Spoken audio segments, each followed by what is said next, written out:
这是做梦吧？安静鱼，为了你，我连这种狗血玛丽苏宫斗小说我都已经看完了，所以这么一定要……不是，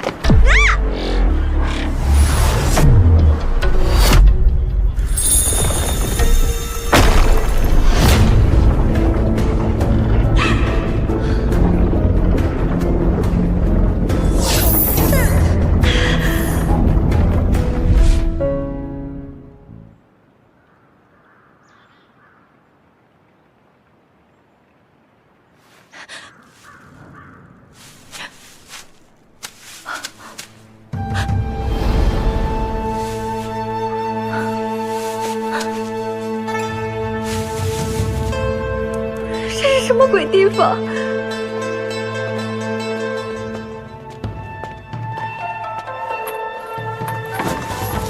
奉兰贵妃懿旨，送范氏宫女叶瑾上路。不是什么叶瑾，什么贵妃，你别动手动脚，把话说清楚。范氏宫女叶瑾，你杀害秋玉小主，罪证确凿，还敢装疯卖傻？叶瑾，不就一朝为后里面那个第一章就死的炮灰宫女吗？我传说了，怎么就传在这个倒霉蛋身上？让开！疼死了！传说是吧？行，那就别怪我有金手指大杀四方了。我告诉你，真正的杀人凶手就是……带走！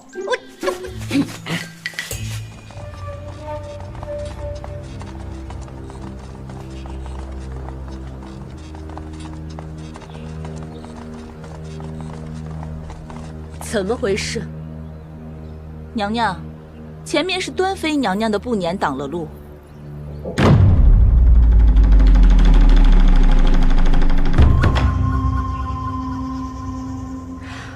贵妃姐姐恕罪，妾身有孕在身，实在不方便下辇行礼。端妃妹妹身子金贵，本宫岂敢受你的礼呀？太后身体不适，妾身听闻，立刻前来探望。倒是姐姐，怎么此刻才来呀？本宫奉命掌管六宫，事务繁忙，不像妹妹如此清闲。妹妹的步辇堵在宫门口，莫非是想让本宫绕道而行？太后怜惜臣妾怀胎不易，特许本宫能乘辇入内。这不是恰好遇上了姐姐，才特地停下敬礼。倒是不知给姐姐带来了不便，实在是罪该万死。碧清，扶本宫下榻，步行几步，也算为太后尽孝。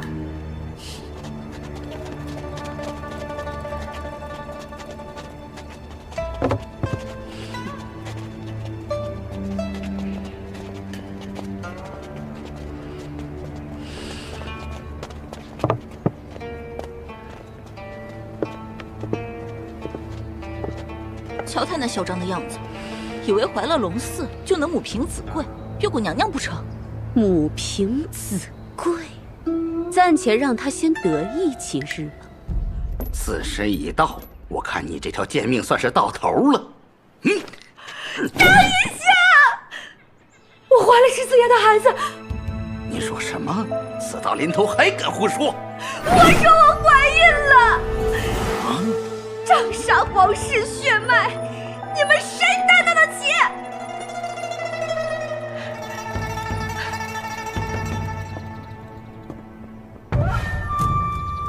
王爷，我得罪了。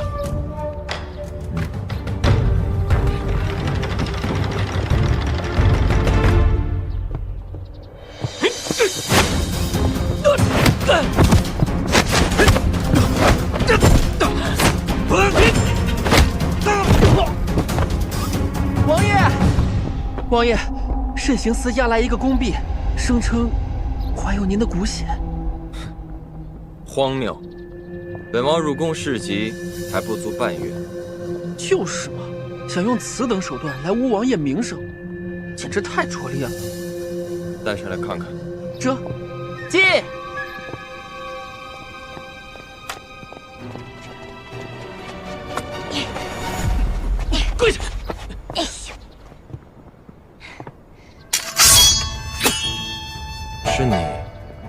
怀了本王的孩子。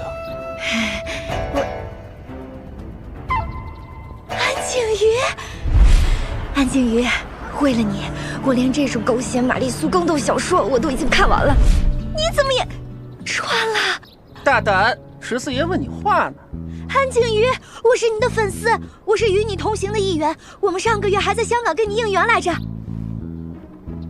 王爷，此女疯疯癫癫，依奴才看，没有问下去的必要。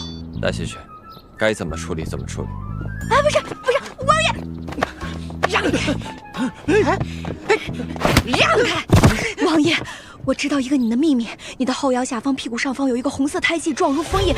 曾经有叔叔说这是天命之兆。你是谁？你别管我是谁，你只需要知道太后的病我能治，一会儿太后就要晕倒，之后晕倒的频率会越来越高。相信我，我能治，求求你救我一命。14爷，太后娘娘又晕倒了。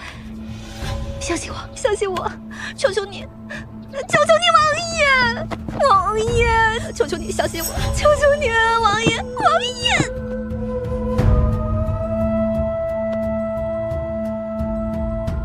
皇娘病情如何？启禀皇上，太后娘娘久患消渴症，近日频频昏厥，恐为气血亏耗，病势健身之兆。莫非就无可治之法？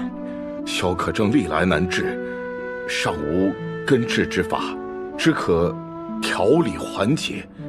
太后娘娘平日素喜甜食，又不爱走动，皆为此病之大忌。臣等多次进谏，可太后不肯采纳，臣实在是束手无策呀。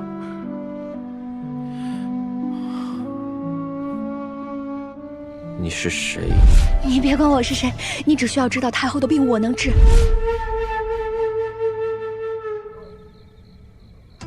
我学医8年，好不容易熬出头，接手了祖传的中医馆，怎么一眨眼，我居然穿成了开局就死的炮灰宫女！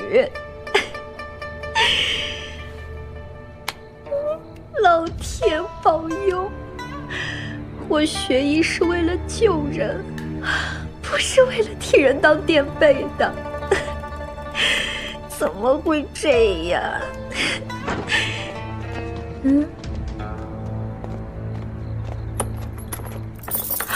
这不是大明星赵咪吗？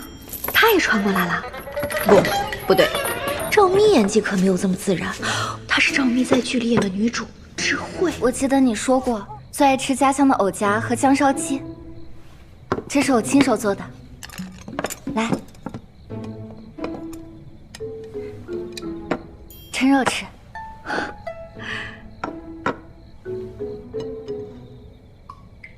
我谢谢你啊，还赏我一顿断头饭。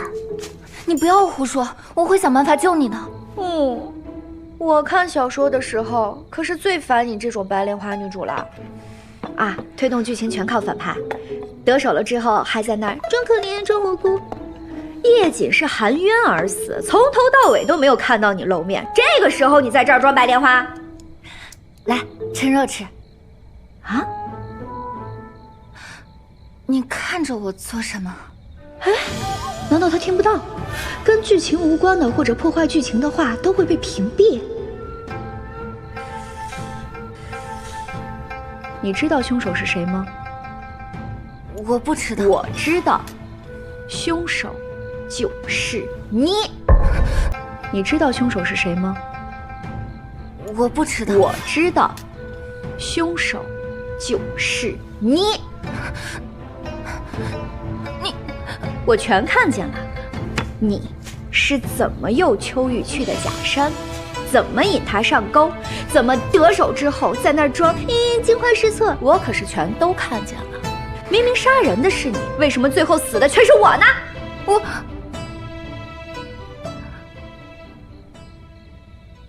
对不起，我是有苦衷的。苦衷？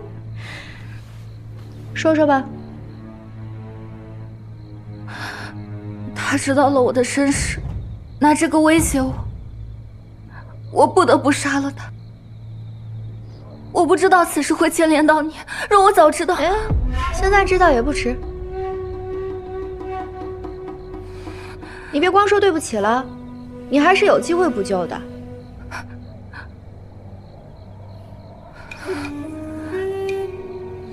我会想办法救你出去的。智慧小主，这时间不早了，应该回了。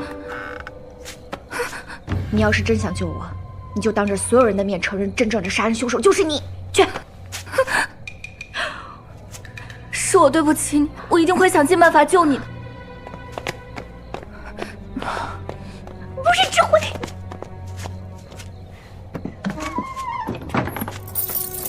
智慧，你给我回来！我要是死了，我做鬼都不会放过你。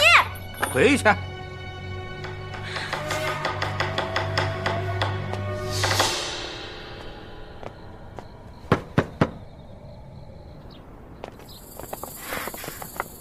皇上，皇上，太后凤体如何？臣妾日日焚香为太后祈福，盼她早日康复啊。你们二人如何在这里？臣妾等担心太后，特意赶来示警。太后需静养，不喜喧扰。你们若真是有孝心，就不要跑到这里来添乱。等太后有好转之后再说。皇上，臣妾近日得了件宝贝，是盛世年间遗作。听闻乃太后幼时所绘，若太后病中能看一眼，兴许能安神宁心呢。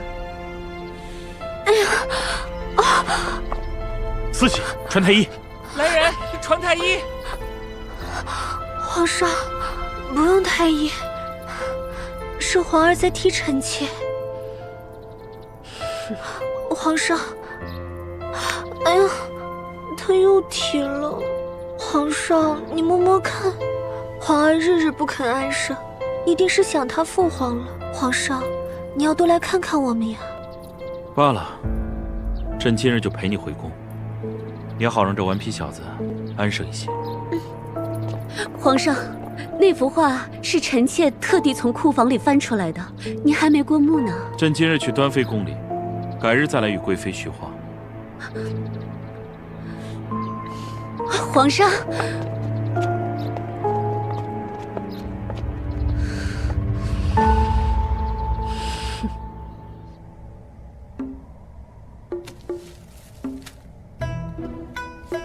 死不死？死不死？死？死的话，应该就能回家了吧？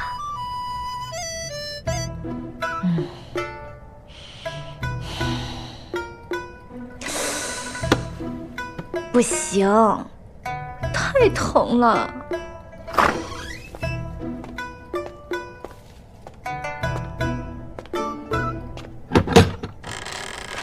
宫女叶瑾，出来。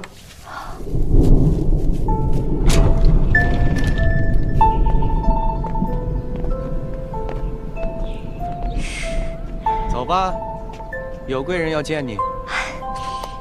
什么贵人？去了自然就知道，话真多。哼，神神秘秘的，哎，这一趟是祸还是福啊？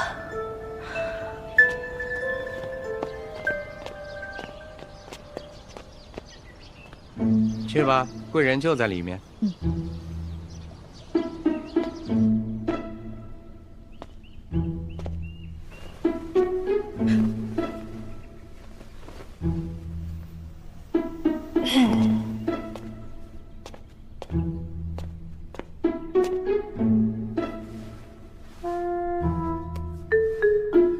奴婢叶瑾见过贵人。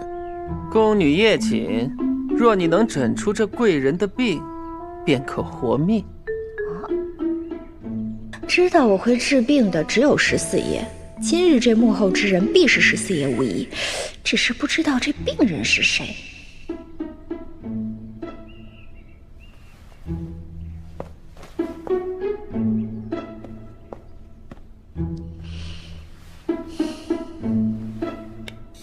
骨节分明不是女人的手，病人是个男人。虎口、手掌皆有薄茧，病人是个练武之人。指上有佩戴扳指的印痕，这手的主人身份不低，莫非是？这只手的主人身体强壮，但有隐疾。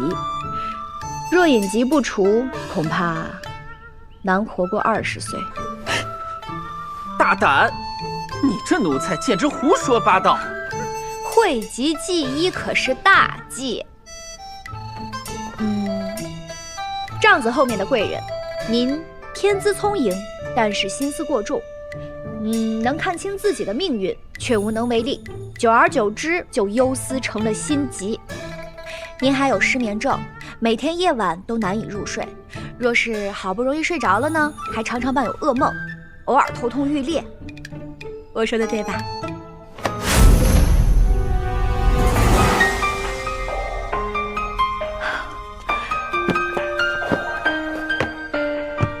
那依你所说，本王该如何？自然是留我这个神医在您身边，慢慢治愈您。放肆！竟敢调戏王爷！你倒是有些门道。你说你能治好太后的病，有几分把握？10分把握。只要给我1个月的时间，我保证让太后的病有起色。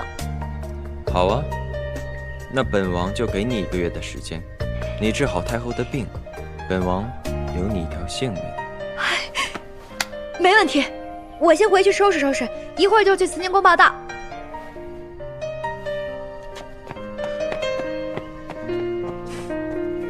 王爷，您真的信他？奴才怎么看都觉得他像个江湖骗子。病急乱投医罢了。无论如何，只要有一丝希望，本王都愿意为皇额娘一试。可这样一来，兰贵妃那边恐怕不好交代。秀女遇害是她一手查办，好不容易抓了个凶手，这得罪不得罪的，与本王又如何？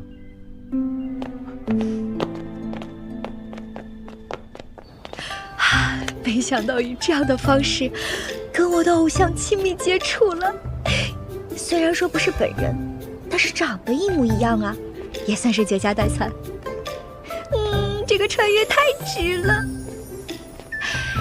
想我出身中医世家，手握现代医学，又熟读小说剧情，只要轻轻松松略施小计，就能够逆天改命，轻轻松松在这宫里立足。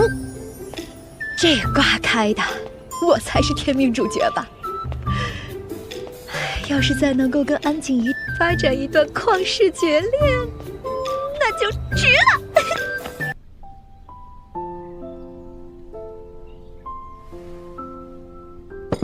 额娘，你怎么不吃呀？清汤寡水。唉，额娘都要淡出水了。儿臣刚尝了这豆腐，觉得味道不淡呢。你呀，你偶尔陪额娘用顿膳，当然觉得这新奇可口。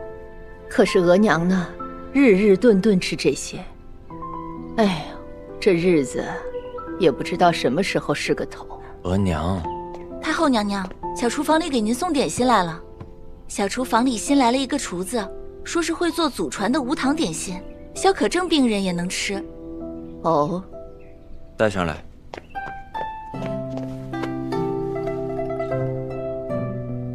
奴婢叩见太后，叩见王爷。你就是小厨房新来的厨子？正是。起来吧。谢太后。你确定这糕点消渴症病人也能吃？当然。太后，您放心，我呢都是采用了升糖比较慢的纯天然食材制作的，一点糖都没放。当然了，这点心呢毕竟还是点心，一次性不能吃太多，但是偶尔要解馋的话，吃点还是没问题的。额娘，尝尝。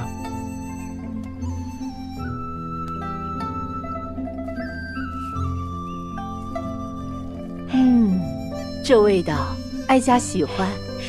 赏。多谢太后。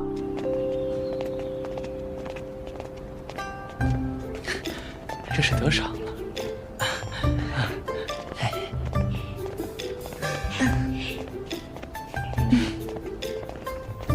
太后娘娘，这萧可正的治疗关键不仅在于饮食，也在于运动。运动？哎呀，哀家素有腿疾，实在不宜运动。今天不是走来走去这种，今天呢，咱们玩一个新花样。在奴婢的家乡有一个舒筋活血的运动，叫做广播体操。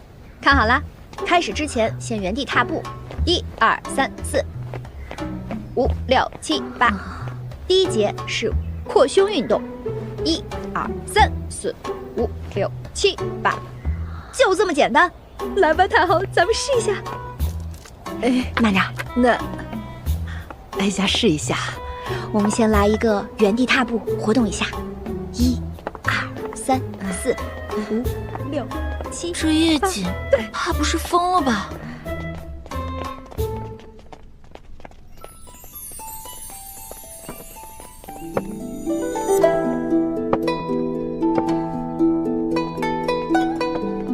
其实呢，菜肴也是同理，吃的健康跟吃的美味并不冲突。这又如何说？萧可正呢，最忌吃的油腻，但并不是一点荤腥都不能吃。相反，适量吃一点荤腥呢，更有利于身体健康，也有利于病情。佛祖上呢，奴婢祖上对萧可正颇有研究，也知道一些萧可正的食谱，都可愿意献给太后。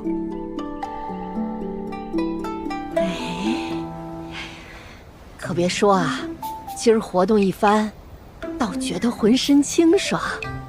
这个呀，只是开胃菜，后面还有更多招没使出来呢。咱们继续。好，继续。把太后还行吗？弄得服服帖帖的。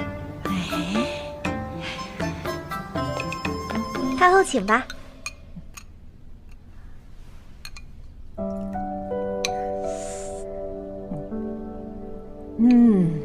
且不说他利不利于萧可正，单这口味，合哀家口味，赏。多谢太后。我熟读原著小说，自然知道您的口味。这开挂的人生就是不一样。接下来，奴婢给您用的这个叫做泰式无痛按压疗法。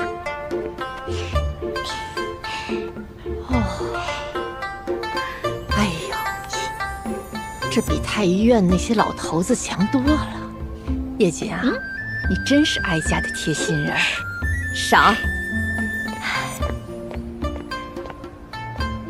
哎呀，但是风光归风光，终究不是现实世界，还是得想办法回去才行。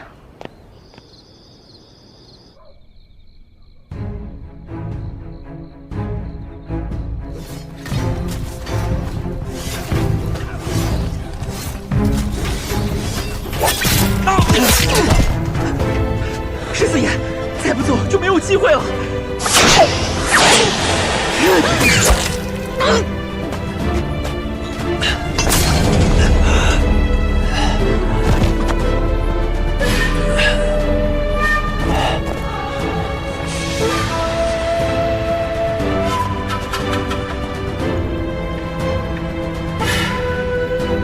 本王誓守此地，绝不退让。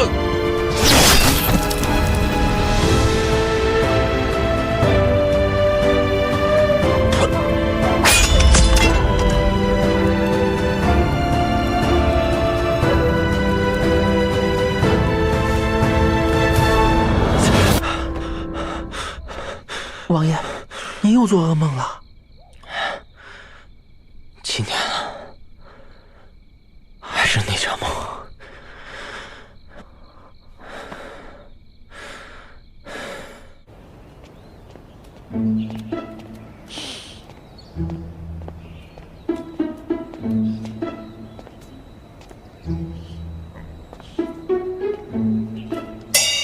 这宫门怎么这么眼熟？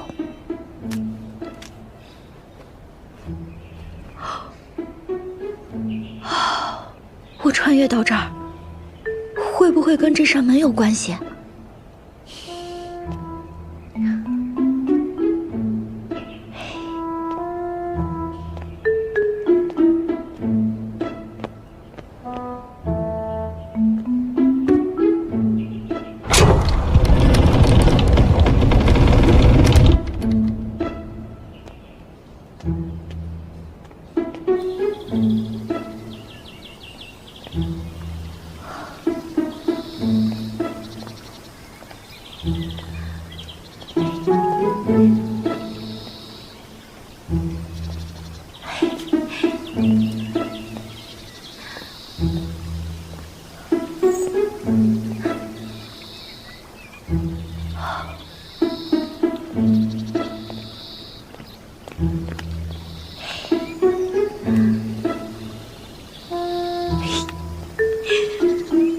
再看最后一眼，最后一眼。好歹我得确认一下，那个胎记的位置是不是在那儿？谁？站住！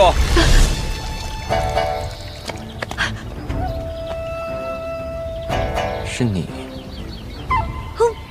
我什么都没看到。你为何在此？我为何在此？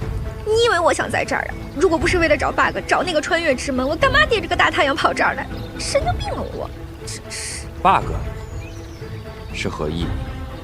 穿越之门又是何物？你能听到我讲话？当然，本王又不是聋子。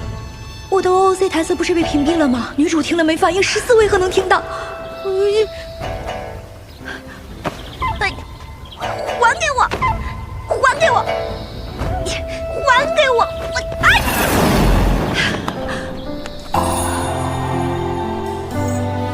还给我！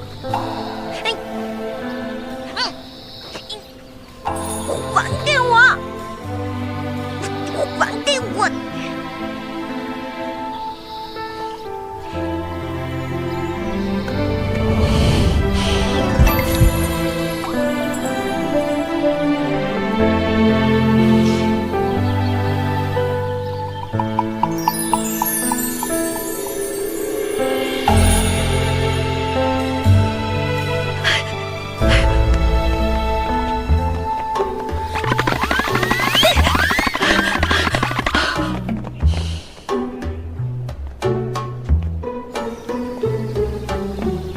王爷，他怎么会出现在这里呢？你问本王，本王又该问谁？这业绩，一时谎称怀了王爷的骨血，一时又口无遮拦，以言语调戏王爷。现在倒好，竟然强吻您，简直是奴才还从未见过如此胆大包天的宫女。确实大胆。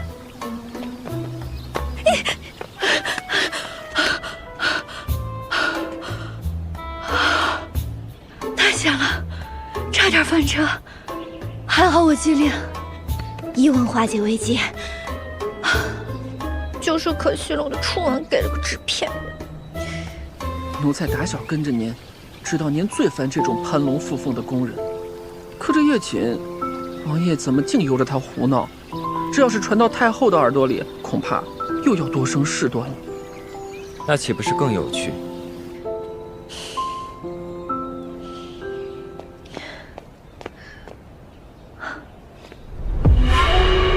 这宫门确实跟海报上一模一样。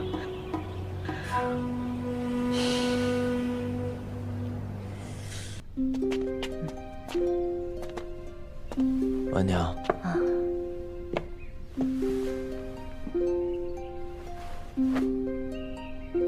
皇儿今日脸色这么差，身体可有不适？要不要传个太医来瞧瞧？母后，不必了，儿臣只是昨夜没睡好。奴婢见过太后，见过王爷。太太后，早上已经为您准备好了。这杯安神茶是奴婢特意为王爷准备的。王爷，这里面放了百合、莲枣、酸枣仁儿，能安神缓解焦虑，对睡眠不好的人最有用了。焦虑？你怎么知道本王睡眠不好？王爷忘了，奴婢给你把过脉的。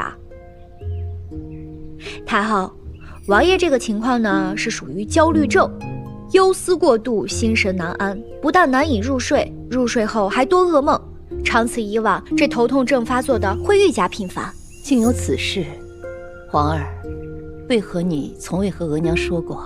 母后，儿臣怕母后担心。瑞珠，传个太医来诊脉。不必了，何必舍近求远呢？这叶锦姑娘说她能治，那就让她来替本王医治吧。此病你也能治？倒是可以一试，只不过，奴婢有个条件，不是要讨价还价，而是奴婢治病有一个基本原则，必须是病人配合。如果动不动就被质疑、被否定、被打断，那这个病奴婢确实没法治。大胆！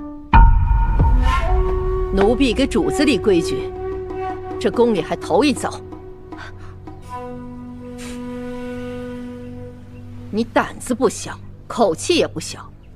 不过哀家惜才，今日你就让哀家见识见识，在你这衣规下，到底有几分真本事？是。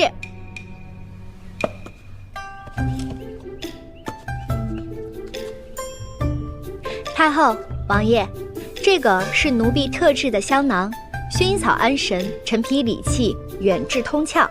比例呢也是多次实验过的，对于治疗失眠最管用了。这支竹管仿照的是民间医家的耳穴调理棒，用来刺激耳廓神经，辅佐神经性失眠治疗，看似简单，但最管用。此物如此简陋，当真能治病？王爷试一试就知道了。那奴婢开始啦。王爷，本王失眠，又不是有耳疾。王爷，刚说了要配合治疗，这才刚开始就要食言吗？本王没有食言。那奴婢开始啦。原来是害羞啊，这么纯情。王爷，接下来刺激的是耳神门穴，按压时会有酸胀感，请您忍一下，配合我的呼吸，吸气，吐气，吸气，吐气，慢吸，慢呼。王爷竟真的睡着了。这木棍，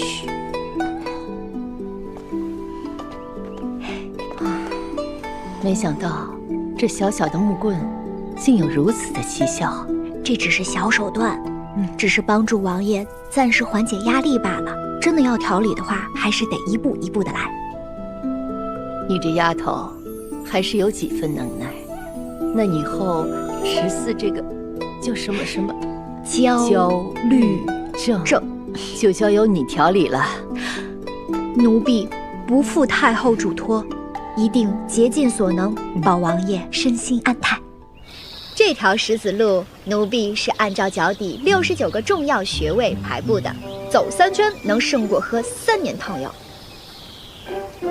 您要是不信，那奴婢走给您试试看。看，很轻松吧？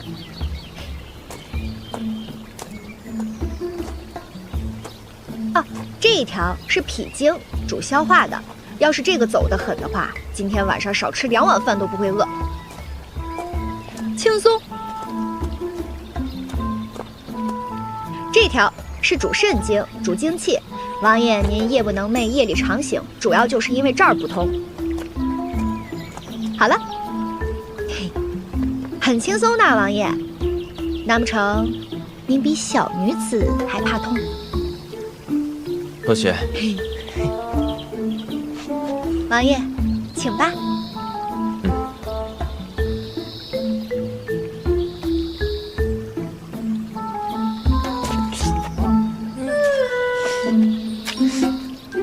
痛吧？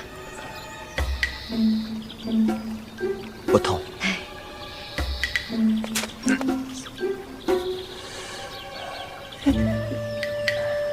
你这是子路。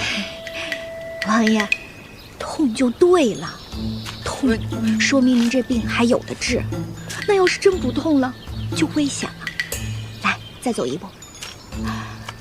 停。这块主肾经，主要就是针对您的问题。王爷坚持住啊！1、2、3、4、5，还行吗？没事儿。来，再走一步。好，只要能够走到头，今天晚上就不给您安排药浴了。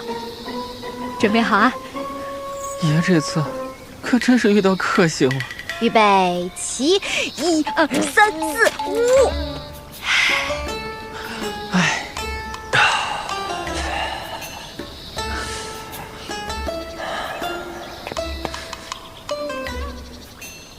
不必。今天这一趟走下来呢，王爷这个涌泉穴应该是通一半了。睡前泡脚，加点生姜，再敷个安神膏，这今晚应该是个好眠。倘若今晚没有好眠呢？那就明早再来走一趟，但这个石子可能得再尖锐一点。不必。本王坚信，今夜定有好眠。擦擦汗。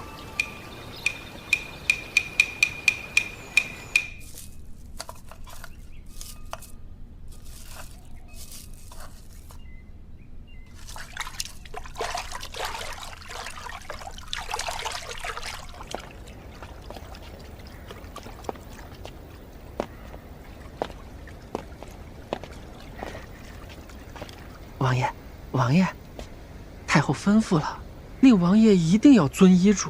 当初也是您要求要让叶锦姑娘治疗的，如今若是临阵脱逃，未免失了风度。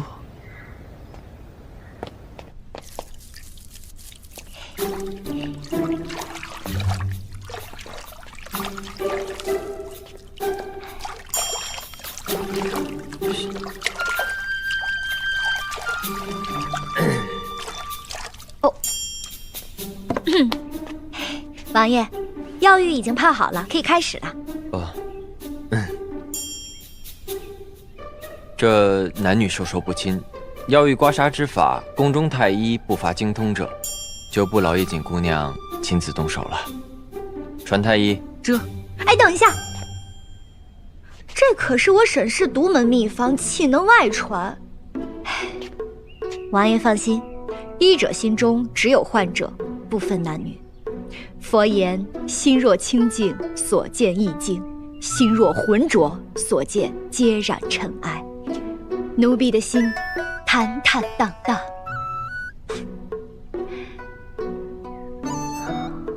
莫非王爷这颗心不那么清净？本王心中自也是坦坦荡荡。嘿，那既然你我都坦坦荡荡，那就开始吧。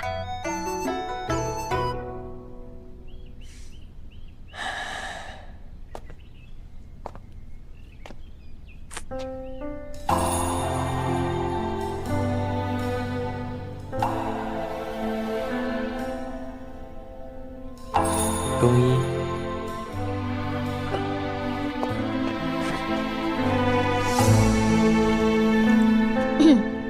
王爷，水温适中，不凉不烫。等您泡1刻钟后，我就开始给您刮痧。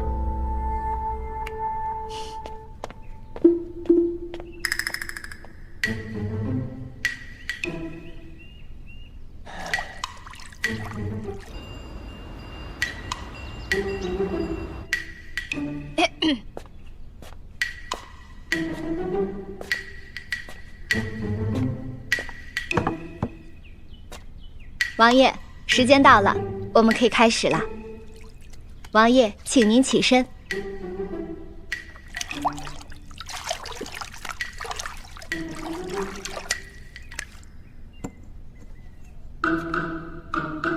王爷，开始。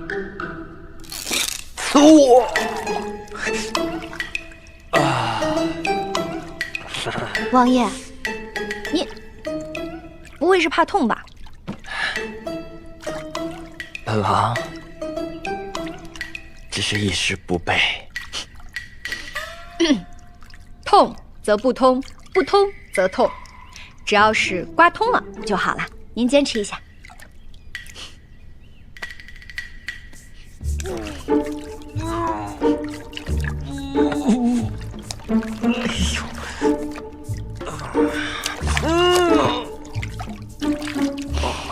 坚持一下。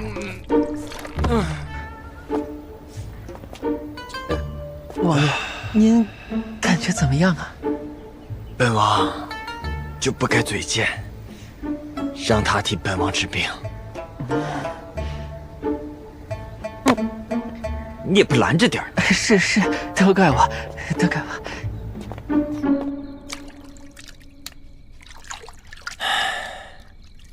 轻点儿。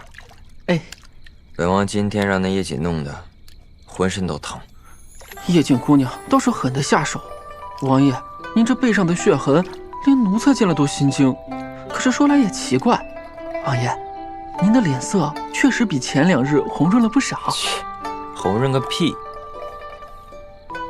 那是刮痧刮出来的淤印，他那牛角板跟杀猪刀似的。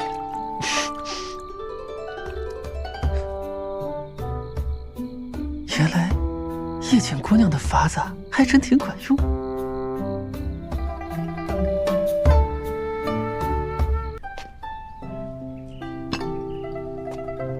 太后娘娘，这是奴婢亲手熬制的，用乌梅、山楂、麦芽，再辅以佛手、薄荷，虽无糖，但自带一缕甘香，可健脾化滞、利水消渴。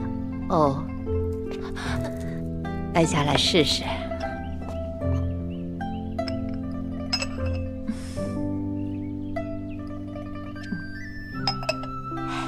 怎么样？比太医院的汤药顺口多了。哎呀，前段时间哀家是一口汤药也喝不下去，如今这胃口竟也好了。还有14，最近听说14的睡眠也好了很多。唉，没想到一个小小的宫女，竟比御医强。这个奴婢可不敢邀功，都是奴婢祖上传下来的秘方。你的祖上是曾出过名医吗？名医谈不上，不过奴婢确实是世家行医，属于在当地小有名气而已。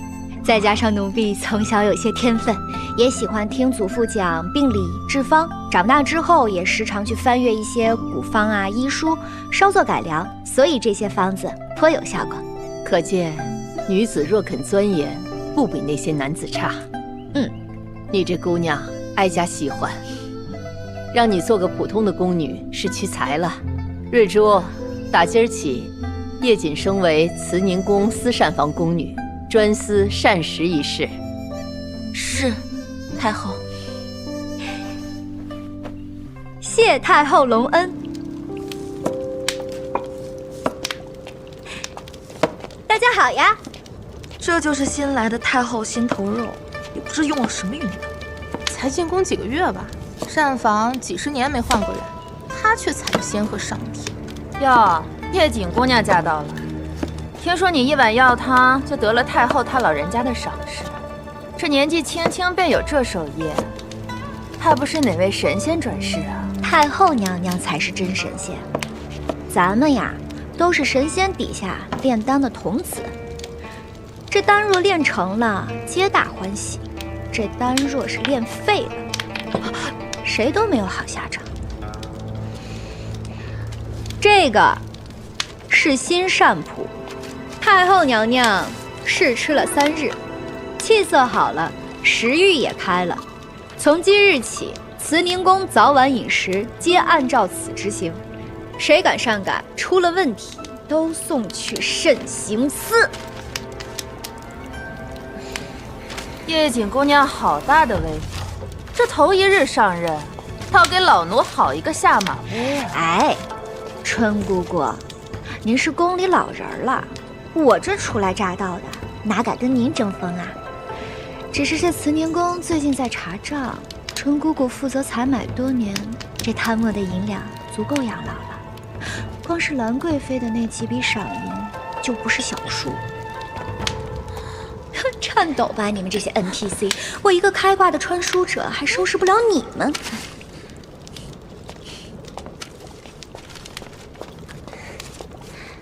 叶简姐姐，瑞珠姐姐差奴婢来传话，太后娘娘明日留兰贵妃和端贵妃2位娘娘用膳，吩咐小书房多添几道菜，请您这边早些准备。知道了。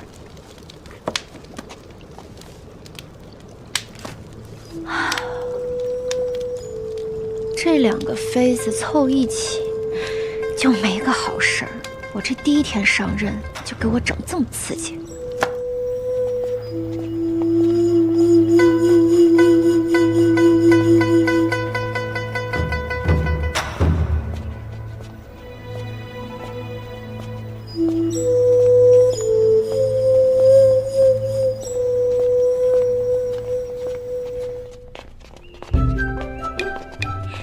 见过太后，见过2位娘娘。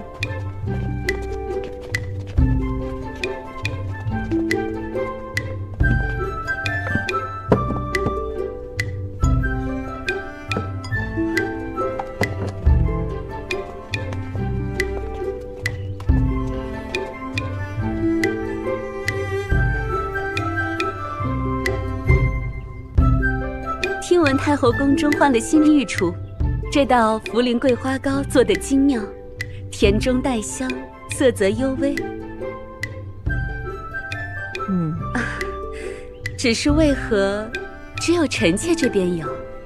回贵妃娘娘，奴婢知道您最喜欢这道糕点，便依照您的口味特意备制，故只此一份。倒是有心了。只是听说有孕之人口味多变，不若也请端妃妹妹尝一块，若合她口，日后也好叫膳房多备些。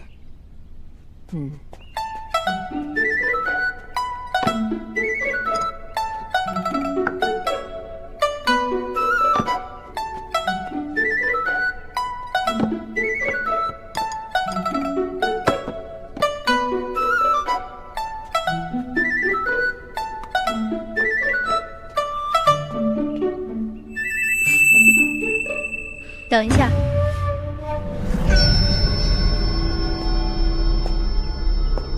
恕奴婢冒昧，奴婢瞧着这糕点之上像是有白屑，恐怕是不慎误入了丁香粉。丁香粉那又如何？回太后，丁香温中散寒，用以糕点增香最好不过。只是孕妇最好忌口，若不小心吃了，轻则腹痛，重则引发冻胎，所以奴婢不敢轻忽此事。真是危言耸听，本宫从未听说过丁香粉会对孕妇不利，怎的在你口中倒偏就成了致命的毒药？休要小题大做，挑拨离间。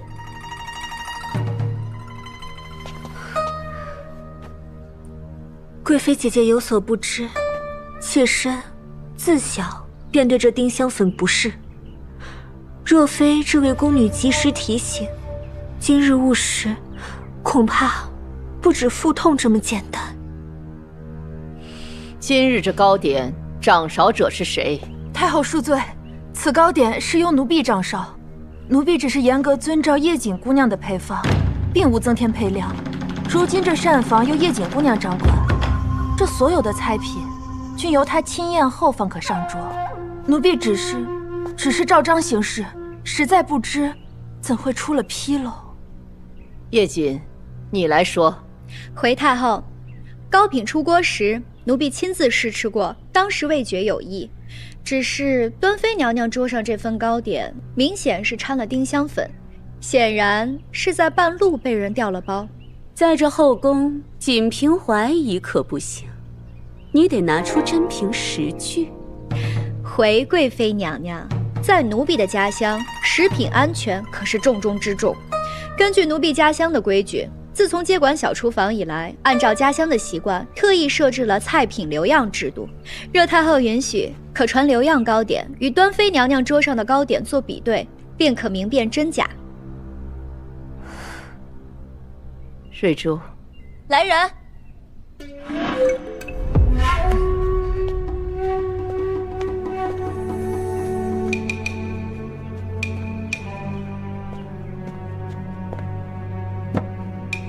太后请看，这是留样糕点，色泽微黄，松软有纹。而端妃娘娘桌上的这一份糕点，色浅且泛白，糕缝之间有明显细屑残留，显然这不是出自同一国。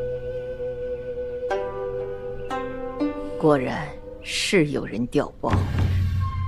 是谁竟敢在哀家眼皮子底下行此下作之事？奴婢记得这锅糕点出锅时是由春姑负责的，如果不是春姑中途失职，或者有人私下授意，想必旁人不敢轻易调换吧。太后恕罪，奴婢冤枉了。来人，将春姑打入慎刑司，仔细审问，务必将此事查个水落石出。太后，奴婢冤枉！太后，太后。叶瑾，你那食品留样和迁验封签之法倒是极为妥当。这宫中嘛，诸事繁杂，但以吃食最为根本。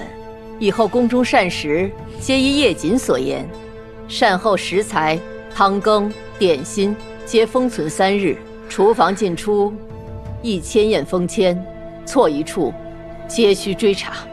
是，太后娘娘英明。若早先行此法，也不至于今日叫奸人有机可乘。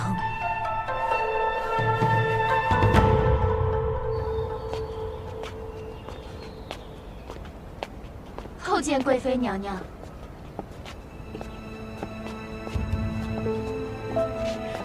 奴婢叩见贵妃娘娘。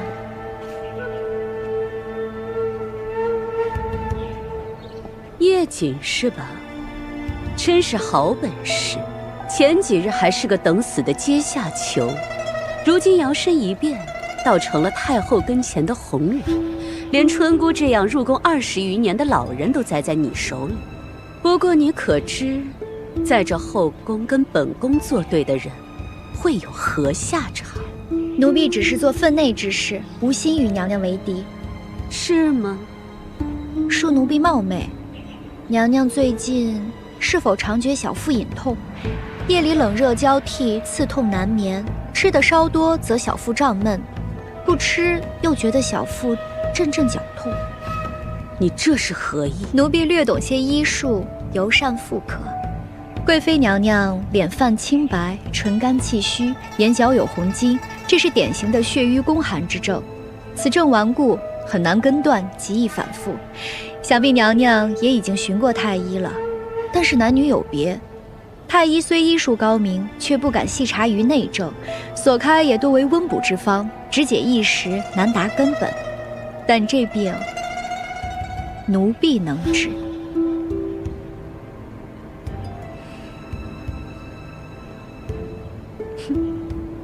起来吧。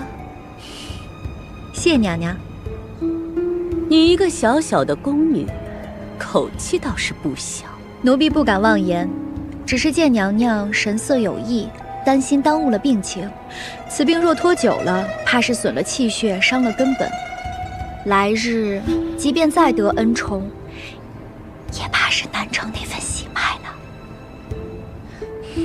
娘娘，奴婢记得3个月前夜里，您曾因腹痛唤人，太医说是寒气入腹，可这药连换了几副都不见效。那依你之见，本宫该如何医治？每日当以艾草、益母草熏蒸驱寒，再配以药膏温敷关元与命门之处， 3日便可缓痛，7日便可见效。此法通络而不伤元，调经而不扰宫。若是娘娘信任奴婢，不妨用此法试上一试。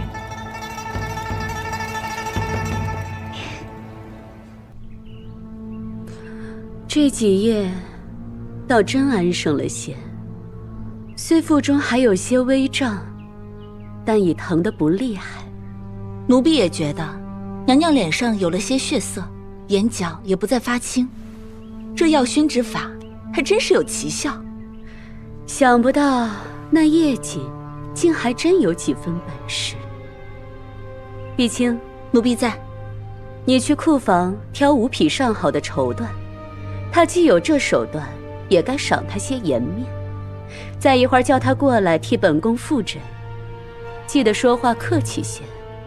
是，奴婢明白。娘娘赏他如此体面，他定会感激在心。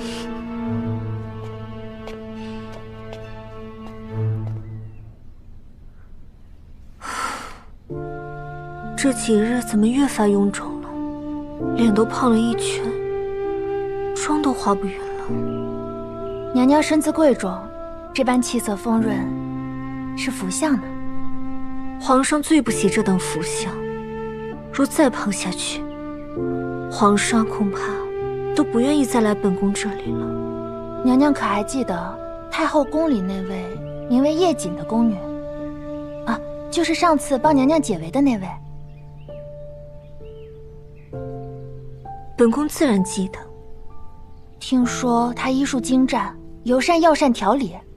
奴婢昨日陪娘娘去给太后请安的时候，看到太后气色上佳，显然是多亏了她的调理。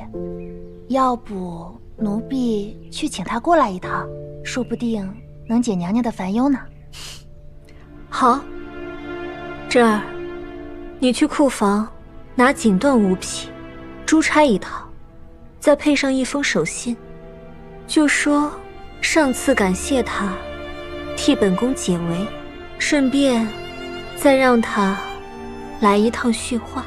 是，奴婢这就去。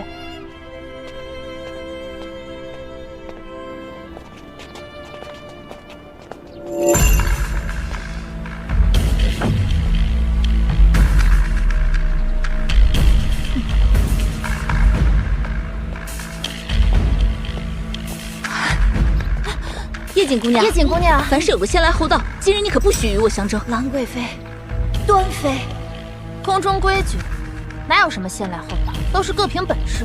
贵妃娘娘说了，这些赏赐不过是小意思，后头还有重赏。我们娘娘也有重赏，而且更丰厚。宫里谁不知道，我家娘娘是最大方的。大不大方，得靠银子说话呀。行，都是不能轻易开罪的主，选谁都等于往枪口上撞。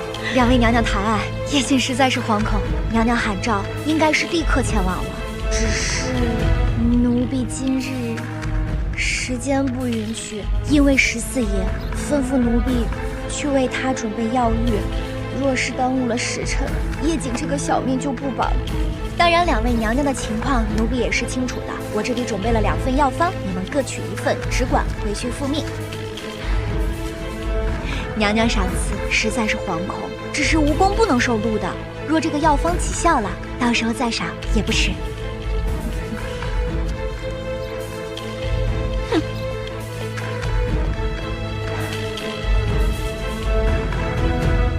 王爷，他拿您当挡箭牌呢。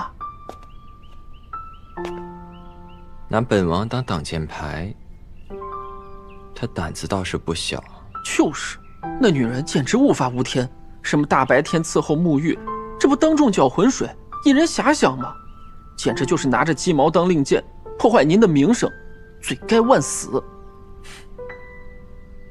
本王的名声反正也不怎么样，他用一下倒是无妨。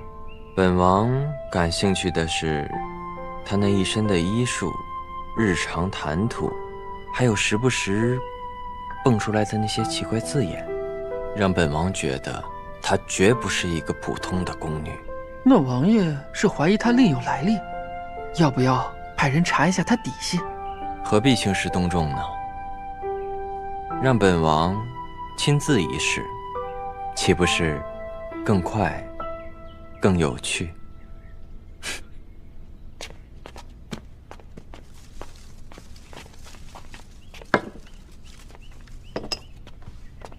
皇上驾到！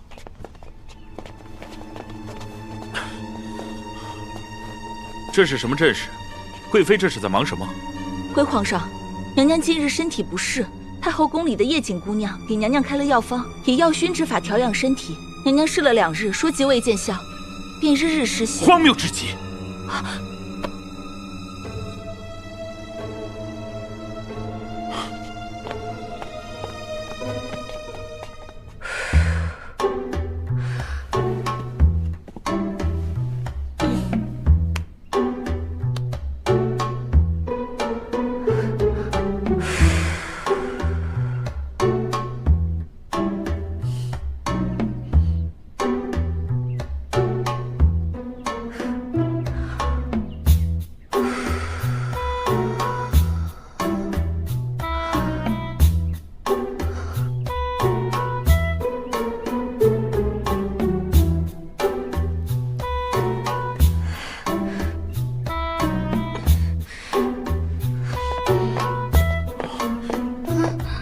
端妃，你这是在干嘛？皇上，胡闹！你怀着龙胎，怎可如此胡来？若是伤了胎气，如何是好？皇上息怒，臣妾是从太后娘娘宫里那位叶锦姑娘教臣妾的瑜伽养胎术，说是可以稳养胎气，还可以控制体重呢。臣妾试了2日，腰也不酸了，气都顺了，身体还轻盈了不少呢。又是叶锦，这到底是何方神圣？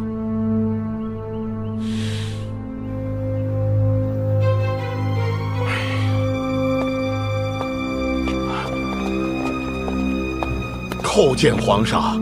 这都什么时辰了？太后还没有服药吗？请皇上明察，太后自前日起就不再服用老臣开的方子，臣日候在此地，苦口婆心相劝，太后仍执意不肯服药。可是药味太苦。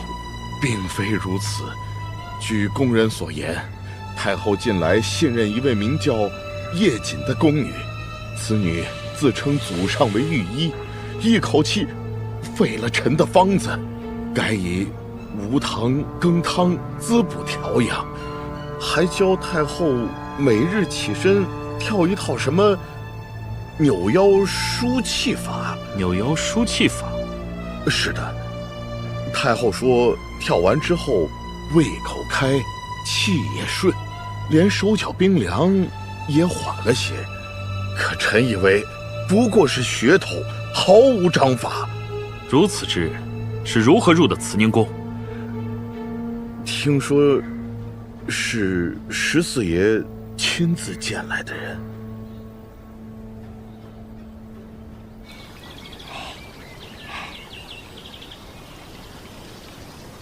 既然来了，就进来吧。奴婢见过王爷，王爷不是一向抵触奴婢的医术吗？怎么今日主动叫奴婢过来施针了？用了你的法子，确实有几分用处。本王最近睡眠好了不少。太好了。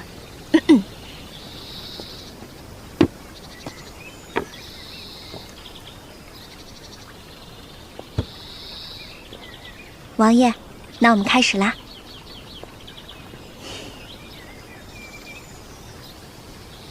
你们在干什么？奴婢拜见皇上。皇兄，施针。大胆贱婢，竟敢在王爷身上动针！万一出了什么岔子，你可担当得起？皇兄莫怪，是臣弟吩咐他这么做的。臣弟最近久睡难安，百药无效。他说他有法子，臣弟才想着让他试一试。荒唐！一个宫婢，竟敢妄言医术！皇兄，这叶锦可不是普通的宫婢，她有着一手出神入化的医术。皇娘自从施了她的无糖善典之后，病情有了些许好转，而且深夜也不再惊扰。我想着她的法子定有可取之处。看来你也被他蛊惑的不浅了。一个杀害秀女的嫌犯，究竟给你喂了什么迷魂汤？你把他从慎刑司放出来，又安排进太后的慈宁宫，朕岂能容他再继续妄为？来人！皇上，宫女叶瑾妄言妻主扰乱衣礼，致太后病情耽误，实乃大罪，即刻发入新者库，为最低建议，以儆效尤。皇上，我冤枉我，十四爷，你得救我啊！皇兄既已有定夺，臣弟自无异议。带走！不是，十四王爷，你得救我啊！你这王八蛋！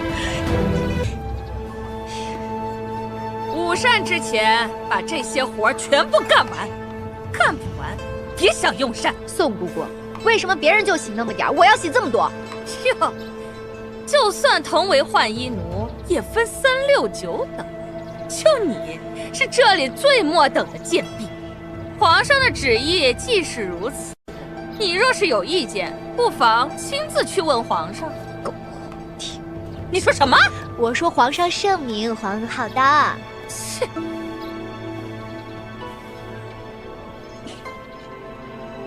本来以为自己是天选之人，一路能逆袭开挂，皇上一句话就来到这儿，剧情知道再多有什么用？哟，这是谁啊？不是太后身边的红人吗？怎么今天沦落到如此下场？哎呦喂，原来是春姑啊！上次你闯了那么大祸，我还以为你早就被逐出宫门了，没想到只是被罚入这小小新者库。看来你在宫中多年，果然树大根深。这些衣服在傍晚之前必须洗得一尘不染，若是有一丝的印痕，唯你是我。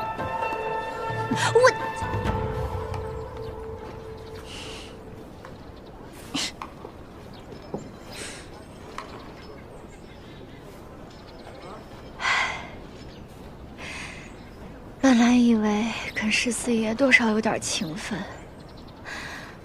以前落难的时候帮过我，也护过我。还给我！我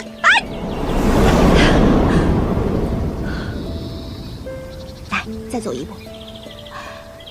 停！王爷坚持住啊！1、2、4、5，只要能够走到头，就不给您安排药浴了。这叶瑾可不是普通的宫婢，她有着一手出神入化的医术。皇娘自从施了她的无糖膳点之后，病情有了些许好转，而且深夜也不再惊扰。你也被她蛊惑的不浅呢。带走！不是，十四王爷，你得救我啊！你这王八蛋！没想到故意设计害我，狗十四，狗十四！狗十四！叶瑾妹妹，知慧，前几日听说十四爷把你从慎刑司带到慈宁宫，我高兴的一晚上没睡，想着等你安顿下来就来看你。这怎么又被罚到新者库了？该不会是又得罪了皇上吧？一言难尽，世事难料啊！啊，对了。我呀，给你带了好吃的，来，趁热吃。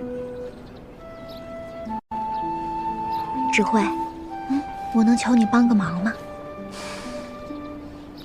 你对我何必说这个求字？我欠你的，这辈子都还不完。你尽管说，哪怕是赴汤蹈火，我也绝不推辞。这是今日的膳点。如今这膳点越来越不合哀家的口味。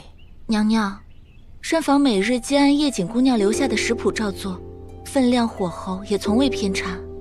唉，就这么几个趁手的人，他也不吱一声，就把人贬到了新者库，真是孝顺的好儿子。皇上也是忧心娘娘的凤体，忧心哀家的凤体，他是跟老十四置气，拿哀家当幌子。明明是亲兄弟，如今却弄得跟斗鸡似的，成天斗气窝火。天生哀家又不能插手，这一插手便又落得一个偏心的名头。哎，他跟老十四不同，自小没养在哀家身旁，就以为哀家偏疼老十四。可这都是哀家10月怀胎诞下的骨血，这手心也是肉，手背也是肉。哀家若不疼他，如今他还能坐在那龙椅上。娘娘莫动怒，既莫气坏了身子。罢了，他自小就那脾气，哀家若跟他动怒，早被他气死了。这糕点撤下去吧，吃着难吃，看着心烦。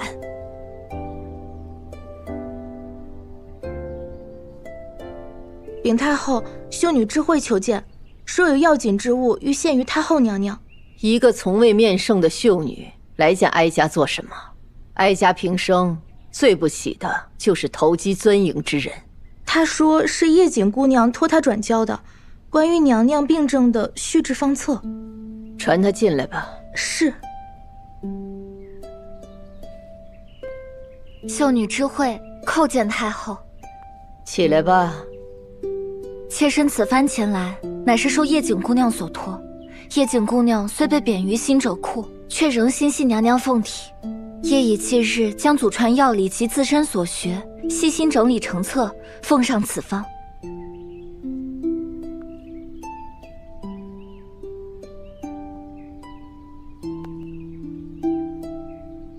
册中所录讲述了萧可正病因病机，按体质分型进行调理，辅以食疗、针穴、形养并举，并附有控糖口诀、药膳搭配、体质辨析、饮食起居40图、步行调息图。他说这是家中祖传秘方汇集，结合自身临床经验，细心整理而成。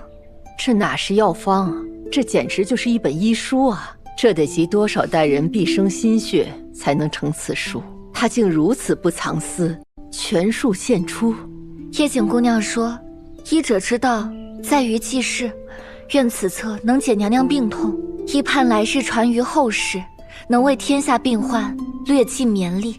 他竟有此心，没想到这孩子不仅医术高明，还有仁德之志，这胜过多少自诩高才的御医啊！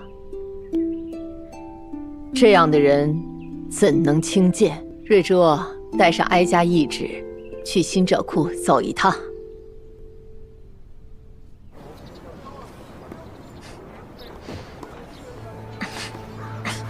这件血衣在晚膳之前必须洗干净，若是有一丝的血印，唯你是问。你给我回来！扔谁呢你？你个贱婢，在此喧哗什么？这个贱婢，她不服管教，宋姑姑，今日你可得好好教训她。今日的晚膳你也不用吃了，不吃就不吃，反正我来了之后也没吃过晚膳。哎呀，那明日的早膳、午膳你也都别吃了。行啊，既然都得饿死，那这活我不干了。哎，你给我回来！亚奸自大，竟敢顶撞宋姑姑！须知在这里可是宋姑姑掌握着你的生死。你给我闭嘴！打谁呢你？你大胆！大胆的是你！你作为长氏宫女，你处事不公还收受贿赂。你耳朵上的耳环、脖子上的吊坠、手腕上的金镯子、梳妆匣里的玉簪，还有压在箱子底下那500两银票，都是你收受贿赂的证据。我叶锦实名举报你，天日昭昭，在场的所有人都能给我作证。你来人，把他的嘴给我堵上！姑姑好大的威风！瑞珠姑娘是叶锦，她无法无天，奴婢啊在管教她。太后懿旨，宫女叶锦有忠诚仁心，医术卓绝，实为宫中难得之才。此次献上医书，功德无量。自今日起，调离新者库，封为内廷医女，准入内宫诊脉。奴婢谢太后恩典。太后娘娘最讨厌贪墨弄权之辈，劳烦宋姑姑随我回趟慎刑司，好好解释一番。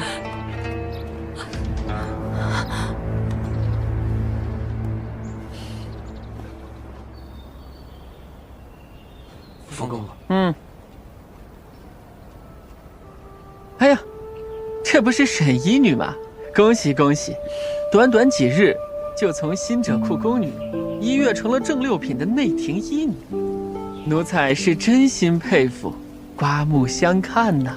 福公公说笑了，不过是机缘巧合，蒙太后娘娘恩典罢了。回来了，王爷，奴婢见过十四爷。看奴婢回来，王爷是不是很失望啊？哦，为何这般讲？若不是王爷，奴婢又怎么会去新者库呢？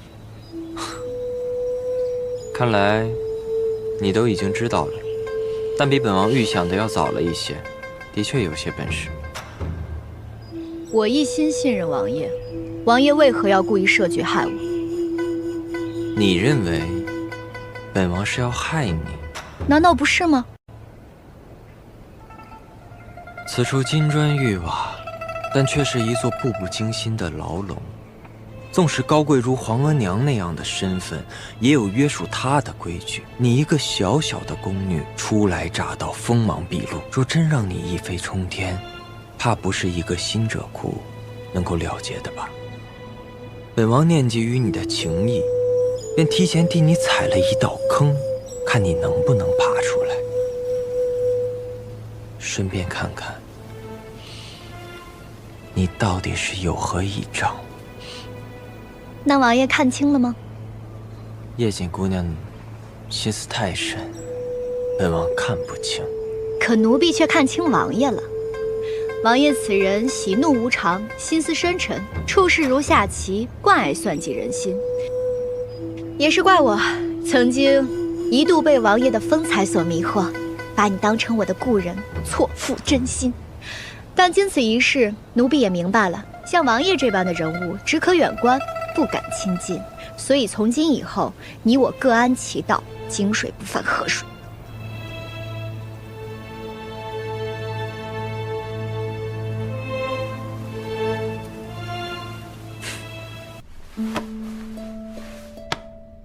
奴婢给太后娘娘请安，太后娘娘的恩情，奴婢没齿难忘。奴婢一定好好伺候您，让您长命百岁。快起来吧！谢太后。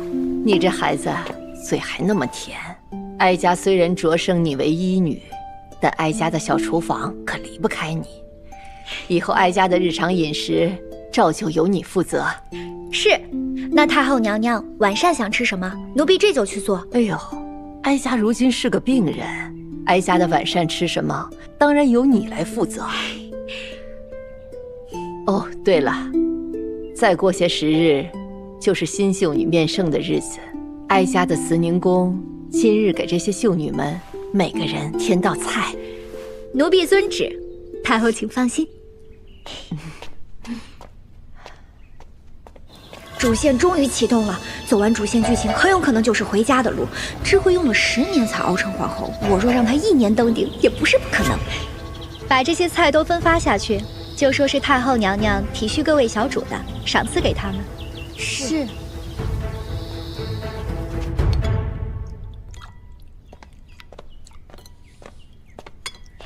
见过智慧小主。月锦，你怎么来了？我呀，现在慈宁宫膳房当差，太后呢赏给各位秀女一道菜，我呀特意给小主送过来。来，快坐下。无人的地方还叫我小主，唤我一声姐姐也便是了。姐姐，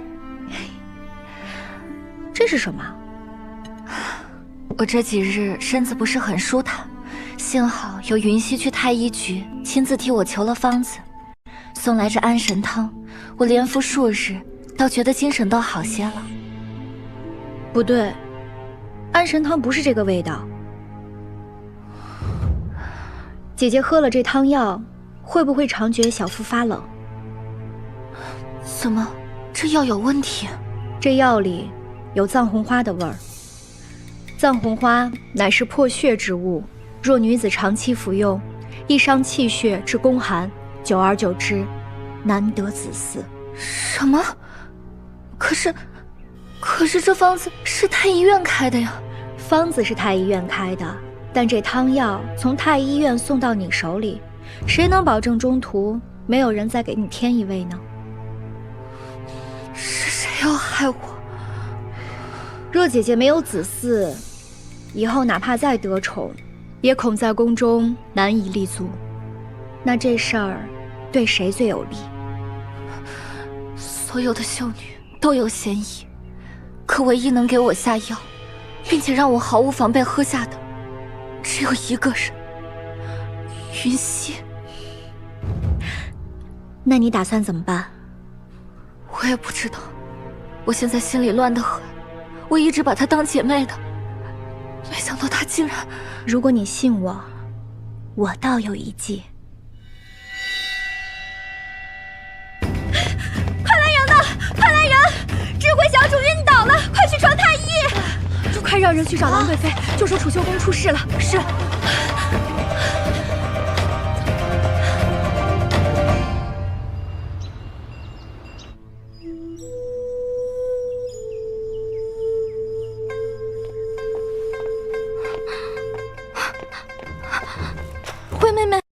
慧妹妹，你醒醒，你别吓我。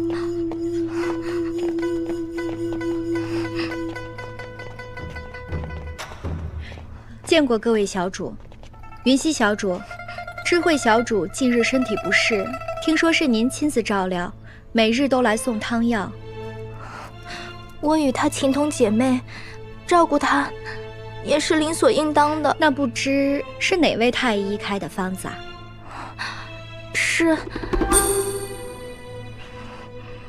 是张太医。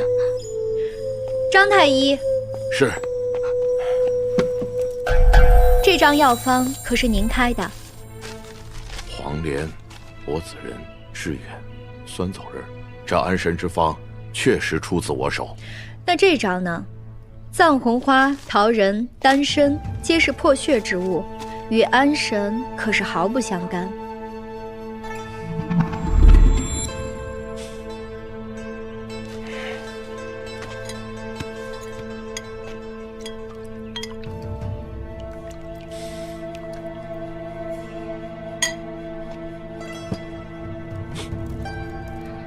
汤药中确有藏红花，女子久服此物，轻则气血两虚，重则终身不孕。此药方绝非我所开。云溪小主，每日都是你来送汤药，事到如今，你不该给众人一个解释吗？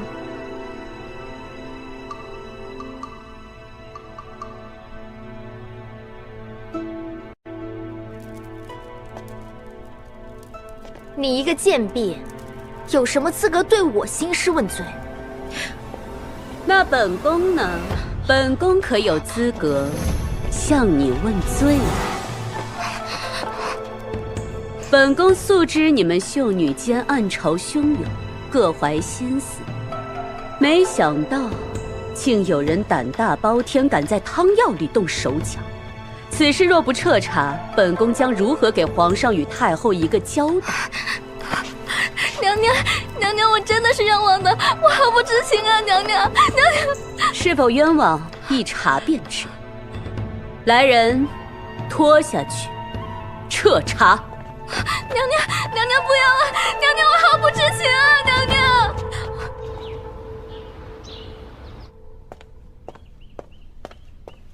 姐姐，人都走了，起来吧。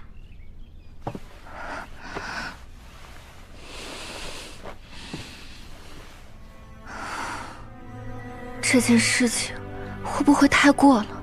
云溪她怎么？姐姐心软啦？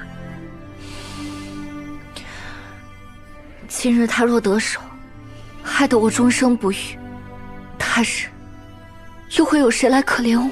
姐姐能够明白这个道理就好。3日后，秀女就要面圣了，现在已经没有时间赶上，你要打起精神来，想想如何在面圣时占得先机。可面圣看的是皇上的眼缘，我不过平庸之子，如何占得先机啊？姐姐，你可不要妄自菲薄。在我看来，这届秀女里最出众的只有4个人：云溪风情，萧柔貌美，柳眉明艳，智慧温婉。如今云溪已不足为虑，那现在只剩下2个禁地。哎呀，得想个办法，如何在面圣之前把他们全部解决，这样姐姐就能脱颖而出了。解决？没错，解决。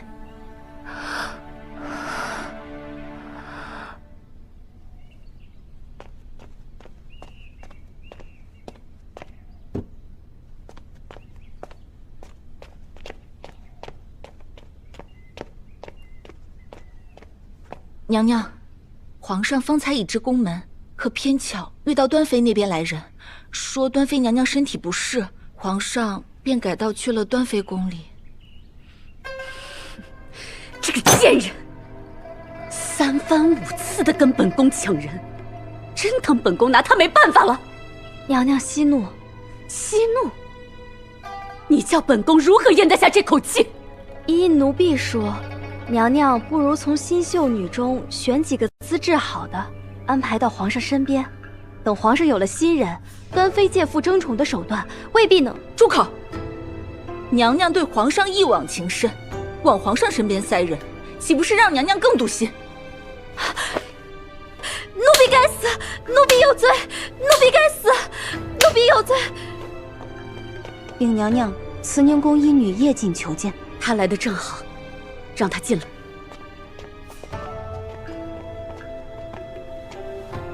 给贵妃娘娘请安。起来吧。谢娘娘。本宫听闻你去新者库待了几日，又凭献医书得太后青睐，被封为内廷医女。你倒是有些手段。今日到本宫这儿来，所谓何事啊？今日奴婢前来是来给贵妃娘娘解忧的。你一个医女不去治病，倒来解忧？奴婢不仅能为娘娘解忧，也能为娘娘治病。近几日流言纷纷，说端妃娘娘几次3番拦下圣驾，阻挡皇上来娘娘这儿。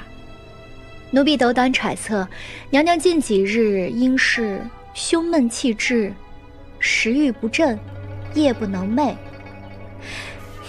奴婢有好办法，能够替娘娘解除心病。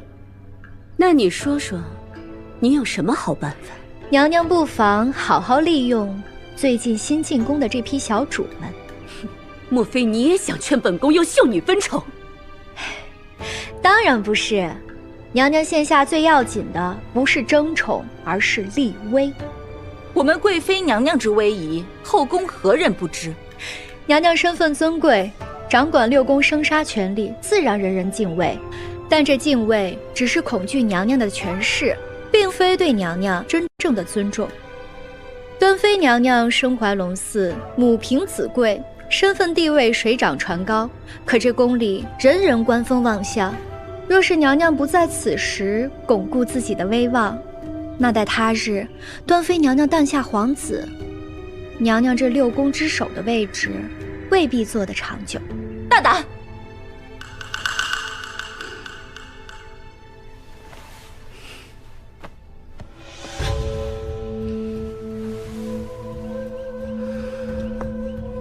依你之见，本宫该如何行事？自然是收拢人心。新秀女入宫尚未归属，是最易拿捏之时。娘娘不妨设一场花宴，广邀诸位小主，也让他们知道，在这后宫当中，谁才是真正的主子。惠姐姐今日这身打扮，倒叫旁边伺候的宫女都抢了你的风头。让妹妹见笑了，我这身子还未痊愈，实在没有心力打扮。倒是柳妹妹，今日这身衣裳格外华贵。端妃娘娘赏的东西自然华贵。我刚进宫，端妃娘娘便第一个召见了我。除了这一身，还赏赐了更多的好东西。到时候给你们见识见识。贵妃娘娘到！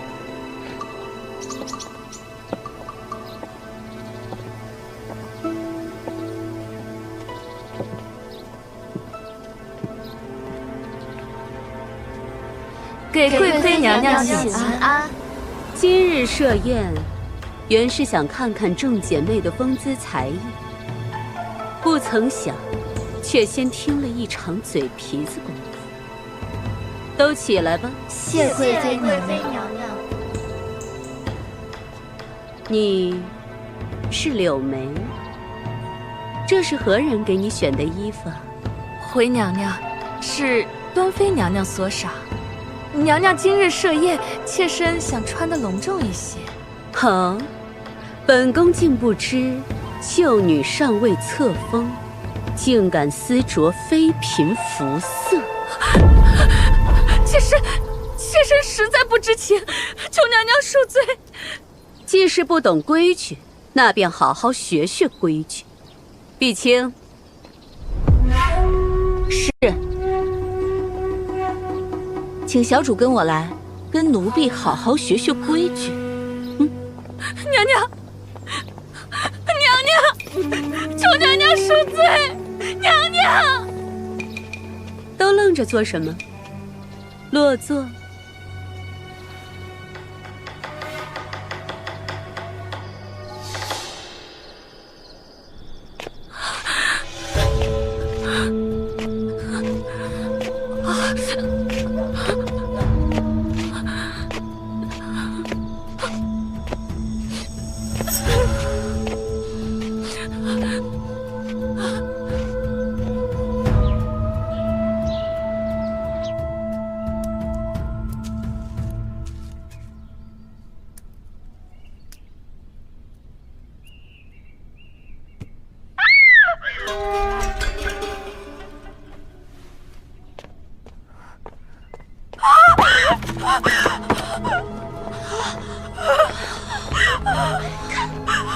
我的脸，我的脸！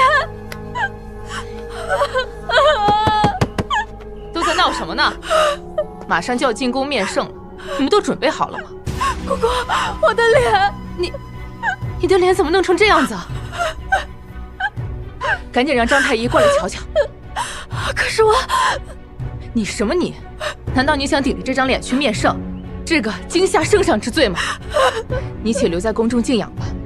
姑姑，我为这一天我已经准备了很长时间了。姑姑，我又何尝不知？柳眉小主昨夜高烧不退，如今你又这样，怎么偏偏在这个节骨眼上接二连三的出岔子？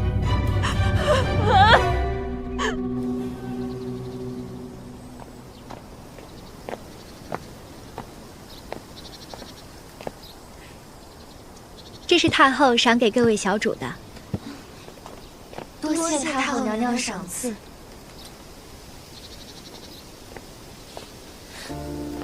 妹妹请留步。姐姐，这马上就要面圣了，这是……我一夜未眠，心中总觉不安。云溪的事尚且算她是咎由自取，柳眉口无遮拦，得罪了兰贵妃，虽有我推波助澜，却终究是她自己性子太过浮躁。可萧柔她一向谨慎温顺，实在无辜。萧柔呢，她只是对凤仙花过敏，过几天就好了，放心吧。况且塞翁失马，焉知非福呢？这是何意？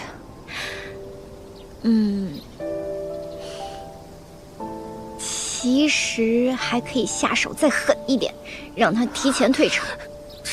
哎，你就不要胡思乱想了。我送你的香囊，你可有随身带着？哦，这个一定要好好带着，会给你带来好运的。那我先走了。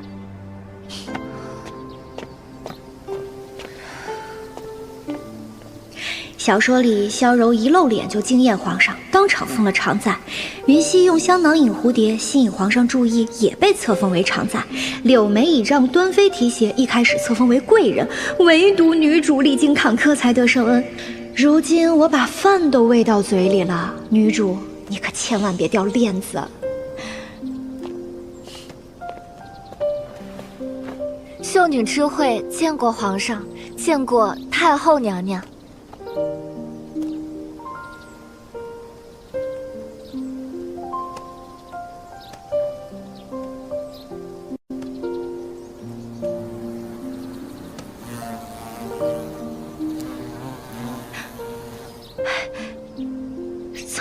风啊！皇上，臣妾听闻古时候身带异香的美女倾城异舞能引来蝴蝶，没想到今日咱们这位小主竟惹来了蜜蜂。蝴蝶是有灵性的动物，自然不会被这些庸脂俗粉所吸引。二位娘娘所言极是，不过臣妾曾读古籍，其中载道蜜蜂者神虫也，引路采芳，钟情不懈。民间向来视其为吉兆，象征勤勉、长寿与富贵。今日花开正盛，能得神虫青睐，实乃臣妾的荣幸。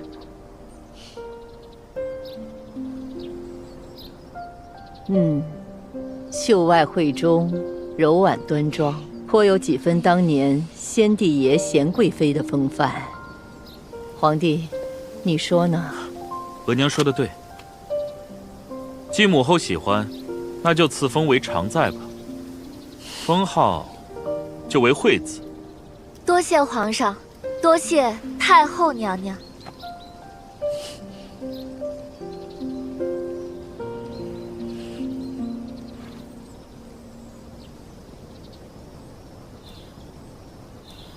一个常在，还赐予封号，还惠子，他也配？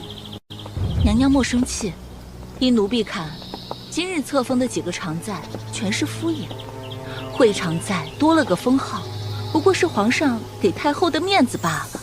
你没瞧，皇上都没多看他一眼。不知为何，本宫看到他那张脸，就觉得讨厌。上次花宴之后，新进宫的秀女10成里有7成都投靠了娘娘，只有那惠常在甚是清高，连个请安都没有。娘娘看她不顺眼，奴婢也觉得她碍眼。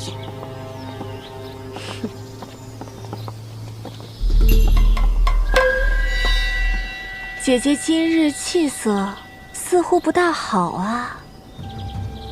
也是，宫中添了新人，以后我们这些旧人宫里，只怕是要更冷清几分了。本宫掌管6宫，若想热闹，谁敢不来奉承？倒是妹妹你呀，听说昨夜又叫了太医进宫，难道是这胎又不稳了？如今新秀女名分已定，很快就要安排侍寝了。妹妹，你可要珍惜身体，别再无故腹痛。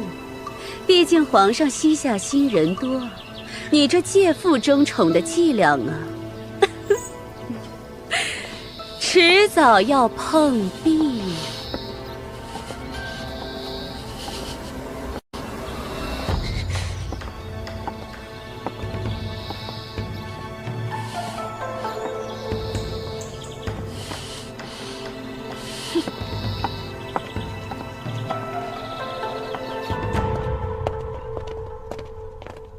见过太后，见过王爷。太后娘娘，今日晚上的主食是荞麦饭，还有玉米饼。看着就清爽可口。额娘，昨日太医院过来复诊，可有说法？有啊，太医院的人替叶瑾证明了，复诊过后，太医确认叶瑾的药膳具有疗效，并且确认你那本医书有理有据，不甚妄言。哀家已经命人加印，抄录后发往民间，希望能广济百姓。太后娘娘仁德。14呀。额娘，哀家身体已然大好，你可不必留在宫中侍疾，回你的王府去吧。你皇兄允诺，你成家以后再封你为亲王，你呢也该娶个王妃，为你开枝散叶了。不对呀，催婚的剧情怎么提前这么多了？额娘，儿臣不想成亲。这是什么话？哪个男子不成婚啊？对了，给你那些画像看了吗？可有喜欢的？儿臣不感兴趣，从未看过。胡闹！一会儿哀家亲自陪你看看。今儿这事儿必须有个定夺。额娘，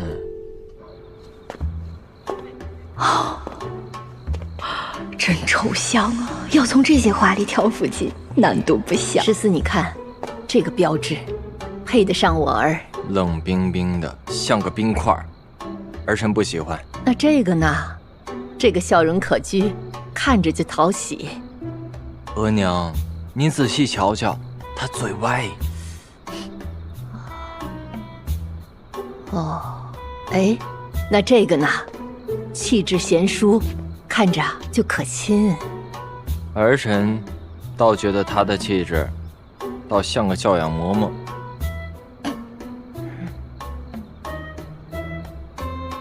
14啊，这些女子都是额娘为你精挑细选的高门贵女，你这也不行，那也不行，你诚心跟额娘作对是不是？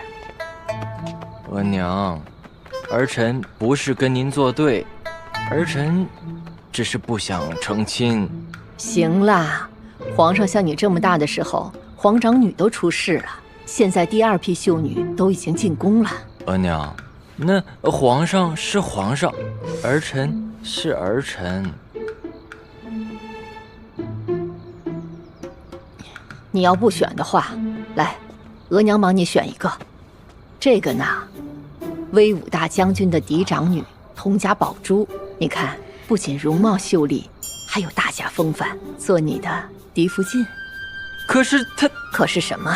就这么定了，不日额娘就宣她入宫，给你相看。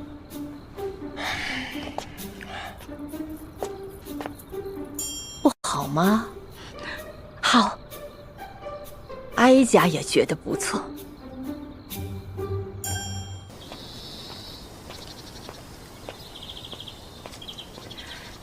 臣女见过端妃娘娘。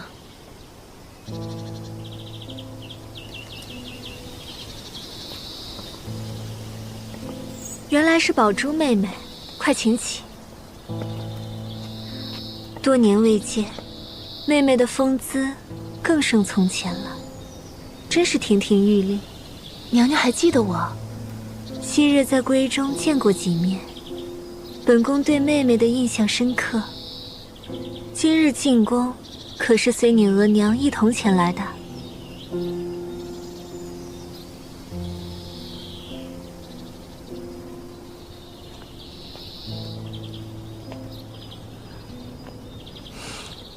实不相瞒，宝珠此番进宫，是奉阿玛之命前来与14爷相看。只是听说14爷冷言寡淡，宝珠一介闺中女子，实在不知如何讨他欢心。片刻之后，若是见着了人，也不知从何说起才好。你倒是有福气，14弟不知是多少姑娘的春闺梦中人，没想到竟然花落你家。不过说起来，14弟那性子确实让人捉摸不透。娘娘是他皇嫂，可否透露一二，他喜欢怎样的女子？宫里有一位医女，名唤叶姐，厨艺不错，医术也了得，乃是太后跟前的红人。疯传14弟与她不过是宫中疯传之事，也不可尽信。妹妹听听便罢，不可放在心上。多谢娘娘提点，宝珠心中有数了。日珠姐姐，给太后做的点心已经好了，马上送过去。这点心并非太后想吃，今日威武大将军之女佟家宝珠进宫，她素喜吃甜食，太后觉得这个不错，也想让她尝尝。正好你就跑一趟，把这点心送给她吧。知道了。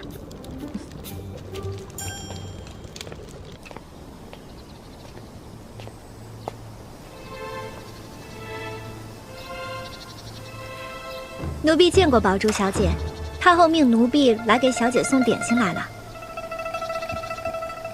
这这就是十四爷的相亲对象。小说里人设是吃货的，怎么看着不太好使？你就是慈宁宫的医女叶锦？正是。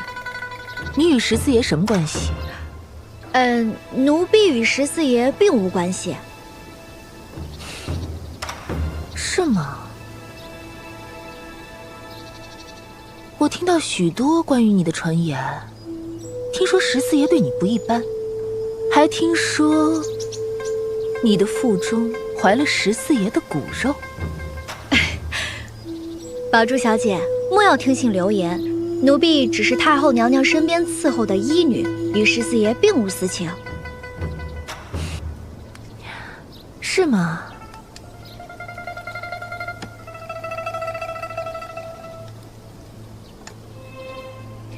此物乃堕胎丸，你把它吃了，我便信了你。我信你的鬼呀！分明是毒药。怎么不敢吃啊？看来传言非虚。你说，若是我把这药吃了，说是你毒害我，皇上和太后是信你一个低贱的医女，还是信我童家氏的嫡小姐？哎呀，不是，你疯了！我自幼便倾心十四爷，嫁给他是我这辈子的夙愿。我童家宝珠绝不允许任何人挡我的路。王爷，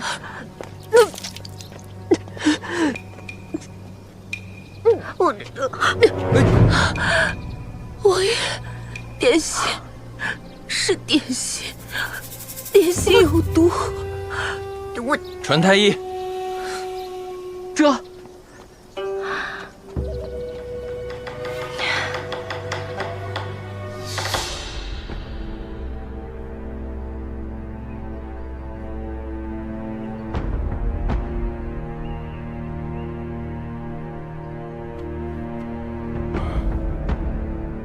启禀太后、皇上，宝珠小姐确系中毒，且所中之毒烈性异常，幸而医治及时，否则恐有性命之忧啊！是何人敢在宫中下毒？宝珠小姐称，乃食用了医女叶锦送去的糕点后，才感到身体不适。只是糕点皆已食尽，未留残余，是否尚有毒性，微臣难以判断。又是你！启禀皇上，膳房里每一样菜品都留有样品，太医院可以随时查验。样品只能保证膳房的食物无毒，但糕点自膳房取来，中途只有你一人，谁又能保证你没有在途中做手脚？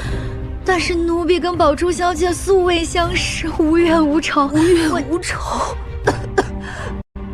你的腹中怀有十四爷骨肉，却无名无法。如今我入宫与十四爷相看，自然成了你的眼中钉，肉中刺。太后、皇上，奴婢冤枉，奴婢跟十四爷并无私情，更未曾有孕。太医在这儿一验便知。再说了，这个毒下的也太拙劣了，就算是奴婢起了歹心，也不至于如此蠢笨。十四乃亲王，岂容你污人清誉，不知轻重。太后明鉴，是他亲口告诉我的，否则臣女第一次入宫，如何知道如此隐秘之事？他声称自己怀有十四爷的骨肉，以此激我，想让我知难而退。可我自幼便倾心十四爷，如今得此良缘，如何甘心拱手相让？所以一时情急，与他起了争执。但臣女实不知，会因此引来杀身之祸。哼，我去，大风大浪都熬过来了，这回阴沟里翻船了，逻辑完美，表演在线，我竟无可辩驳。叶锦，你虽是太后身边之人，但你心术不正，行迹可疑，心怀妒逆，哪怕只有一丝可能，这也绝不能姑息。来人，拖去慎刑司严查审问。这，来，不要，皇上，慢着。母后，皇兄，本王愿以名誉担保，叶锦绝不会是下毒之人。刚才宝珠姑娘说，叶锦姑娘是因为名分而嫉妒，于本王看来极为可笑。本王对于新月的女人从不吝啬名分，从一开始不想要名分的是她。只要她点头，别说一个侍妾的位置，就算是福晋又何妨？我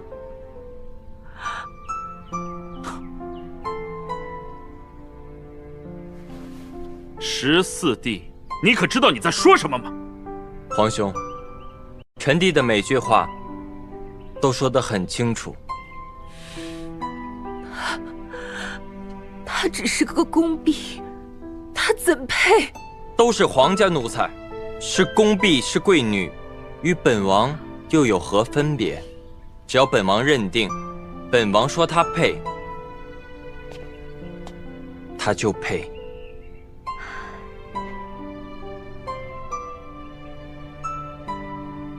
母后，皇兄，叶锦无辜，请还他一个清白。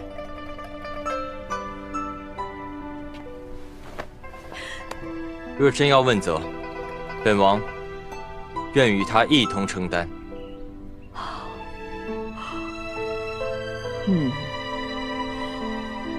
哀家也相信叶锦不会行此等之事。你们都退下，哀家有些话想跟宝珠单独聊聊。是。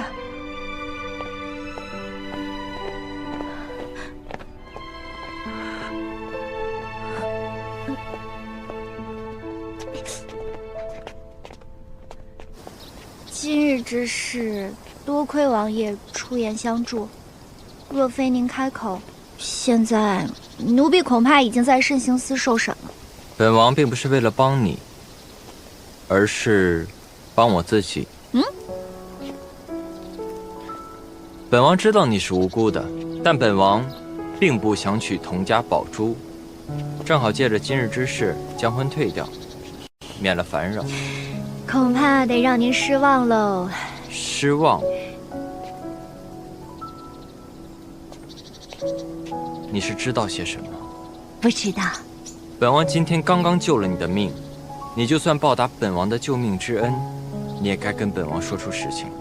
哎呀，我是觉得这事儿没有那么容易结束。我觉得啊，童家宝珠对您情根深重，性格呢又如此执拗，她肯定不会这么轻易放弃的。我觉得您还是做好长期抗战的准备吧。随他吧。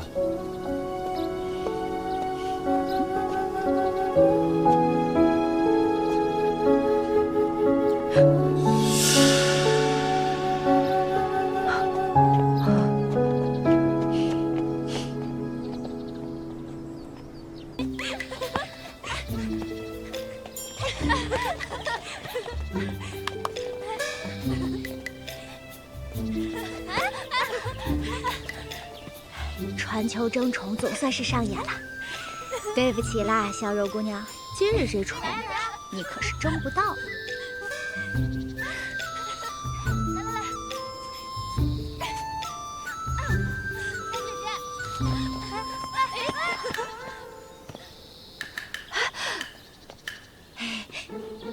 等一下，奴婢见过萧贵人。那就一起玩吧。谢谢萧贵人。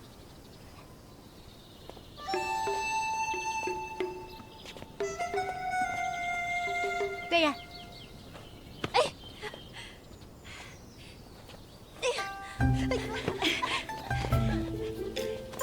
今儿御花园怎么格外热闹？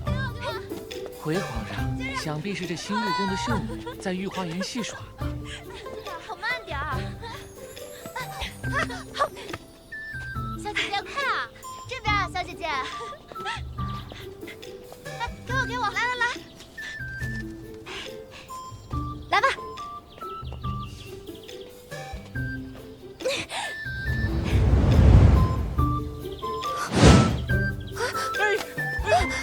皇上小心！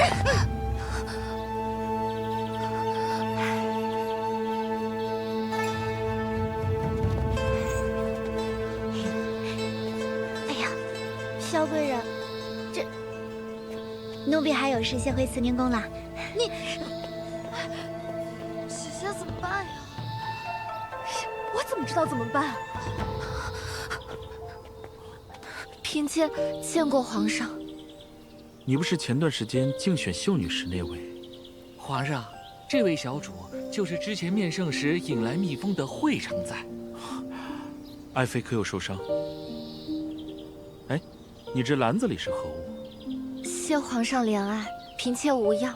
嫔妾采摘一些芍药，入馔既可养气，又添香。你年纪不大，倒是识花识时。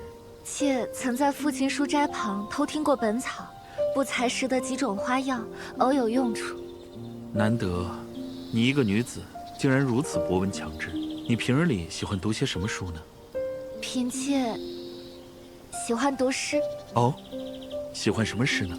嫔妾喜欢的诗很多，但今日此情此景，倒是叫嫔妾想起一首偶然见过的小诗。对酒吟诗花劝饮，花前得句自推敲。九重三殿谁为有？皓月清风作气娇。这不是皇上当年花下五城的诗作吗？你怎知此事？嫔妾偶然在一旧书房中看得，便记下了。看来朕与惠常在倒是有几分机缘。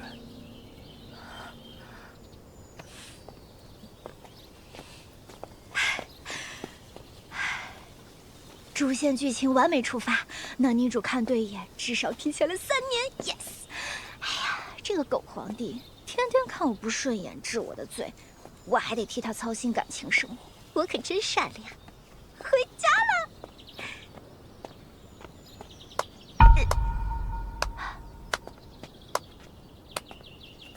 精彩啊！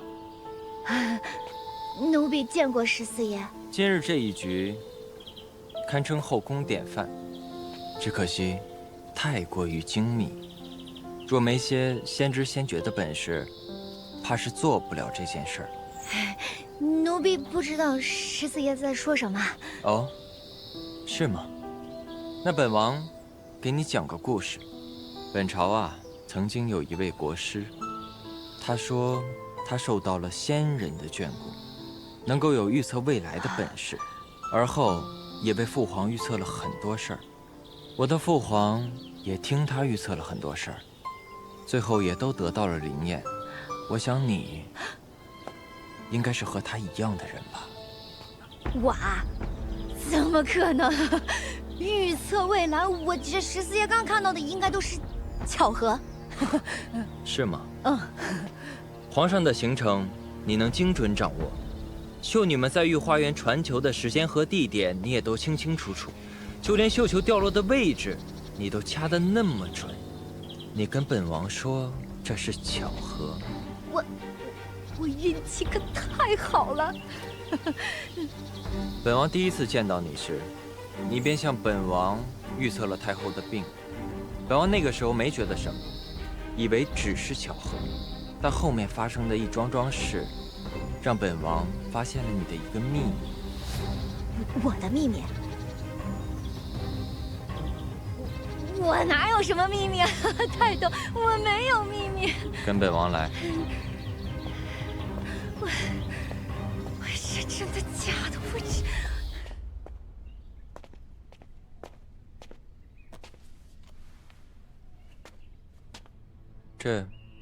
这是本王的暗卫调查的卷宗，你看看。6月初7，叶瑾揭穿秀女云溪给秀女智慧下毒，致使云溪被打入冷宫。6月初8，叶瑾游说兰贵妃设宴立威。6月初9，秀女柳眉因在宴上与兰贵妃顶撞而被体罚。6月初10，秀女萧柔因胭脂过敏而毁容。期间，叶瑾出入了她的寝宫。你派人监视我？不错，因为本王看不透你，本王想知道你到底是谁。我当户部可查，年龄、籍贯、家人、入宫年份，都有迹可查。卷宗可以造假，但一个人的气质造不了假。从本王第一次见到你时，本王就知道你与众不同，而这些卷宗也证明了你不对劲。你对付那些秀女的手段看似平常，实则每一步都精准无误，跟提前知道了一样。比如今日的绣球争宠。哎呀，你到底想怎么样？本王虽知道了你的秘密，但本王并不想怎么样。只要你安分守己，本王可以为你保守这些秘密。若你想保守秘密，这个卷宗就不会出现在我面前。其实是有条件的，对吗？果然聪明。作为回报，你要帮本王解决个小麻烦。什么麻烦？不知道额娘和佟家宝珠又聊了些什么。额娘非要她做本王的福晋，不日还要传她进宫，但本王已无以敷衍，你得帮本王想个法子。奉天承运皇帝诏曰：常在钮祜禄氏，柔嘉淑顺，风姿雅悦，淑慎性诚，柔嘉为则，深得朕心，特晋封为贵人，钦此。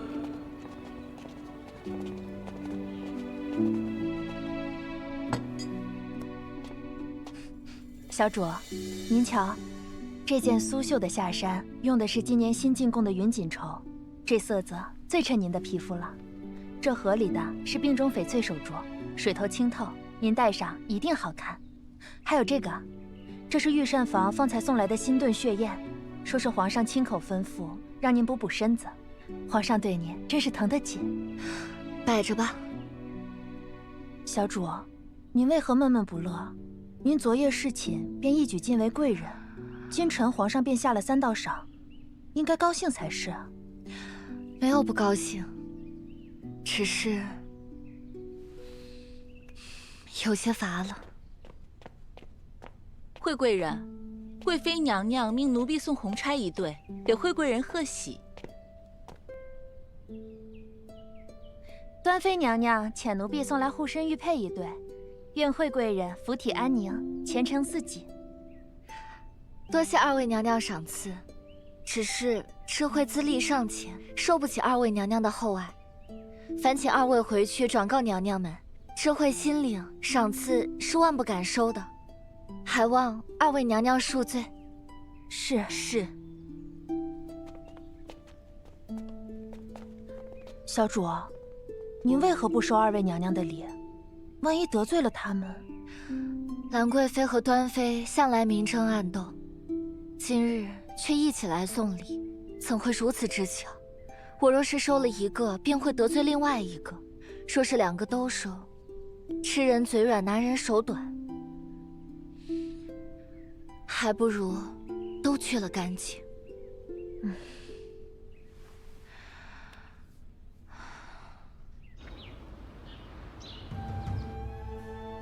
好你个惠贵人，本宫一番好意，你竟不领情，真是不识抬举。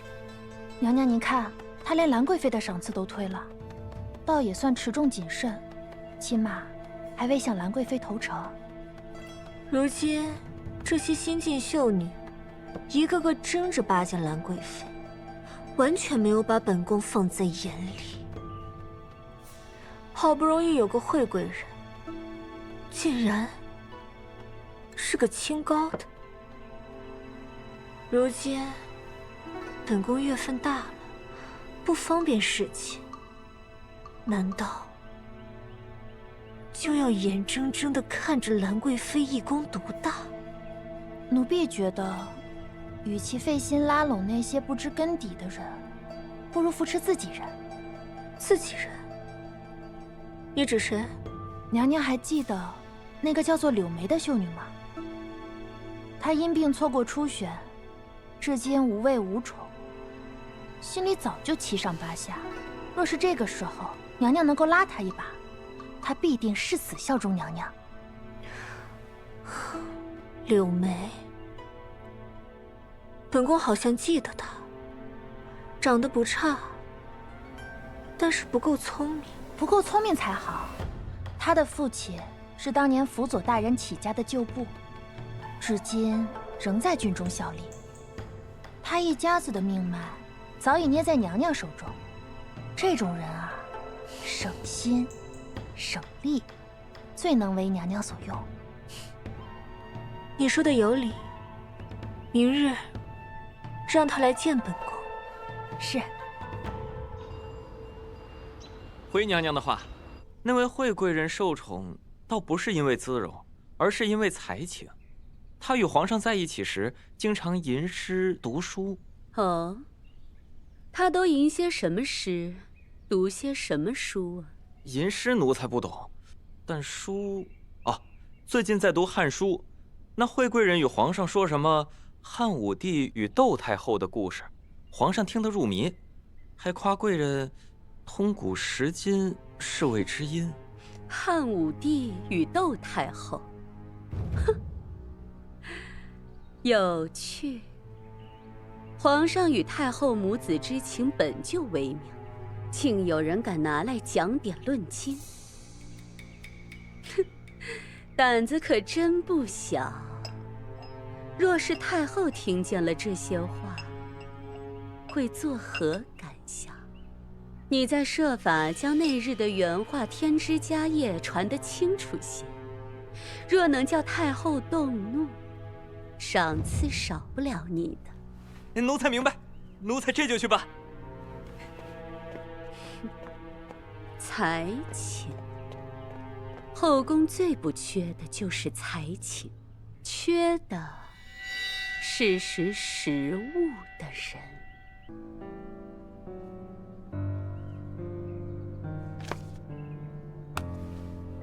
皇上，今儿晚上去哪位娘娘宫中歇歇啊？朕去寻惠贵人说说话。回皇上，惠贵人这几日被太后下令禁足了。禁足？为何？说是触犯了宫规，具体缘由太后并未言明。皇上，兰贵妃今儿又遣了婢亲送汤羹来，你已经有旬日未曾移驾贵妃宫了。走吧，就去他那儿吧。这。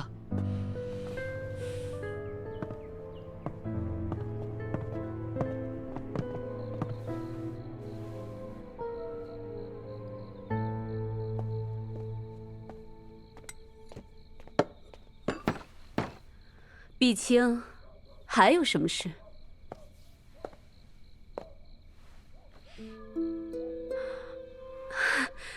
皇上，皇上，您怎么来了？碧清也不通报一声。是朕不让他通报的，朕想给你一个惊喜。惊喜？哼，惊吓还差不多。皇上冷落臣妾许久，怕是连臣妾的宫门朝哪边开都忘了吧？这夜深人静才来，是哪位贵人不留您过夜了？唉，既然爱妃如此不留情面，那朕便不打扰了，回前殿去便是。既然来了，就休想臣妾放过您。朕近来确实政务繁多，每日批阅奏折，心头烦扰。今夜稍有空闲，便想起许久未见爱妃，心中甚是牵挂。臣妾还道是哪位新人迷了您的眼，连臣妾长什么模样都不记得了。忘了谁，也不会忘了你呀。你可是朕的兰贵妃，怎可轻易被替代？油嘴滑舌的。夜深了，陪朕歇下吧。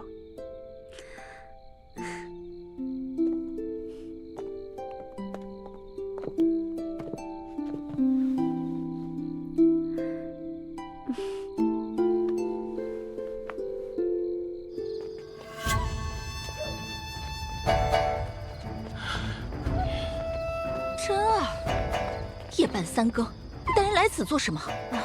碧青姐姐，是我。皇上在贵妃这儿吧？我有要紧事要禀报，事关主子娘娘安危。皇上与贵妃娘娘已歇下，规矩你是忘了。夜里擅扰圣驾，该当何罪？这端妃娘娘动了胎气，腹痛不止啊！你们就会这一招了是吧？腹痛不止，你找太医呀，找皇上有何用？还愣着干什么？送甄二姑娘回去。皇上，请您去看看端妃娘娘吧。端妃娘娘腹痛不止，皇上，住嘴！惊扰了圣驾，你担得起吗？何事喧哗？回皇上，是端妃娘娘宫里的甄儿哭喊着要求见圣驾，说是端妃娘娘动了胎气，恐有不测。皇上，这奴才的话一向张狂，未必可信。再者，不是还有太医吗？端妃有孕在身，朕理应去看看。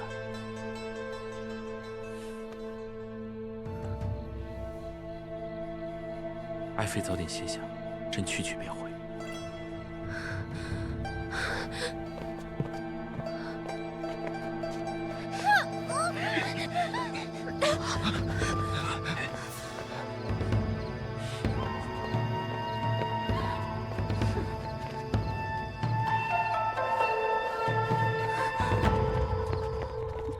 娘娘，都怪甄儿那个小蹄子，奴婢拦都拦不住。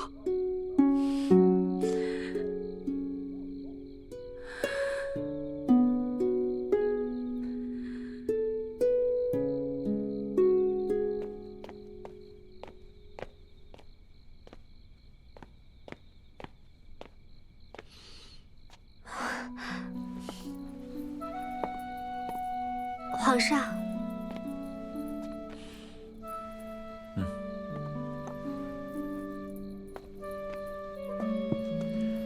听闻你腹中又觉不适，朕特地过来看看，可召了太医？妾身无碍，只是胎象不稳，惊动了圣驾，实在惶恐。你怀了身孕，最要紧是养好身子，其余的事不必多操心。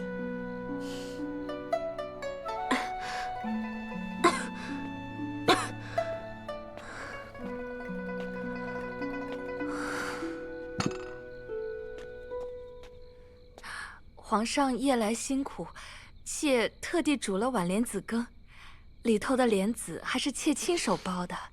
几日不见，爱妃这宫里头又添了宫女。皇上，妾身是住在侧殿的柳答应。既是侧殿的人，为何入夜还在这里？入宫之时没有学过宫规吗？皇上，是臣妾让他来的。如今妾身卧床养胎，实在难得侍奉圣上。柳眉既是我宫里的人，心性规矩皆属上乘。若皇上不嫌弃，妾身可以请他去偏殿伺候，也算是妾身尽一番心意。你倒是想得周到。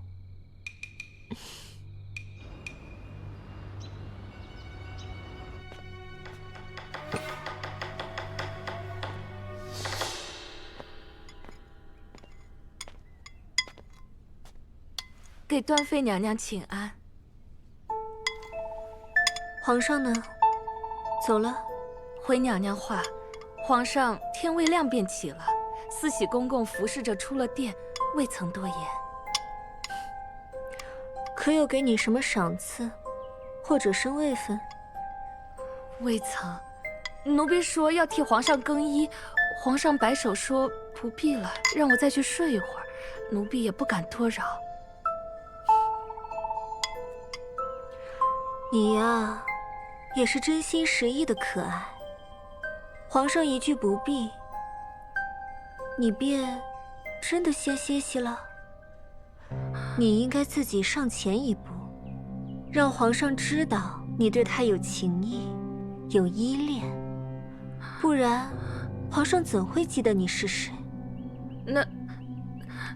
那我罢了，本宫就再帮你一次，替你讨个位分来，可好？如今你住在本宫偏殿，又侍过寝，该有个常在的位分，才配得上你了。多谢娘娘提携之恩，臣妾日后为娘娘马首是瞻，以后定为娘娘效死力。只要你知道自己从哪里来，要到哪里去，本宫自然不会亏待你。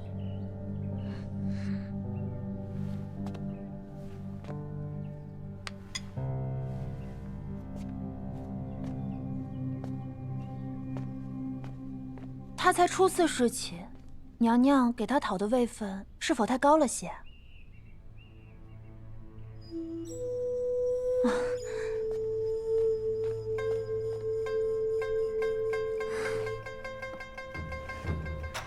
这后宫二分天下，本宫与这兰贵妃素来势不两立。如今本宫有皇子傍身，这后宫自然是本宫的天下。本宫此举就是要让这些新来的小主子们好好瞧瞧清楚，谁才是这后宫之主。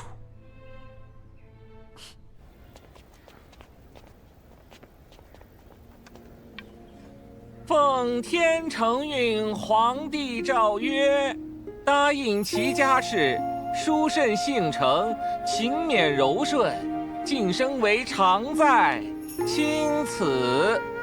谢皇上恩典。恭喜啦，柳常在。公公，请笑纳。这不折上了老了吗？那恭喜柳常在。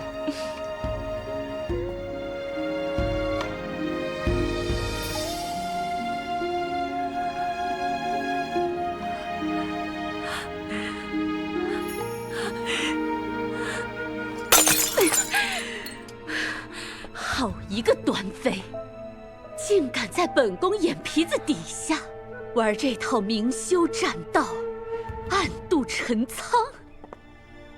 哼！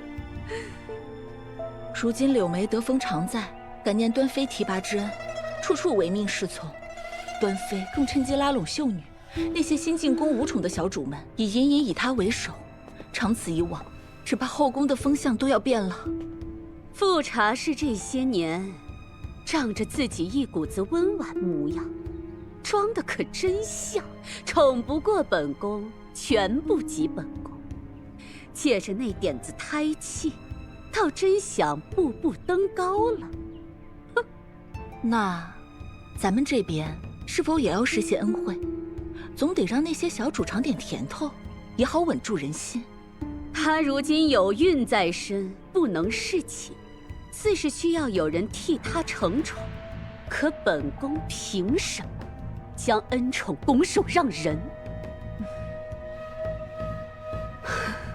他这一胎日子还长，本宫定要让他好看。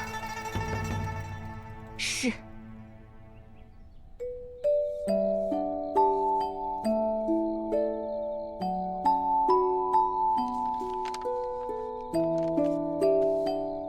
姐姐，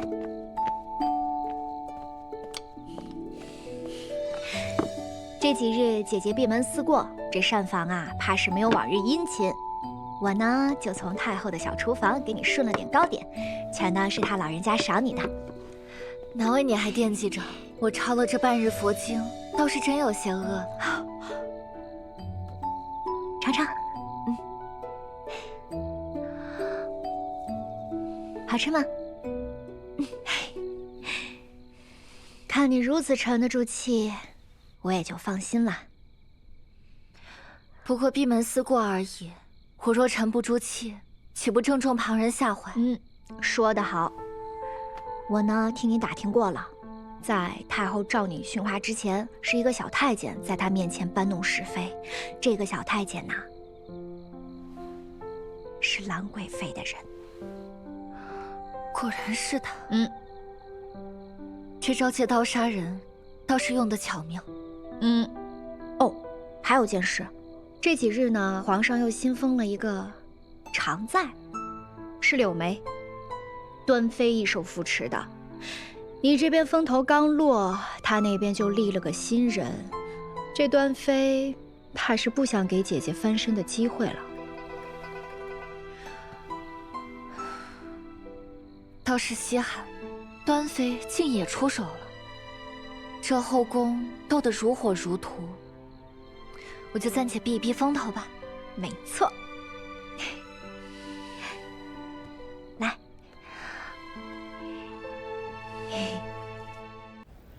到底发生什么事了？刚才我看到皇上都急匆匆地赶过去了，好像是练武场那里出事了。哎，是不是那马出事了？我刚才看到那马的尸体被运出去了，血淋淋的。什么马呀？14爷出事了，说是被烈马冲撞，从马上摔下来，2条腿都断了。怎么会这样？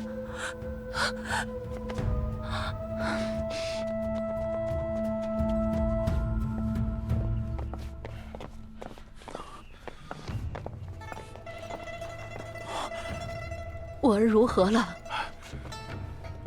回太后，王爷伤势凶险，幸而止血及时，并无性命之忧。那他这腿可有大碍？还能站起来吗？腿骨伤得极深，经脉受损，恐怕王爷一时半刻难以站立。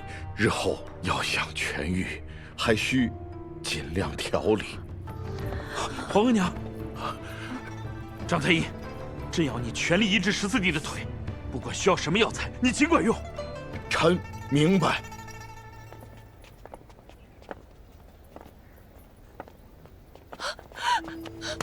太后，14爷他说，到底怎么回事？太后息怒，王爷去马场骑马，刚开始还好好的，可不知道怎么回事，突然王爷骑的那匹马受惊，最后王爷只能杀了那匹马才停了下来，可他自己也摔了下来。好好的马，怎么可能受惊？额娘，儿臣已经着人去严查了。太后娘娘，14爷到底如何了？唉，原本喜事在前，如今却老14这腿，怕是……不会的，14爷多么骄傲的一个人，他怎么会？不会的。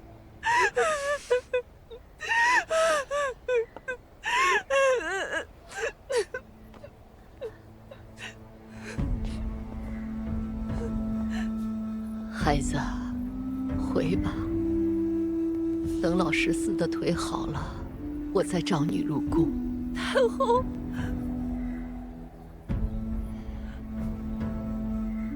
是。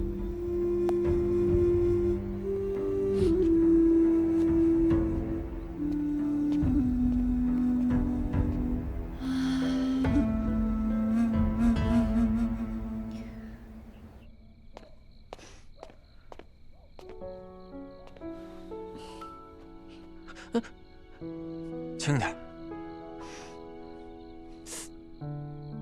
轻点儿。王爷，您现在知道疼了，奴才都已经很轻了。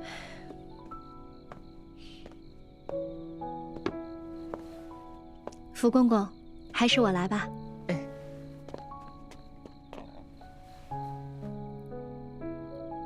早知道就不给你出这主意了，这伤的也太重了。不够狠，怎么能断了皇额娘的念想？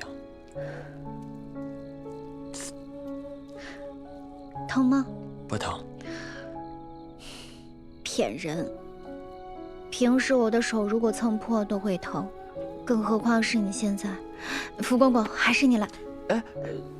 看着可怕，其实是本王自己伤的，没有伤到骨头。可是太医说，太医是本王的人，只要婚约不取消，本王的腿就好不了。哦，你对自己倒是挺下得了狠心。怎么，心疼了？我是怕你之后这条腿万一瘸了，你再赖上我。不赖你，只要你答应本王一件事。王爷，又有什么事儿？你知道了本王的秘密，不如就留下来伺候本王，和本王一起保守这个秘密。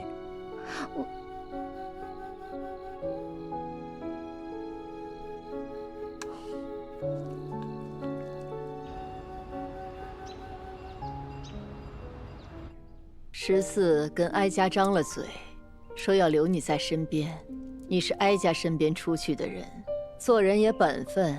哀家准备赐你个格格的名分，你就留在14身边，好好照顾他。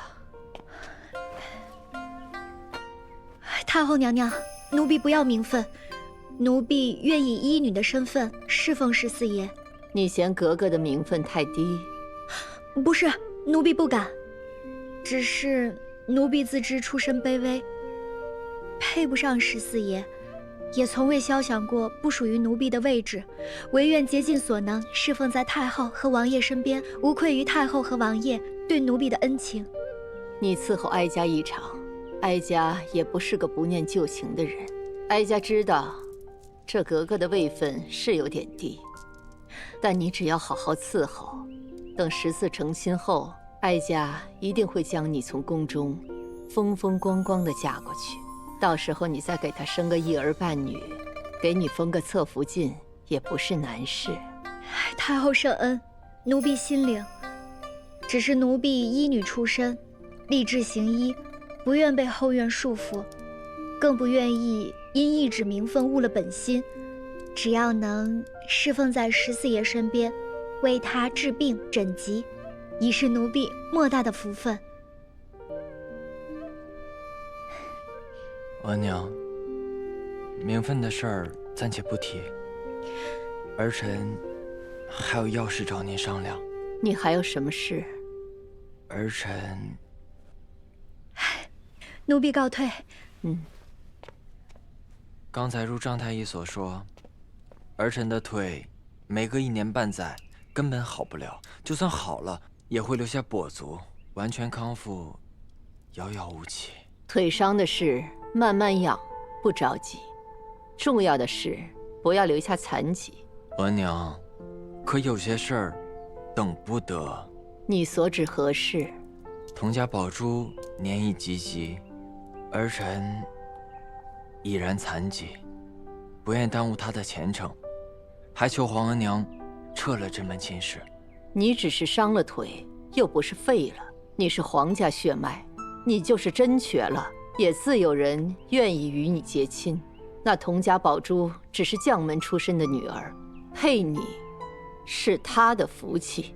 额娘，那威武将军是个心高之人，儿臣无权无职，又落下残疾，他心中定是不情愿。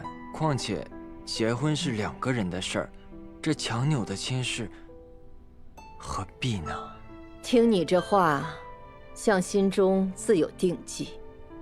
你须知这门亲事是哀家为你精挑细选，与你大有裨益。佟家宝珠对你痴心一片，威武将军一门又人丁兴旺，万一哀家哪天薨逝了，你也有一门岳丈家可以倚仗。额娘，您这是说什么呢？儿臣明白您的意思，但儿臣已经长大了，想自己决定自己的人生。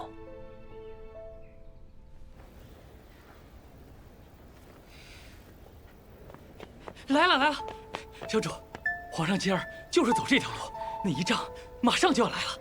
真的？啊，那可太好了。那小主答应奴才的好处啊，这点意思，你先拿着。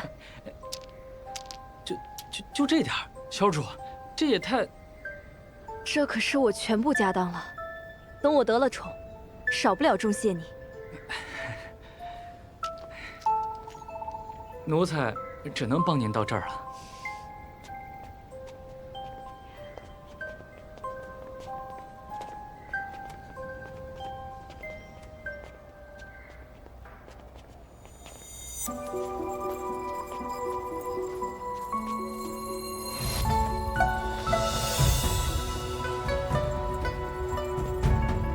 皇上，要不要奴才派人去看看，是谁在那儿跳？不必了，朕亲自去瞧瞧。好了，刚才太后之言并非本王之意。我知道，你我之间本就是做戏。王爷请放心，奴婢不会当真的。你觉得本王待你皆是做戏？不是吗？不只是王爷，我也一样。你呢，演忠孝两全的皇子；我呢，演尽职本分的医女。彼此心照不宣，互惠互利，何必认真？那倘若本王说，想实心实意的给你一个名分呢？别，那也太吓人了。再说了，我不可能以丈夫为天的，我也不可能跟其他的女子共侍一夫。而且我有一技之长，天高海阔，哪里去不得？为什么要作茧自缚呢？更何况，在我的家乡，我已有所爱之人。奴婢告退。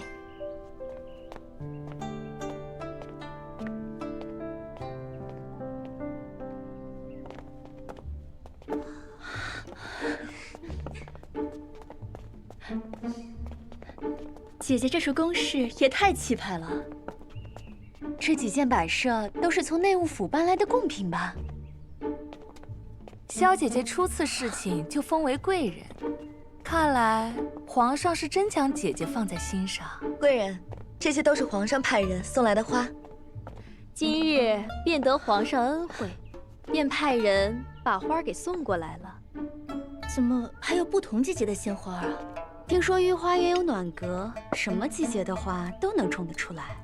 只不过这些花太珍贵，十分难得。萧姐姐能有这份恩宠，真让人羡慕。只可惜没有牡丹。妹妹此话何意？萧姐姐国色天香，百花之中唯有牡丹才配得上姐姐。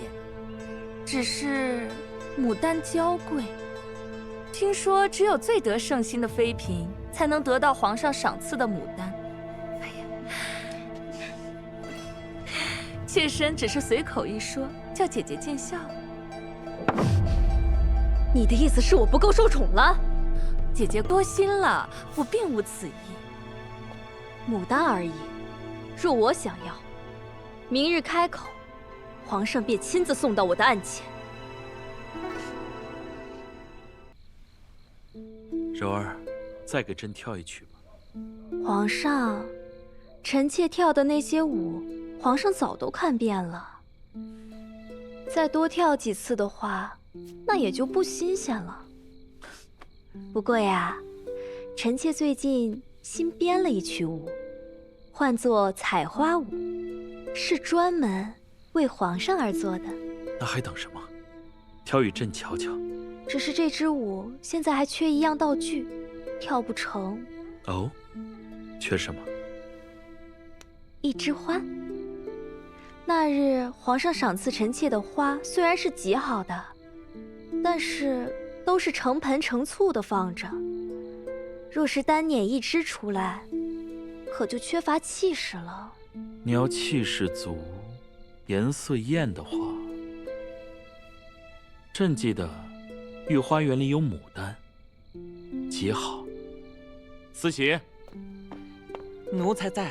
传话下去，去御花园捡一枝好看的牡丹，送给贵人，做舞道具。皇上，可这御花园的牡丹一向是留给贵妃娘娘的，其他人不得擅取。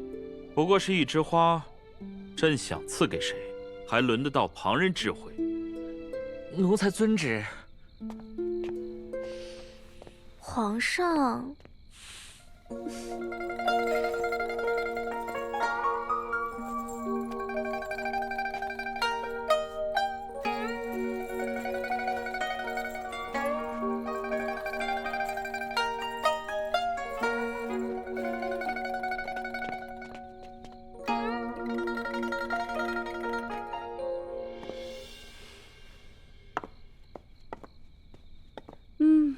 这盘红绣球开得极好，这株二乔色泽也够艳。本宫记得，今年御花园不是有3株瑶皇吗？怎的今日一盆也没见着？启禀娘娘，瑶皇最是娇贵，前日气温突降，也枯了2盆。那第3盆呢？回娘娘的话，最后那一盆今早被四喜公公取走，说是皇上赏给了萧贵人。都给我退下！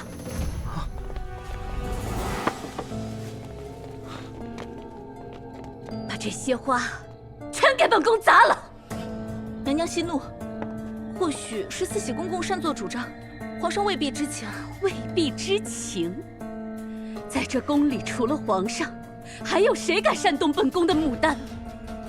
萧贵人，哼，这个贱婢！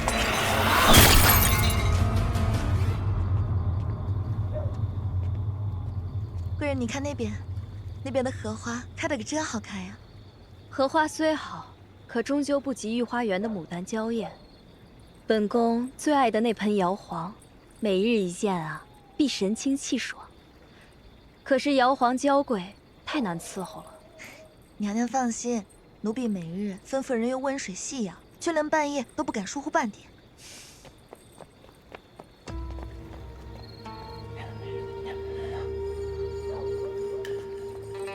怎么了？信房那边有事，管事的婆子让我亲自过去一趟。只是贵人这边也离不得人啊。去吧，正好本宫也想自己走一走。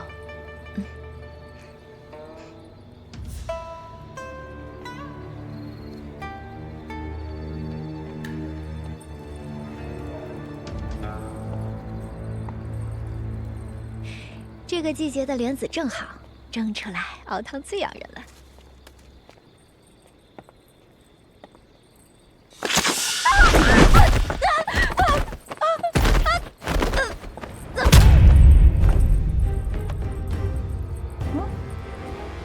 什么声音？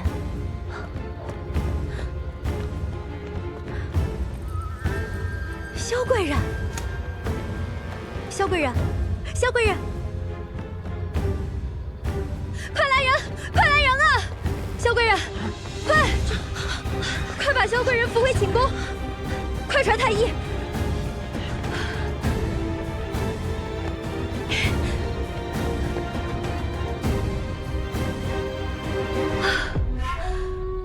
萧贵人摔倒，这剧情也提前太久了吧？都怪我一时冲动救了他。改变了他的结局，这蝴蝶效应还会引发什么呀？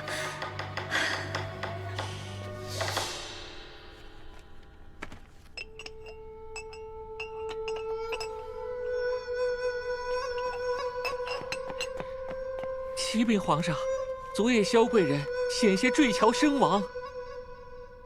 那萧贵人她，萧贵人昨夜心情不佳，去御花园散心，但不慎失足跌落，这脸毁了。失足？可有查清原因？贵妃娘娘已遣慎刑司彻查。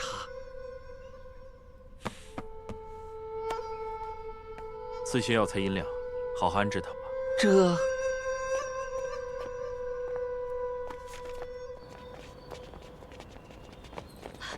皇上，皇上，是臣妾，臣妾是萧贵人。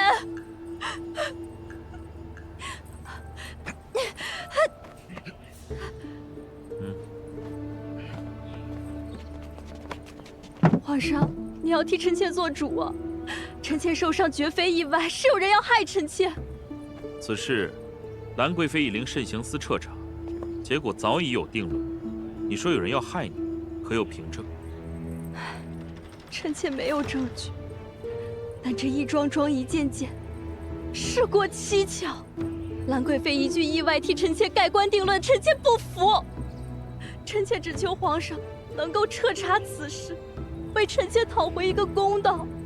后宫之事，素来有兰贵妃打理，朕朝政繁忙，岂能日日事事插手？皇上，臣妾会死的呀！皇上，臣妾的一生已经毁了，臣妾现在只求讨回一个公道。皇上连这点愿望都不愿意满足臣妾吗？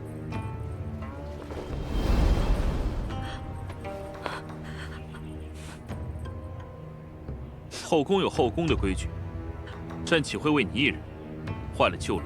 一日夫妻百日恩，皇上难道连这点愿望都不愿意满足臣妾？放肆！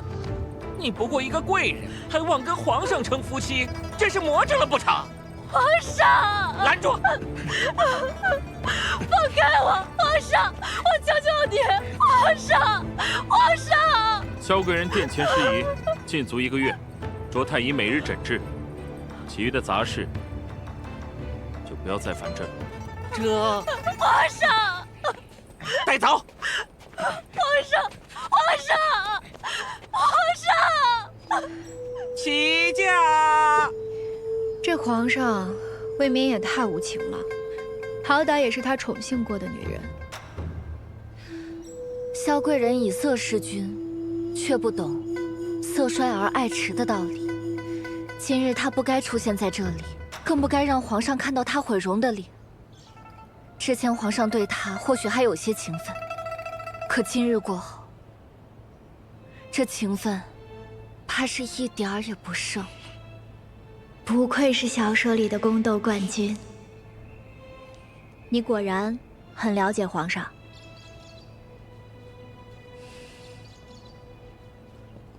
我13岁时便立志入宫，从那时起，我便开始悄悄搜集关于皇上的一切，他的文章、奏书、诗赋，我都研读过，也都背下了。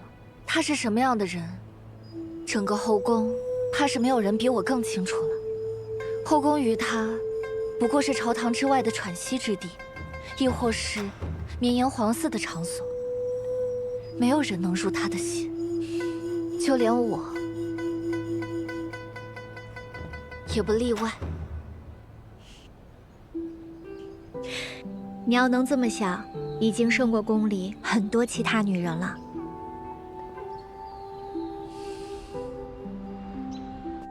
虽说皇上下旨令御医每日前来诊治，但是兰贵妃派来的御医尽是敷衍，开的药也毫无作用。贵人已经呕血了好几日了，一直不见好，奴婢担心她熬不住啊。贵人，这是慈宁宫派来的医女叶锦姑娘，听说您病重，来给您瞧瞧。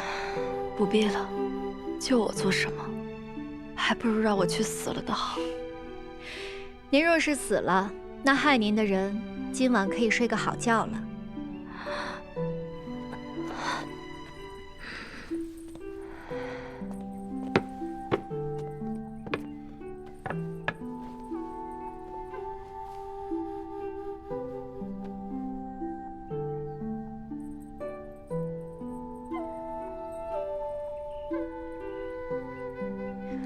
贵人这病不是伤寒，也非毒症，而是肝气郁结所致。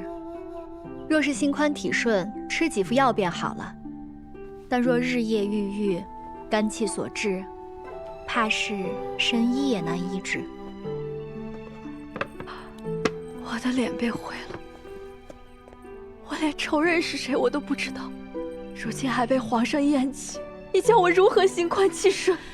哪怕只为了看清真相报仇雪耻，你也应该活下去。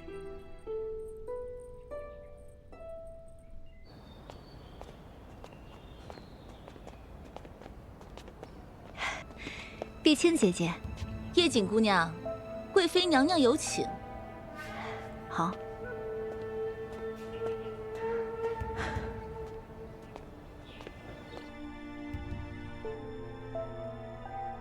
这些金饰头面都是贵妃娘娘赏你的。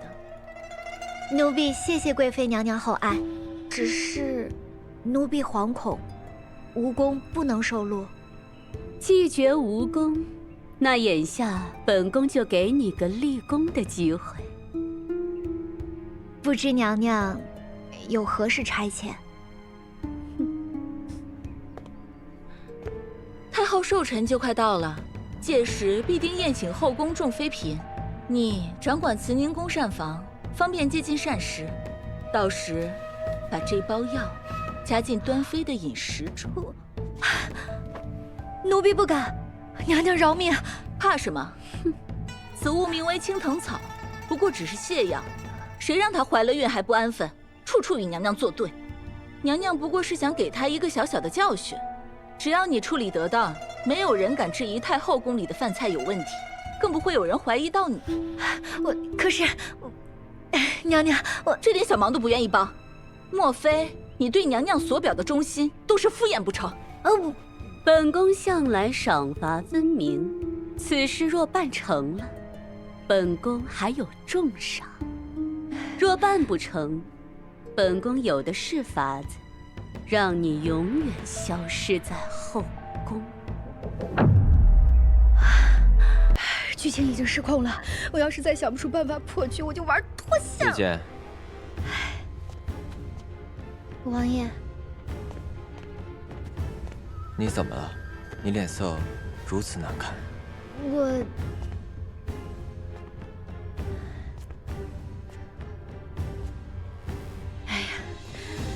贵妃娘娘刚才赏了我特别多珠宝首饰。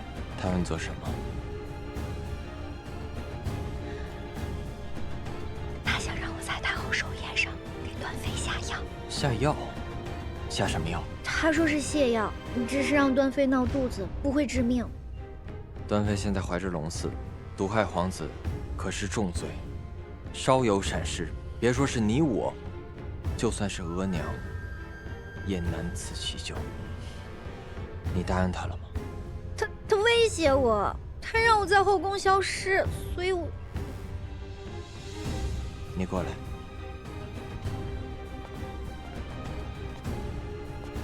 这件事情交给本王，你放心，只要有本王在，就不会让你消失。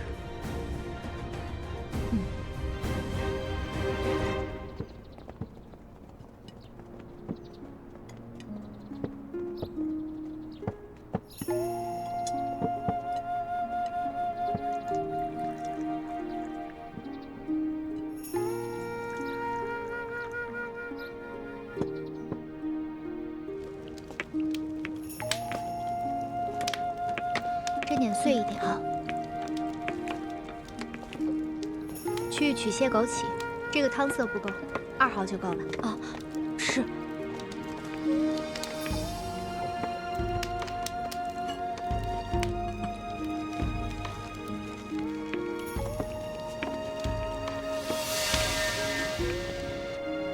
恭祝太后福寿安康。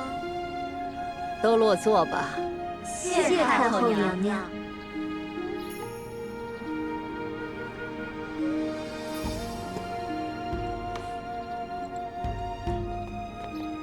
儿臣恭祝母后，祝母后福寿与天齐。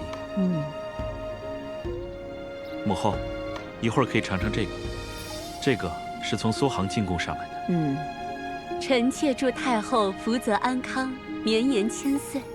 兰贵妃有心了。谢太后。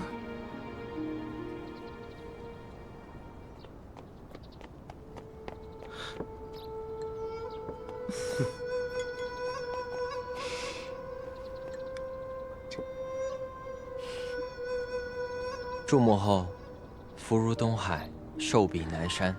你的腿还没有大好，万万不可喝酒。14弟，好生休养。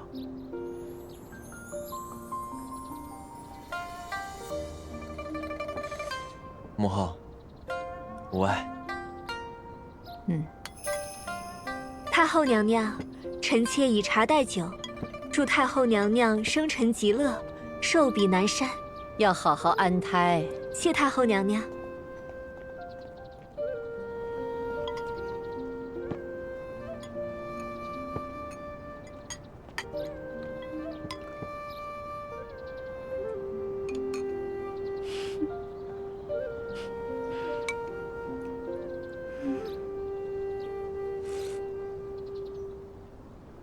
您尝尝这个。皇上，你也尝尝。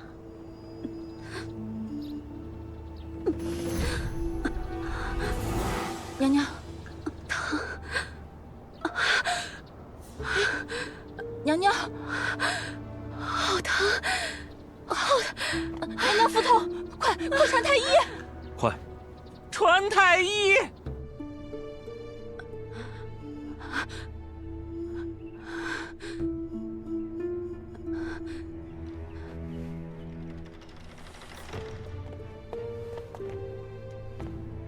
回皇上太后，贵妃娘娘腹痛，乃误服青藤草所致。此草虽非剧毒，但遇热时隐隐剧痛，若量再加大些，后果不堪设想。这青藤草是何物？青藤草乃西域异物，极为罕见。宫宴之中怎会出现此物？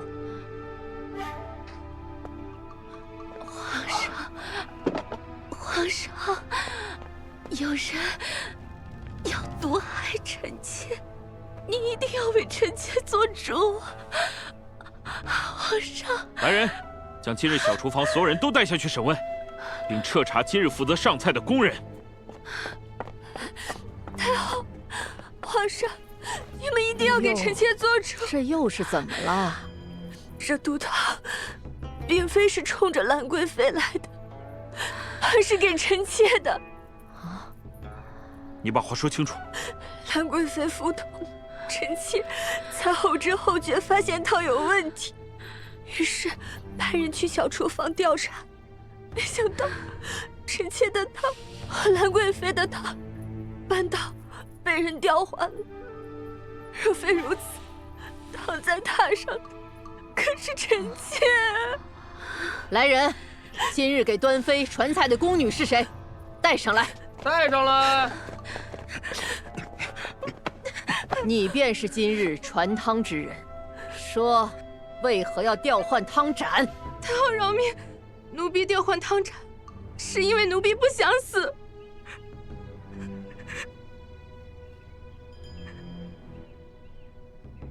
是兰贵妃宫里的婢妾，她还以奴婢全家的性命相逼，要我在端妃娘娘的汤里下药。奴婢怕事败牵连，于是偷偷换掉。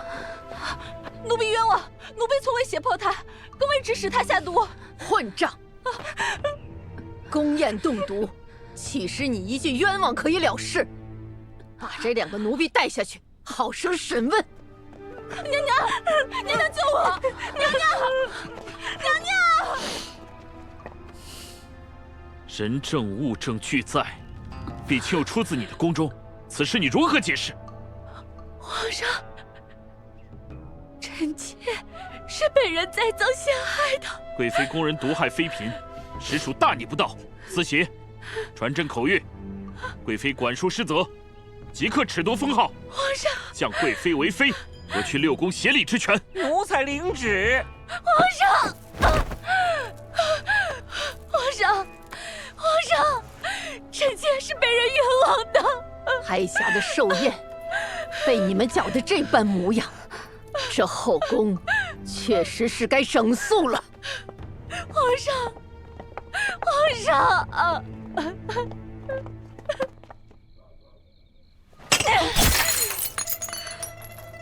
你个贱婢，竟敢背主翻供！当初不是他苦着求碧青出头，替他家人解困，如今竟敢反咬一口，真是反了天了！娘娘息怒，这件事牵连太多，稍有不慎便是满宫风雨。奴婢以为皇上如今只降娘娘为妃，未曾再追责，已是顾全旧情。顾全旧情？他若真有情，又怎会当着那么多人的面，这般羞辱本宫。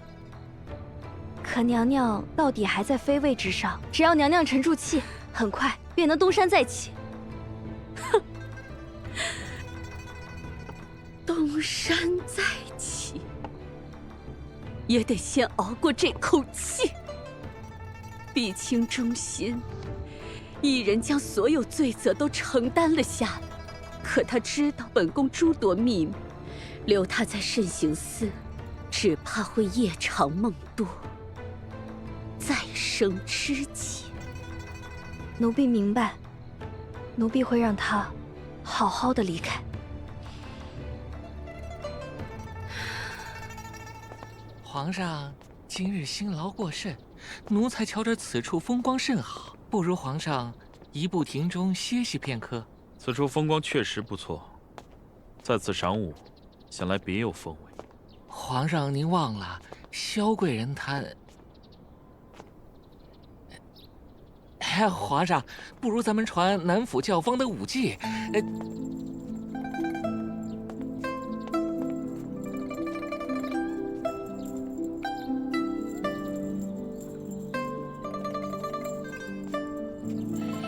皇上，这不是奴才安排的。这舞伎看着也不像是南府的人，虽然武艺是生疏了些，但是颇有几分灵动之气。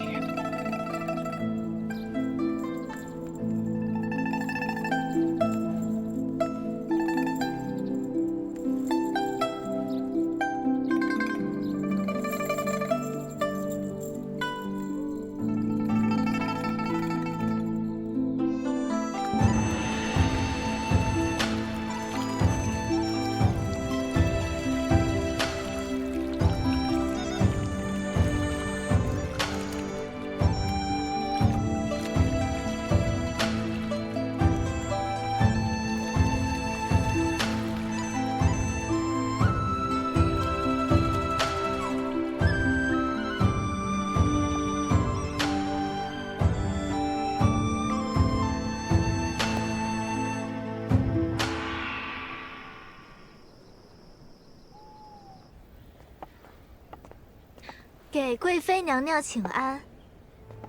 昨夜侍寝，滋味如何？本宫费尽心机把你从冷宫捞出来，送到皇上面前。如今你一夕被封为答应，也算一步登天了。贵妃娘娘提携之恩，云溪永世难忘。起来吧，既随了心愿，以后就好好替本宫做事。本宫不会亏待你的。是。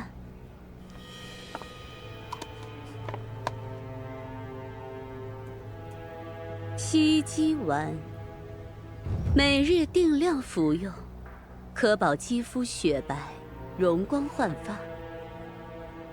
若不是服用它会妨碍生育，本宫都想试试。西答应，为了妖宠而牺牲生育能力，你不会怨恨本宫吧？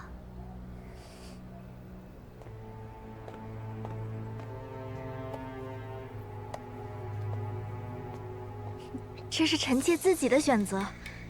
贵妃娘娘一入宫，便获圣宠，从未尝过被皇上忽视的滋味。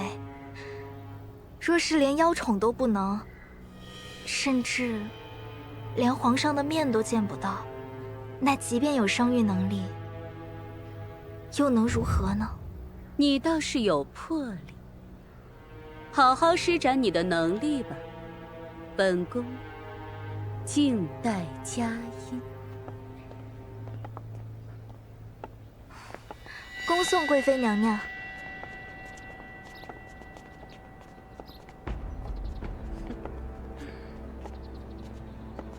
嗯？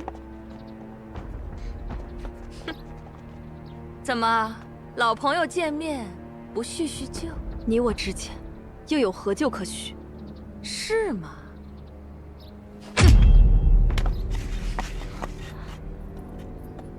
大胆！你敢摔坏皇上御赐的扇子，现在马上下跪道歉。或许我会饶恕你。这分明是你自己摔坏的。你们都看见了，刚才是谁摔坏了扇子？自然是萧贵人。六妹，我如今容貌尽毁，早已无法与你争宠，你为何还要落井下石？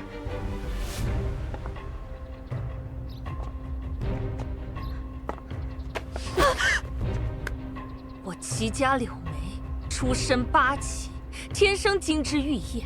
你呢？不过是个汉军旗出身的庶出女子，也敢妄想与我比肩？仗着几分姿色，狐媚得宠，终究不过镜花水月。如今毁了容，连条出路都没有了，真是可怜又可笑。不就是嫉妒人家比你貌美吗？柳常在，这心里可真阴暗。哪里来的低贱宫女，敢在本宫面前出言不逊？来人，掌嘴！我是慈宁宫正六品的女医，要想掌嘴，还轮不到小主。小主，他是太后赐给14爷的人，不过是个庸脂俗粉，替14爷提鞋都不配，连个名分都没有，还想狐假虎威。我今儿就是要打你，谁能奈何我？打！住手！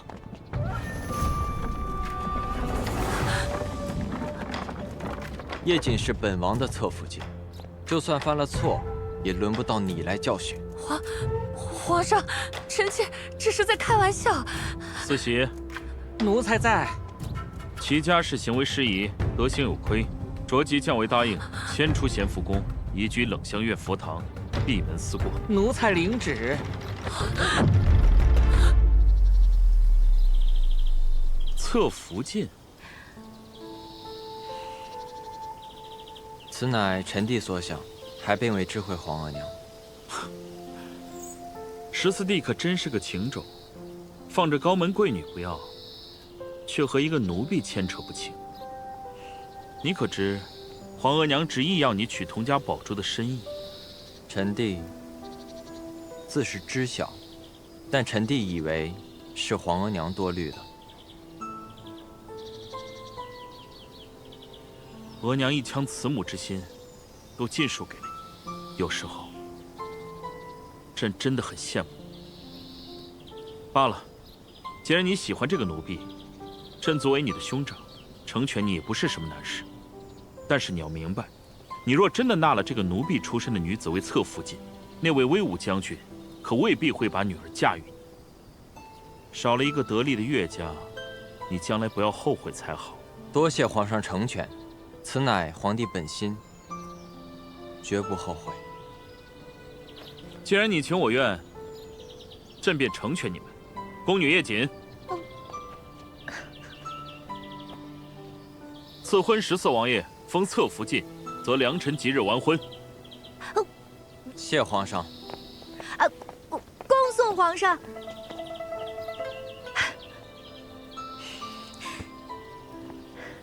什么你情我愿，我根本就没答应啊！这不是权宜之计吗？权宜之计，皇上都下旨赐婚了，难不成还能反悔啊？你若执意不愿，那日后我就自然再想法子。但眼下局势未定，你有我之庇护，总好过你一人在这后宫中任人宰割，对吧？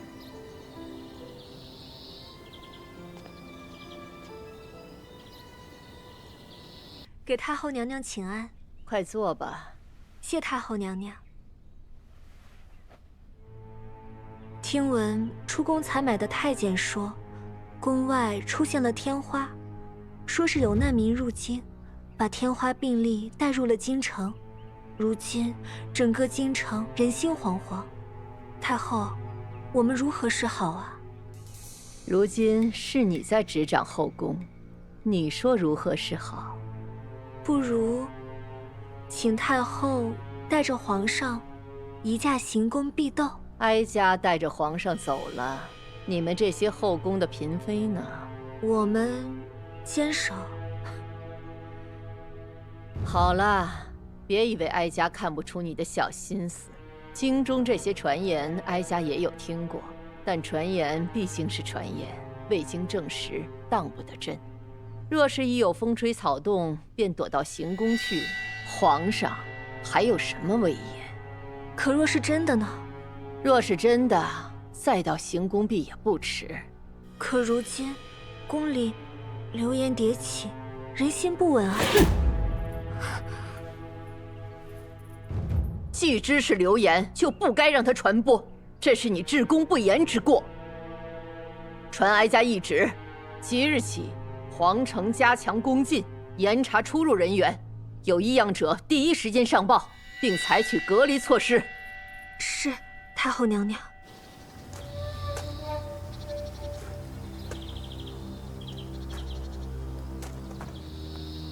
王爷，王爷，最近没事儿，您就在宫中休养，不要总出去了。今日你比往常回来的晚，是出了什么事儿吗？我今天出去办事，发现宫禁严格了很多，巡逻的禁军也比过去多了很多倍。我打听了一下，说是京城有人得天花了。这种流言啊，每几年都会有一次，若无实据，不必可信。但这次可能是真的。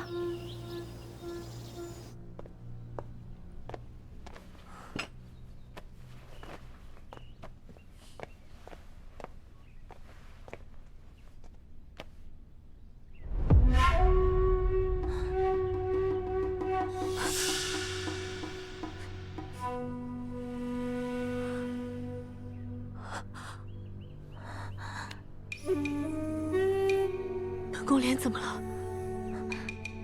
真儿，拿镜子来。娘娘，快点，拿镜子过来。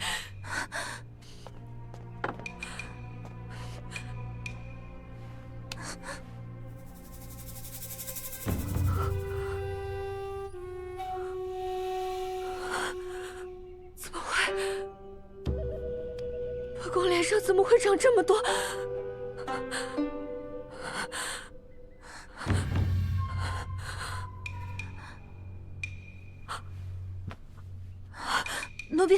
奴婢这就去宣太医。站住！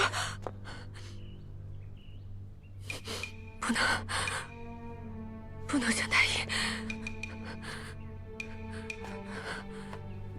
可是娘娘，宫里尚未有天花病例，若本宫是第一个感染上的，到时候宫里疫情传开，本宫在皇上眼里就是罪人了。本宫不能是第一个。可是病拖不得。娘娘，您现在不是一个人，您得为您肚子里的皇子考虑啊。本宫正是为肚子里的皇子着想。此病根本无药可医，能不能活，全靠天命。若天命好，我们都能活；若天命不好，一尸两命。我和皇儿都活不成。事到如今，管不了那么多了。好珍儿，一会儿去拿脂粉，替我掩盖一下。此事定不能让任何人看出破绽。然后你去府里给额娘和阿玛传信，让他们去民间寻些药回来。此病民间多发，宫里的药未必比得上民间的药。快去！是。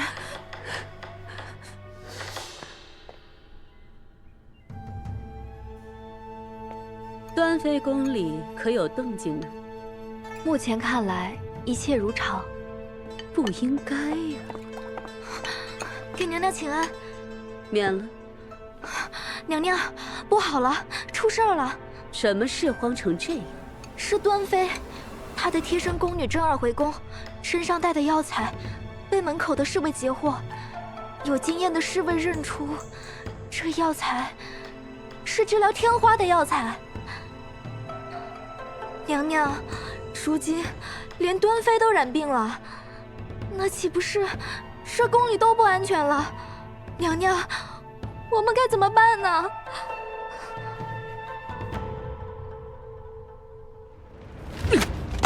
怎么办？你问朕怎么办？身为内侍总管，宫里出了天花竟一无所知，朕治你一个失察之罪也不为过。奴才该死，奴才该死！传旨旨意，即刻封宫，召太医紧急会诊，所有与端妃接触过的妃嫔宫人，一律就地封宫隔离。奴才领旨。封门。娘娘，不好了，咱们宫被封起来了。什么？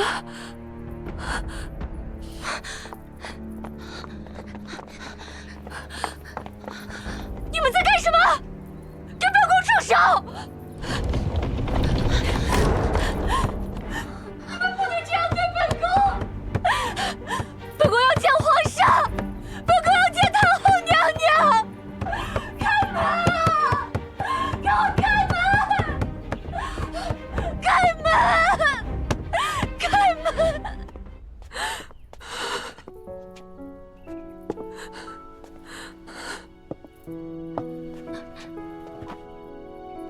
皇儿，额娘对不起你，为何会染上天花？额娘为了养胎，拿人没娶，到底是哪里出了问题？为何会这样？给娘娘请安。今年的新料子不是已经送过来了吗？怎么又有这么多？这是今年的贡品，这料子不禁放，皇上让送到后宫分给各位娘娘。奴才第一个就给端妃娘娘您这边送过来了。本宫看这料子柔软华贵，适合做寝衣。珍儿，你去给本宫做几件寝衣吧。是。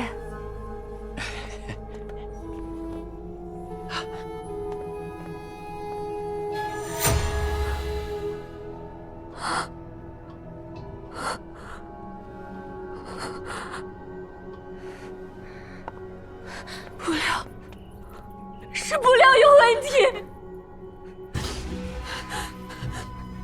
那五府的太监为何要害本宫？是他，掌管宫里多年，一定是他指使人干的，一定是他。我要去揭发他。兰妃，娘娘，是兰妃。皇上，最近为时议烦忧，也莫要太过操劳，伤了身子。额娘不用担心，朕已命太医院全力去医治，相信不久就会有结果。那便好。禀皇上、太后，端妃娘娘一直不肯封禁于宫中，还因此大闹了一场。据说……别吞吞吐吐的，有话就说。奴才不敢说。端妃娘娘说她感染天花乃是兰妃设局，还因此一直咒骂兰妃娘娘。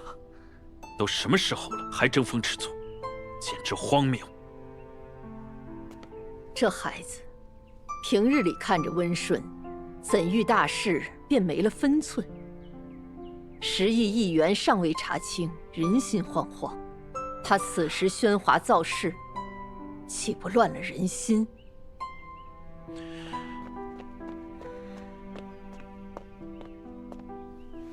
太后，兰妃求见。这个节骨眼儿，他不在自己宫里好好待着，来见哀家做什么？他说是关于天花一事。罢了，让他进来吧，看看他这次折腾什么幺蛾子。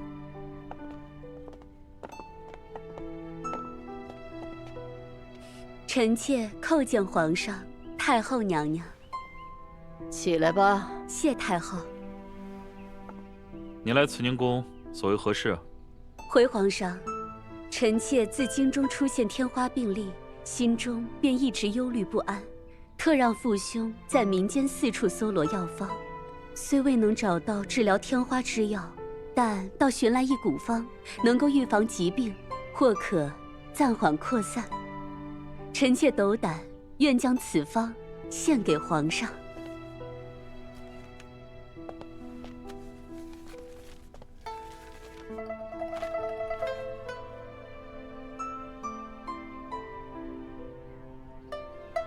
南妃心怀社稷，体恤众人，实属难得。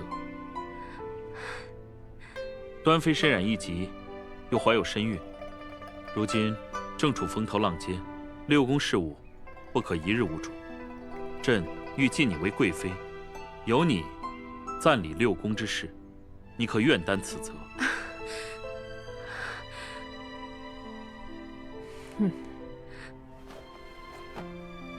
臣妾惶恐，唯愿以绵薄之力为皇上分忧。皇额娘意下如何？皇上既心意已决，还问哀家做什么？滚！都给我滚出去！走。怎么了这是？14爷在小说里出场不多，天花事件从头到尾没有出现，没想到竟波及到了他。别过来！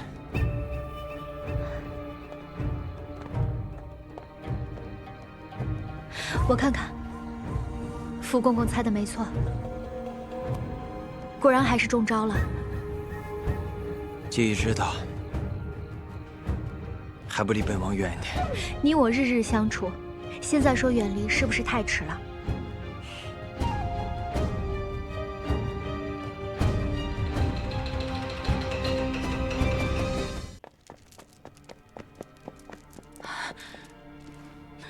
太后，不好了！什么事慌慌张张？14爷那边传来消息，说是14爷也感染了痘疹。什么？现在什么情况了？14爷那边的住所已经封宫，所有接触过14爷的奴才也全部强制隔离了。是叶锦姑娘下的命令。如今叶锦姑娘正留在14爷身边，亲自照料王爷。叶锦做得好啊！现在当务之急是不能让天花扩散。叶锦会医术，14那边有叶锦照顾，哀家放心。传哀家懿旨，让太医们全部进宫。是。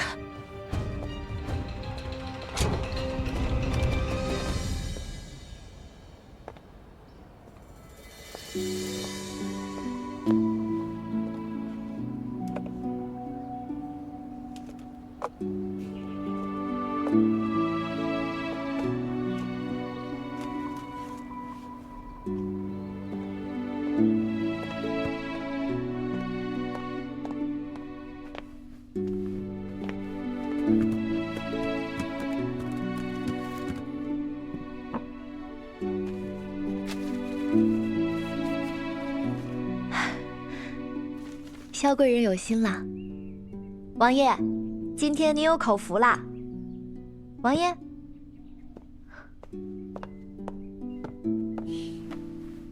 王爷，怎么这么烫？福公公，取盆冷水过来。这，王爷。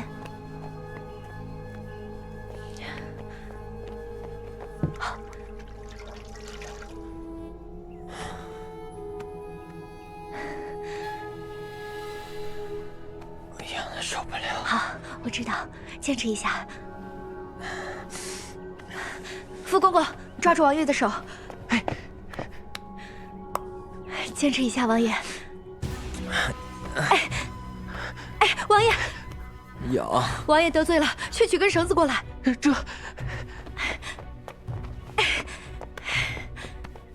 呀，抓着王爷手。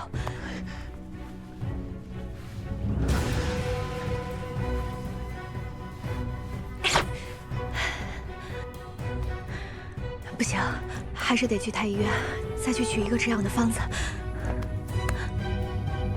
别走，留下来陪本王说说话。说什么？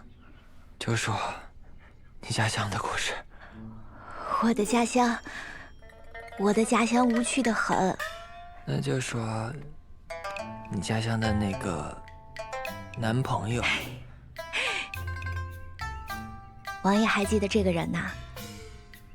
好，也不是不能说，他叫安景瑜，而且模样呢是1等1的俊朗潇洒。他们就这样，他一炮而红，靠最后一场演唱会奠定了他第1乐师的位置。他从无名小卒变成了第1乐师的故事，确实很厉害。但是你说他出名靠团综，其他靠音综是什么意思？这些话本王都听不太懂啊。没听过正常，是我家乡的土话，听不懂也正常。你们家乡的话真奇怪，比《山海经》还怪。后面你说的粉圈、打头、应援又是什么意思啊？他出圈是靠一部剧，剧是什么？他的哭戏很糟糕，但靠颜值出圈，这个出圈是什么意思啊？什么圈都不是，因为我刚刚太困了，困得我都胡言乱语了，我也不知道为什么。你的胡言乱语总能自圆其说。王爷，烧已经退了，天色不早了，赶紧睡吧。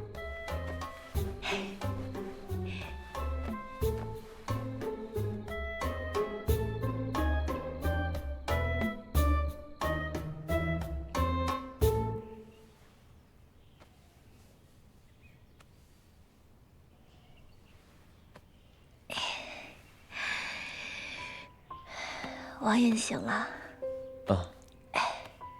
王爷感觉，王爷你的脸，我的脸，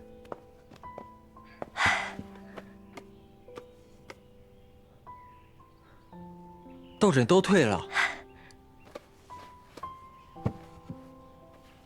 不过数日，竟然痊愈了。不对，不应该这么快的。什么不对？如果是天花的话，不应该这么快就痊愈了。你的症状更像是水痘，民间又称水花。虽然出痘症状跟天花相似，但是毒性很轻，7天左右就可以痊愈了。那意思是，本王死不了了？死不了。如果真是这样，大有文章可测了。贵人安好，妹妹珍重。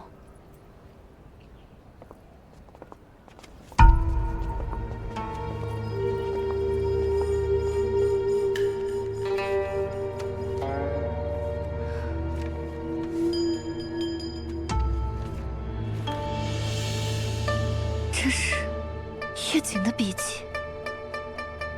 天花一事乃兰贵妃设局，她借此事令端妃失宠。此事之后，她必会独掌后宫，皇后之位与她只有一步之遥。她为人跋扈，若真得势，后宫必定日子难过。我有一计，能助姐姐借势而起，与她分庭抗礼。但此计需赌，成则飞升，败则粉身。不知姐姐可愿一试？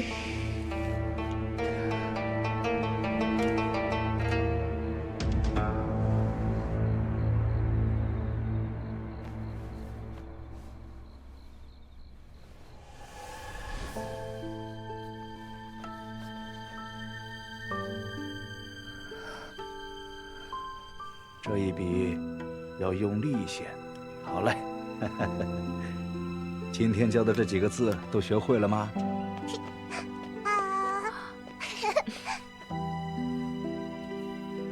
娘，我给你背首诗吧。慈母手中线，游子身上衣。临行密密缝，意恐迟迟归。谁言寸草心，报得三春晖。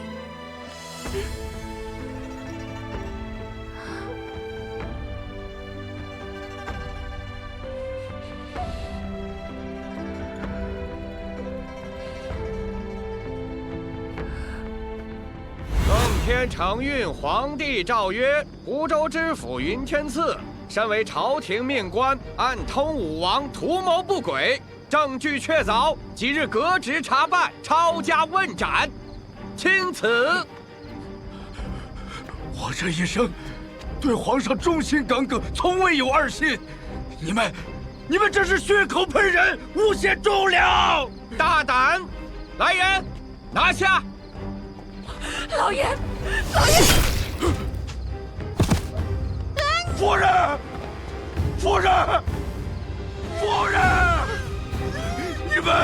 我跟你们拼了！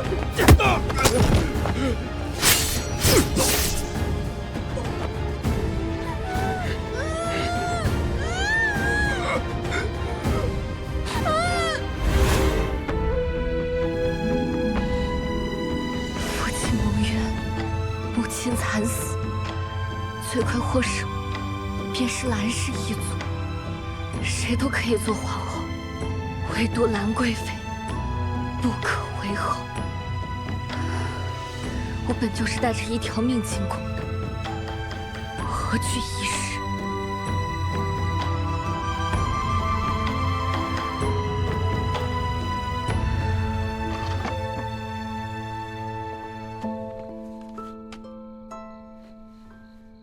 若你愿赌，便按照我教你的方法去做，切记谨慎，不要让人抓住把柄。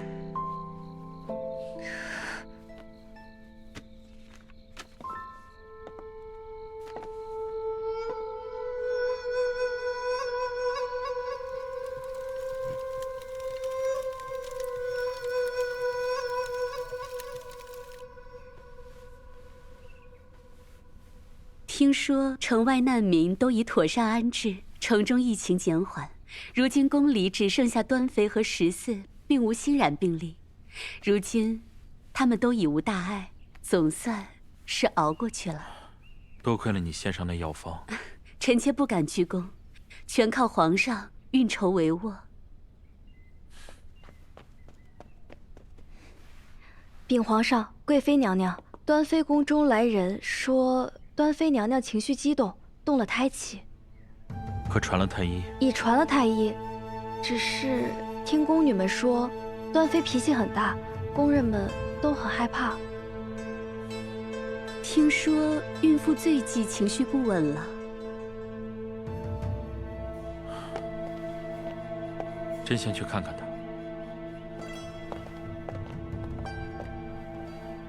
一个个都是什么东西？一个个的趋炎附势。本宫协理6宫之事，这些东西，哪一个不是先经着本宫挑选的？如今他协理6宫，竟然处处给本宫穿小鞋！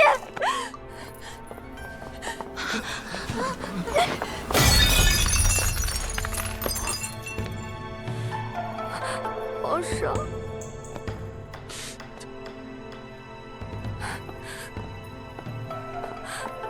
皇上，你可算来了，一定要给臣妾做主啊！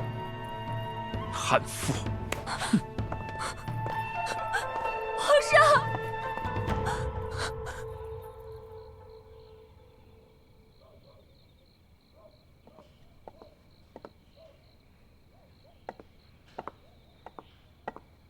四喜，你来回走做什么？吵得朕心烦。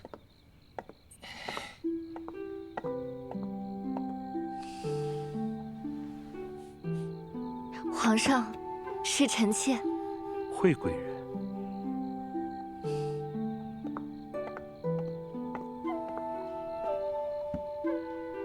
臣妾许久未见到皇上，心中想念，便想着熬些补汤来为皇上宽心。皇上，您这手怎么受伤了？无碍，小伤而已。虽说是小伤，但也伤在龙体啊。四喜公公，劳烦您拿些伤药过来。这。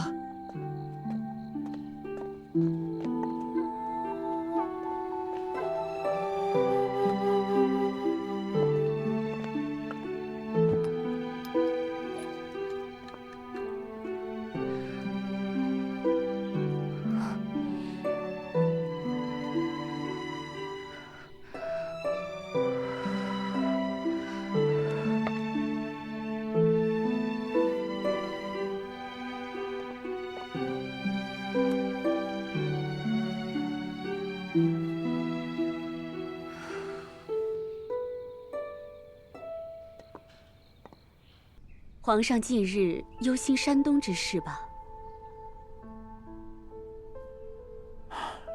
灾情本早已平定，却有人贪墨赈粮，激起民愤，眼下已有数处哗变。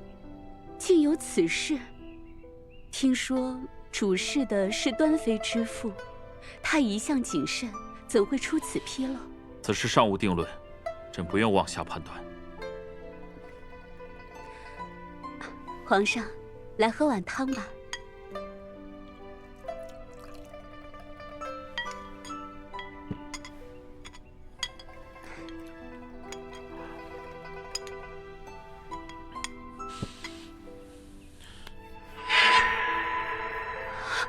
皇上，皇上好像出痘了，这。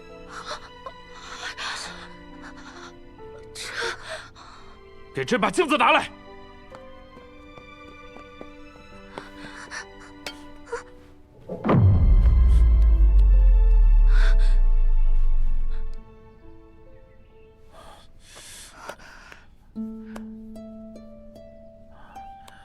妾身方才涂了药，再忍一忍，很快就不痒了。你怎么不蒙上面纱？万一被朕传染……说是能与皇上共苦，也算是臣妾的福气。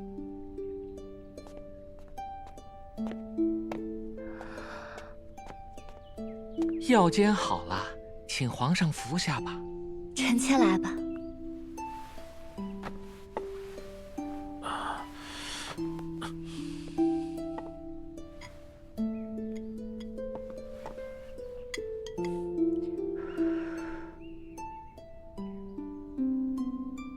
甘草加的多，一点也不苦。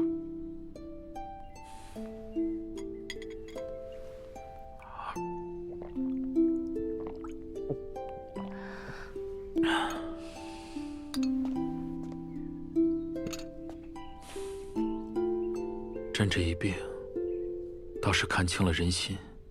惠贵人，你有心了。妾身不过是鲁莽了些，其他姐妹也对皇上忠心一片，只不过不敢打搅皇上休息。惠贵人真是个醇厚之人。妾身只盼皇上能安心养病。只不过，臣妾觉得这场斗争来得蹊跷。哦，何出此言？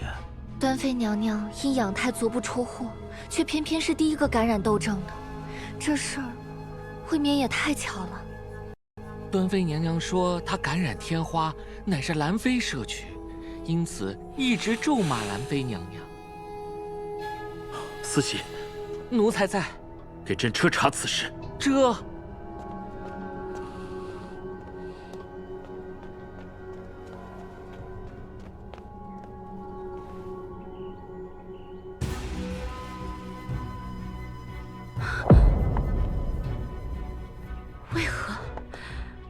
皇上为何突然要彻查斗争源头？前清宫传来的消息说，皇上染上了斗症，每日痛苦难熬，难免多思所想，觉得斗症流入后宫一事疑点重重。此事虽然我们做得干净，可若严查，难保没有疏漏。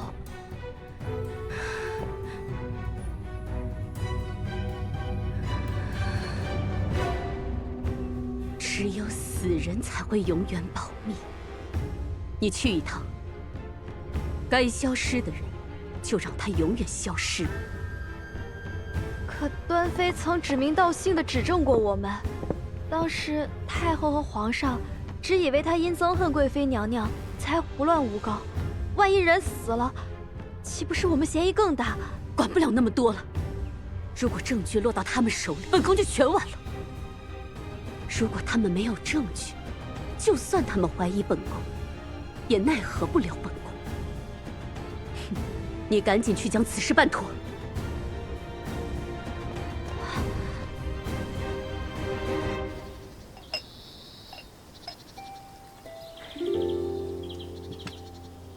算算时间，兰贵妃那边应该要行动。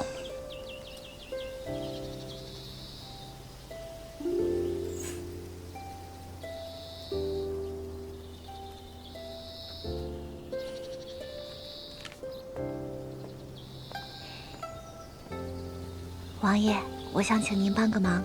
坐下。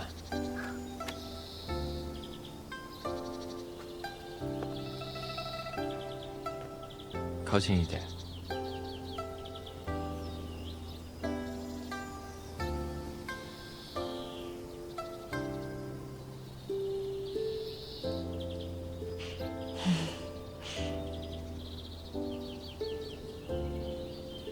可以。我都没说什么呢，你就答应这么痛快？那我要是让你去杀个人呢？这是本王的令牌，本王的手下任你差遣。不用，我只是想让您帮我救个人。可以。谢谢王爷。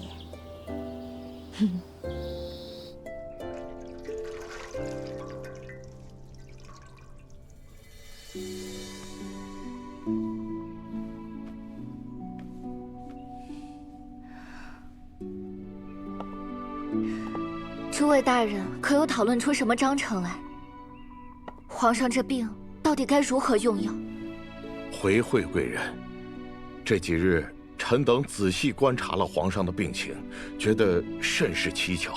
结合之前端妃娘娘和14王爷的病程，臣等觉得皇上的病并非痘症，不是痘症，又是什么？是类似痘症的另一种病，民间称水花。此病一般能自愈，等烧退了，皇上自然会好起来。臣等已经给皇上开了退烧药，等药煎好，便可服用。水花，他果然料事如神，什么都在他意料之中。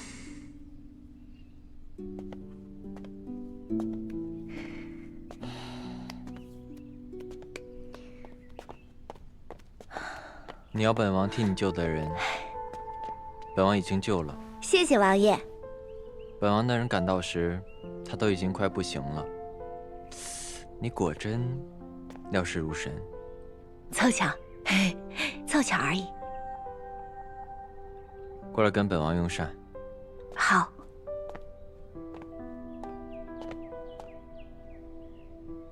今日这碗膳如何？很丰盛。和往日可有什么不一样？有什么不一样吗？今日这糖宝、蒸糕，还有这芙蓉虾，可都不是宫里的菜哦。外面酒楼的？不是，这3样美食啊，是芙蓉镇的特色美食，本王的手下刚刚带回的。芙蓉镇，你手下人真好，出差还回来给你带特产。你不知道芙蓉镇在哪儿？不知道啊。哎，那你知道沈大柱这个人吗？也不知道啊。哦，怎么啦？问这个做什么？没事儿，不知道就不知道吧，随便问问。哦，王爷请。14爷如何？不出所料，他根本不是叶锦。王爷，你已经试探过了。芙蓉镇是叶锦的家乡，沈大柱是叶锦的父亲。可本王跟他提起芙蓉镇和沈大柱的时候，他毫无反应。坏了，马甲掉了，这该怎么解释？谁？哎呀，是我！放手！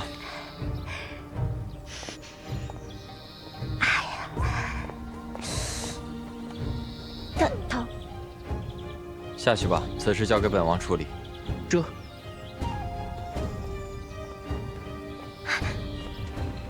行。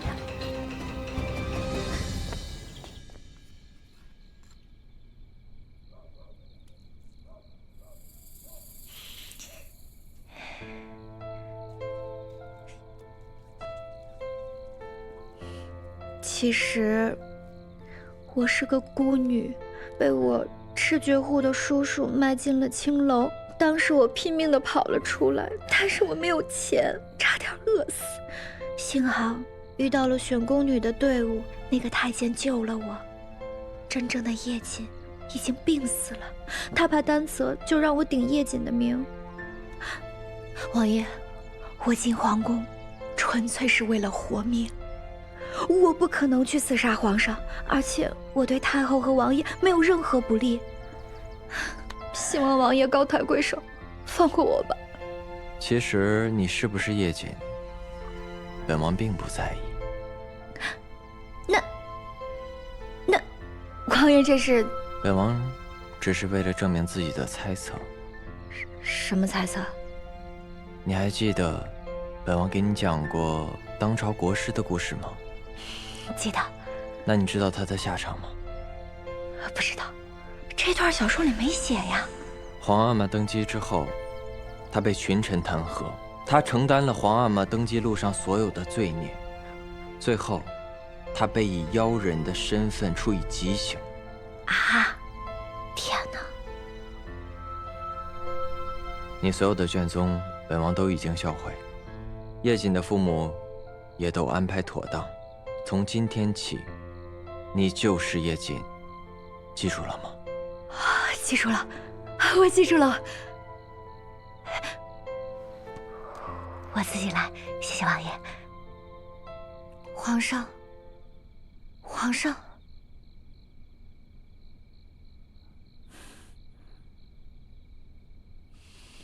什么时辰了？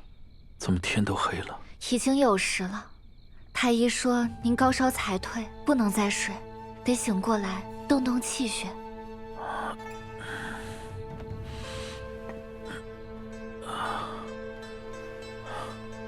你这奴才怎么在这里？朕不是让你去彻查斗争源头之事了吗？回皇上，奴才已经查清了。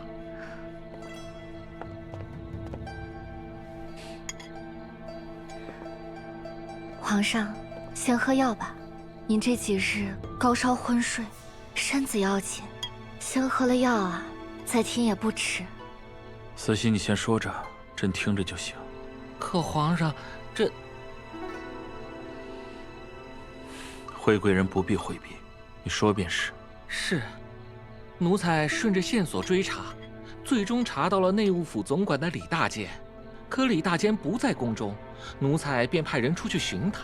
至于在今朝找到了他的私宅，那个不是寻常奴才住的地方，而是2品大员才能住的大宅。奴才正打算请他回宫，谁想半路有人要暗杀他，他吓破了胆，一听是皇上传召，不等用刑就立马全招了。端妃之事却是人为，而幕后的主谋是兰贵妃。毒妇，狠毒至此，朕要褫夺她的封号，废了她的贵妃之位。慈禧传旨。皇上，此事太后也知情，太后的意思是家丑不可外扬，此事处理的不可太过高调。皇上，切莫动气，当心气坏了身子。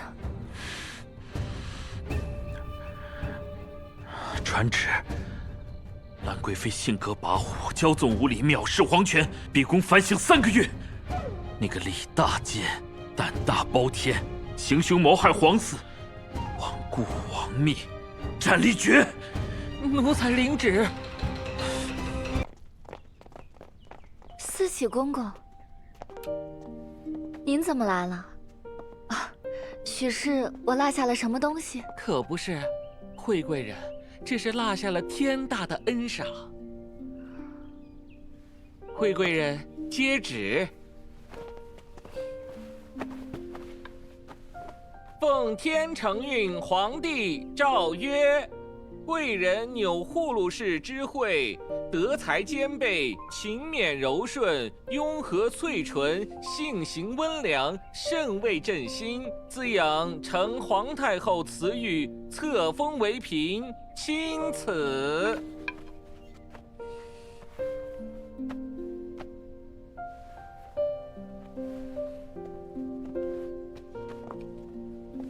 那奴才便向惠嫔娘娘道谢了。从此，这娘娘不只是小主，便是这真正的一宫之主了。娘娘客气了，这不折煞奴才吗？往后还要仰仗四喜公公多多关照。公公若是不收，便是和我见外了。那奴才便谢过娘娘了。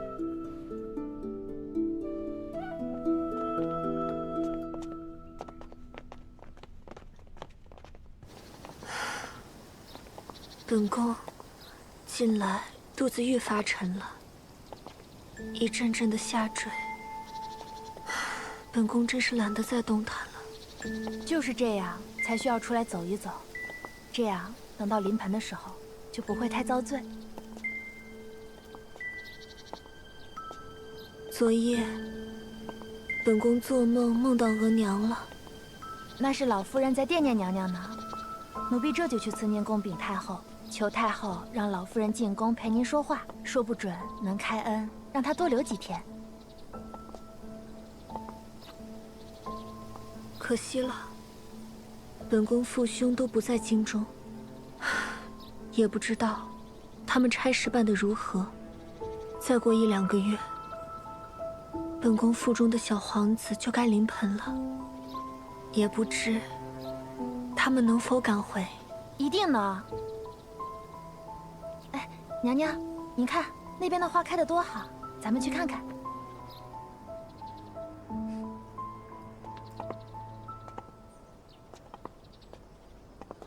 端妃娘娘真是可怜。是啊，她还不知道她父兄的事儿吧？真儿姐姐一向是报喜不报忧的，端妃的父兄一向清廉，这回怕不是被人陷害了。就算是冤枉，那又如何呢？听说为平民愤，朝廷可是当众处决了他们，尸首都被灾民哄抢，连个全尸都没剩下。还有人说，处决他们的是贵妃哥哥旧部。你说这件事儿，会不会就是贵妃手艺的？娘娘！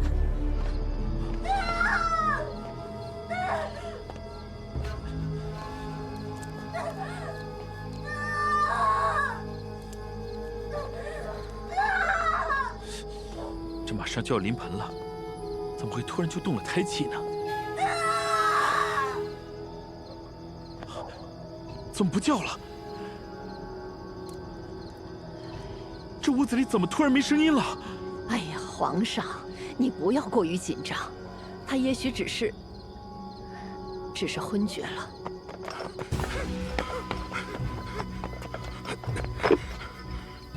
皇上太好，微臣尽力了。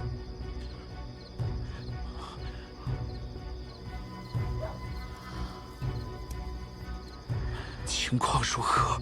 端妃娘娘早产，是个男胎，出来时已经窒息，没能救活。端妃呢？端妃如何了？端妃娘娘失血过多，又伤心过度，微臣已经尽力施救了，却无力回天呐。皇上。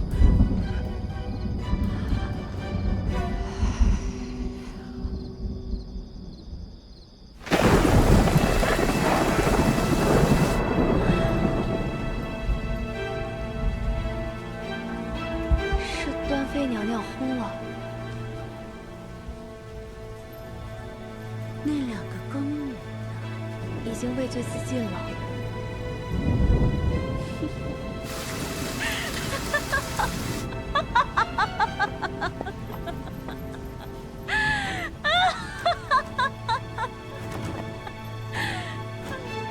端妃妹妹，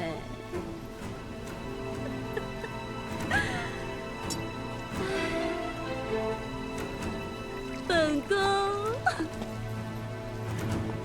送你一程。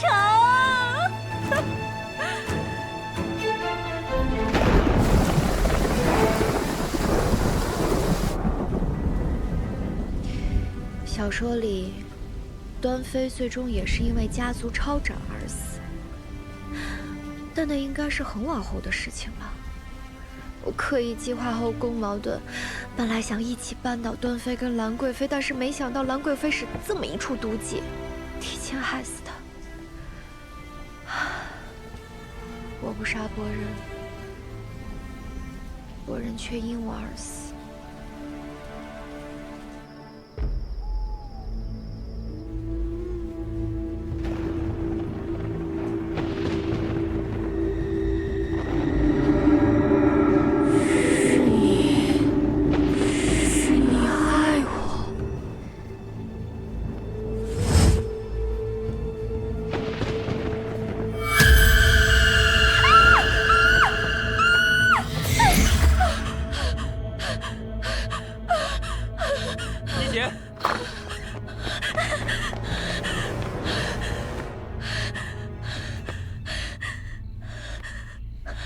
不怕，不怕。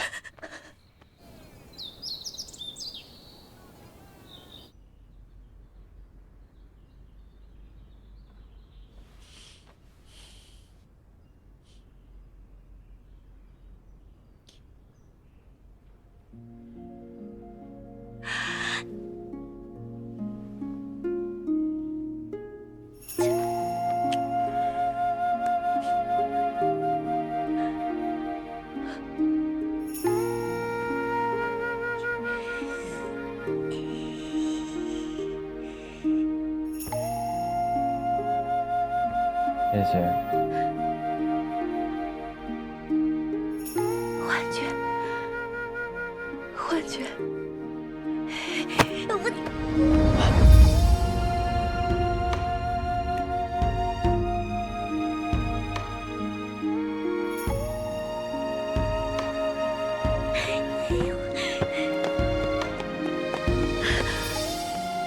假的，都是假的，这只是一个幻境而已。小说世界的幻境，沈招娣啊，沈招娣，千万不要被幻想中的美色所诱惑。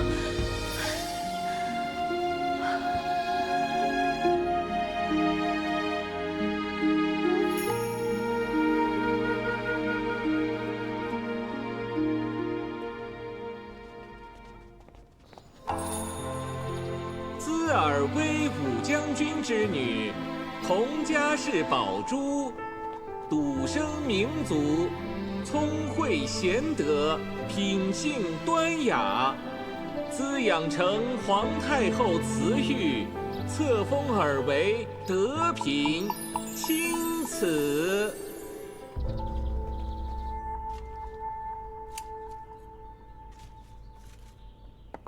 娘娘，佟家氏确实是今日入宫了，封的是嫔位，给的封号是德品。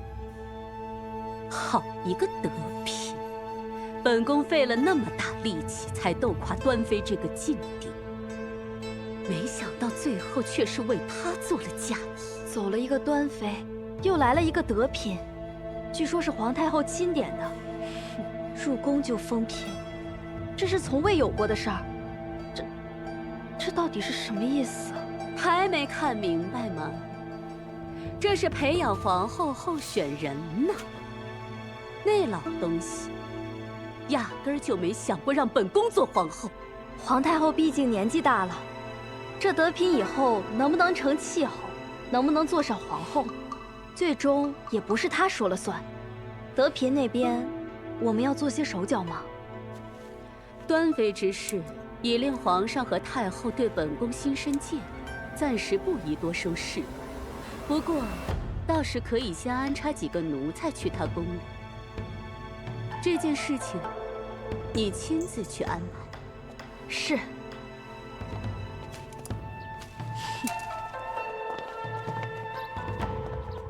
14王爷，14王爷，我们又见面了。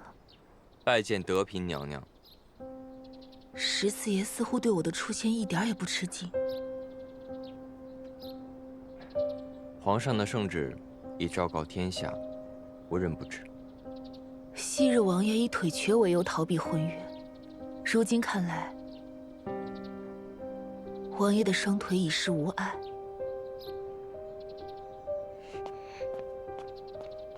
娘娘，太后还在等着我们，可别迟到。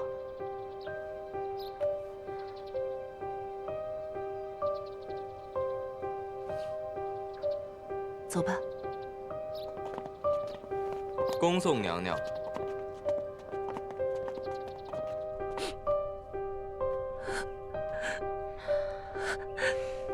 娘娘如今的身份与往日不同，一言一行皆有无数人注目。此番若被他人看到眼里，也不知会发生多少是非。还请娘娘以后谨言慎行。今日就让我再放纵一次，就当是祭奠我的过去。奴婢瞧着，那14爷对娘娘既无心又无情，娘娘当初没有嫁给他，未必不是件好事。他是我整个少女时期的梦，终究是意难平。可人不能总活在过去。您既已答应了老爷入宫，就更应该认清楚现实，否则一旦有所差池，倒霉的不是您自个儿，而是整个佟家氏家族。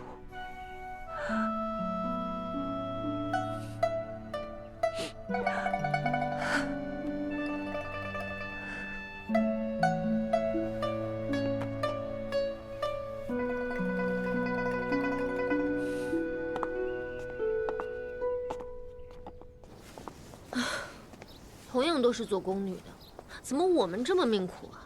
如今叶瑾和14爷同吃同住，14爷还亲口承诺给了名分，这以后一出宫便是侧福晋，而我们两个至今还在做粗使宫女。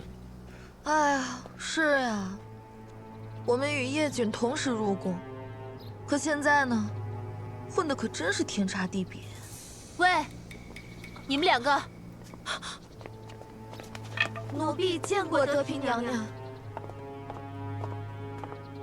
本宫刚听到你们说到什么叶瑾、14爷，你们刚刚在聊什么？我们只是随便闲话，以后再也不敢了。起来吧，你们不用害怕。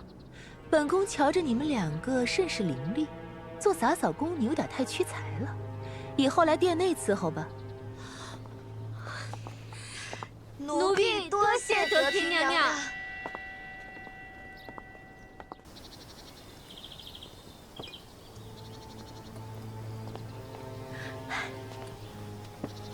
月如姐姐，你怎么来了？德嫔娘娘想念你做的点心，特意求到太后那儿，想要你做点心的方子。太后拗不过她，答应让你去她宫里教她做点心。如果你实在不想去，我也可以去回太后。无妨，我去准备下食材，即刻便过去。该来的总会来，躲得过初一未必躲得过15，不如见招拆招。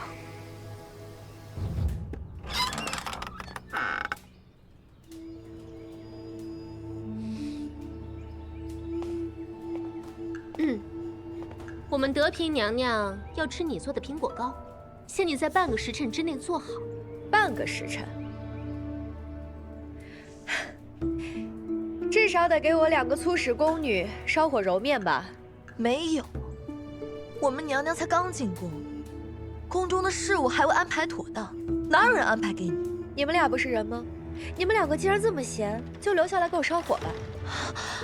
我们如今可不是粗使宫女，是在德嫔娘娘殿内伺候的2等宫女。就是，你自己先忙着吧，半个时辰之后我们再来取糕点。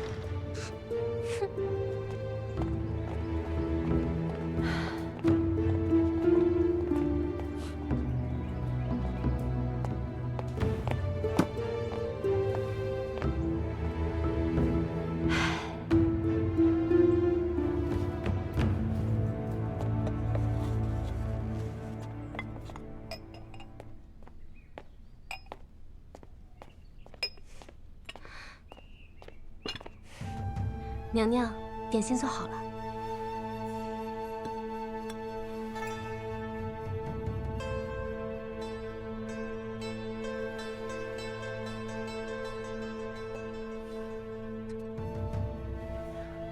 糖放多了，让他重新做。是。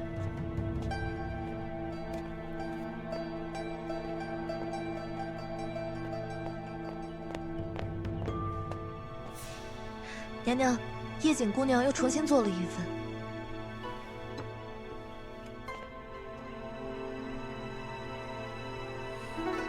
淡了，重做。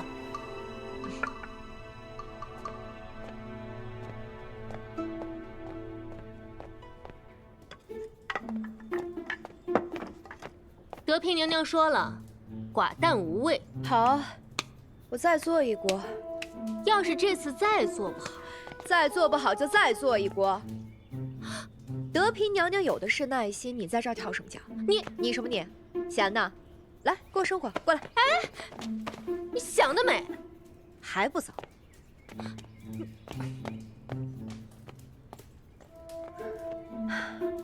真蠢。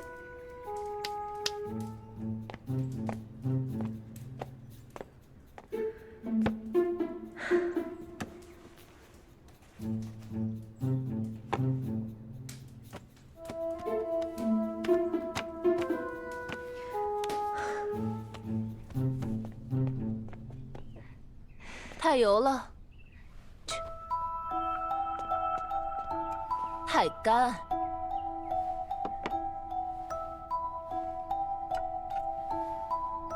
太软了，太硬。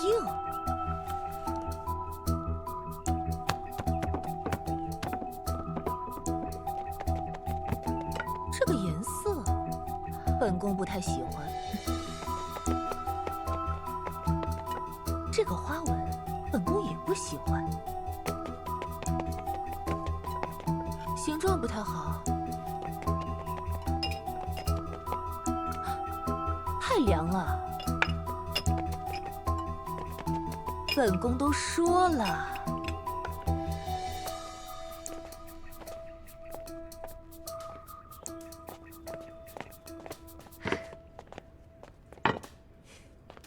娘娘说了。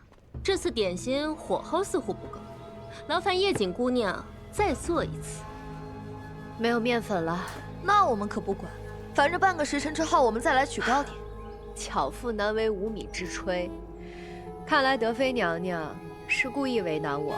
就算是故意为难你，你又能如何呢？住口！春桃姐姐，胡说八道，再次败坏娘娘名声。春桃姐姐，叶锦姑娘，今日您受累了，我们娘娘很是过意不去，请您先回去休息吧。这2位姐姐，先是在兰贵妃那儿伺候，现在又能在德嫔娘娘那儿伺候，这宫里的门路颇多呀。春桃姐姐，你需要听她胡说啊？我们也只是贵妃宫里的粗使丫鬟。就是，我们之前有旧怨，她就是故意挑拨。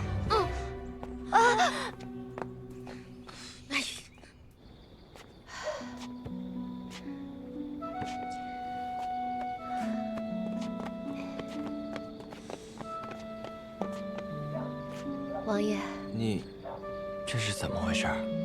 我去做了会儿糕点。这糕点又不是第一次做，怎么这次弄成这样？人有失手，马有失蹄。王爷，我太累了，我先回去休息了。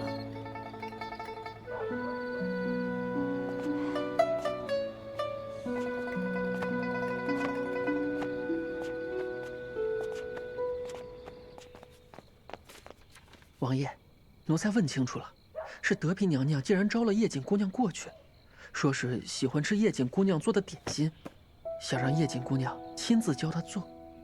知道了，下去。这。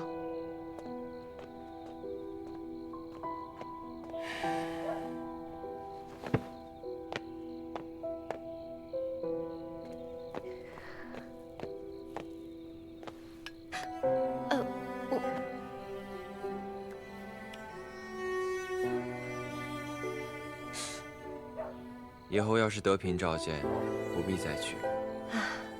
我就是一个小小宫女，怎敢违抗德嫔娘娘的旨意？这是本王与她的恩怨，本王自己会去说。王爷，您私下跟皇上的妃嫔相见，是怕皇上对您的猜忌还不够吗？皇兄对我的猜忌，给贵妃娘娘请安。起来吧。你在他宫里过得如何呀？娘娘，奴婢虽身在德嫔宫，可心却在娘娘这儿。本宫知道你的忠心，等此事一了，本宫身边1等宫女的位置便是你们的。谢娘娘。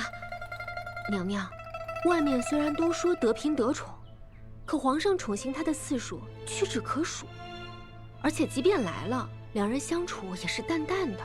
哦，奴婢侍奉德嫔午睡时，曾亲耳听到她梦中低唤14爷。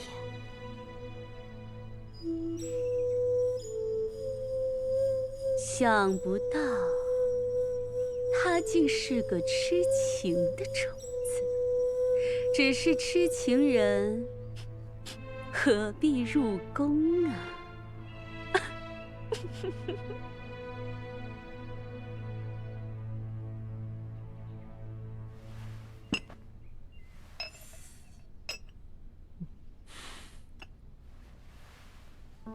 德嫔进宫已经多日，听闻皇上对她颇为冷淡。额娘不是不知道，她从一开始就对朕无意，她心里装的是14，朕何必去讨好一个心不在朕身上的人？额娘明白，额娘也不是偏疼他，他是他父亲威武大将军亲自送来的。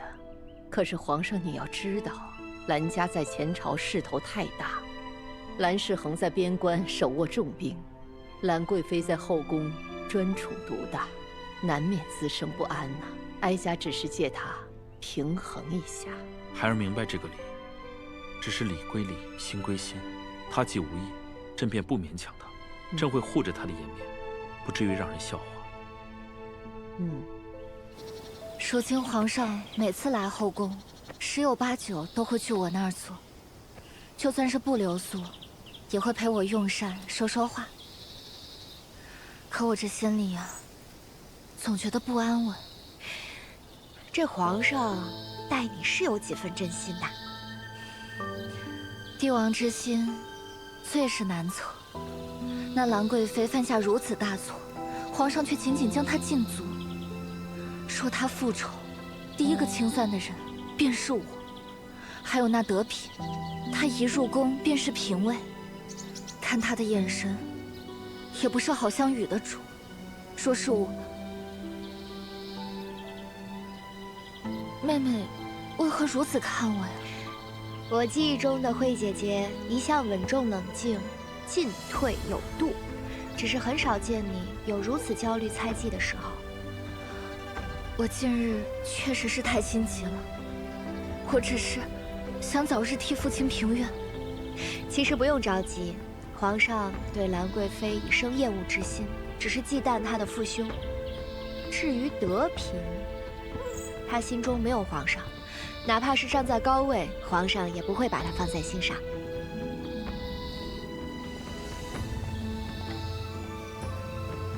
看来那些传言都是真的。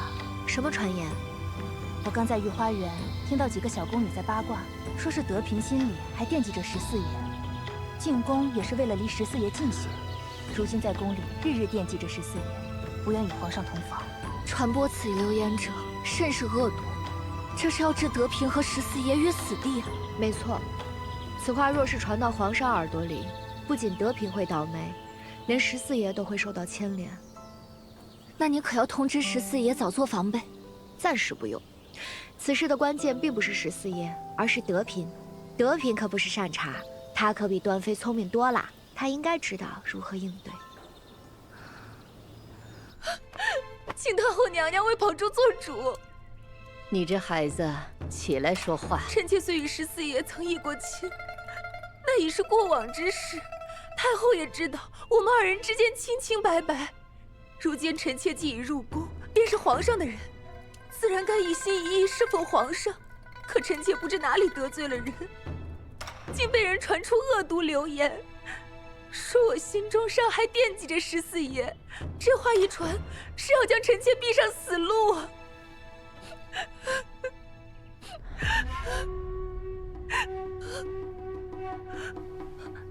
太后娘娘，你是个聪明的孩子，事到如今，有些话哀家不得不说。这流言之所以四起，与你自身脱不了干系。太后，妾是……先别急着分辨，哀家没说你真的做了什么，但是你心里如何想的，哀家一清二楚。你既已进了宫，就是皇妃，就该断了之前那些念想。这后宫从来不是避世之所，你想活得好，就该立起来。你自己立不起来，没有人帮得了你，哀家也帮不了你。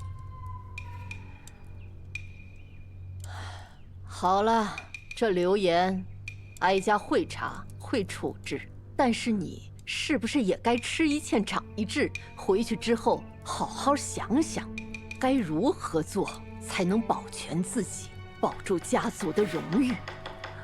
是，宝珠受教了。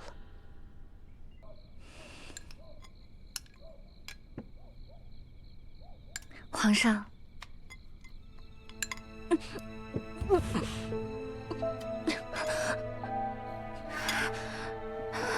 妾身失忆，皇上恕罪。爱妃有何不是？许是昨夜受了凉，妾身……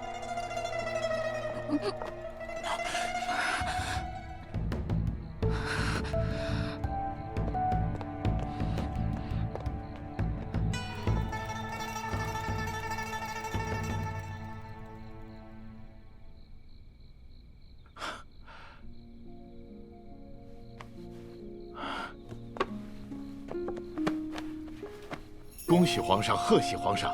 惠嫔娘娘有喜了，喜脉稳健。赏！今日在场所有人皆有重赏。谢皇上。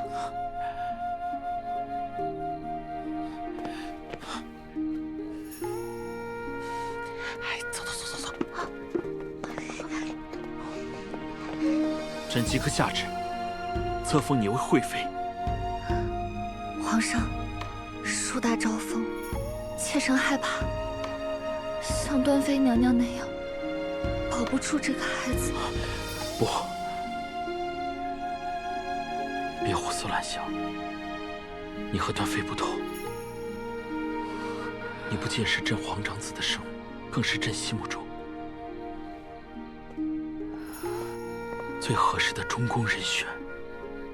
朕绝不会让你和孩子受到伤害。臣妾从未妄想过这些，只求能平安守护腹中胎儿，无愧圣心。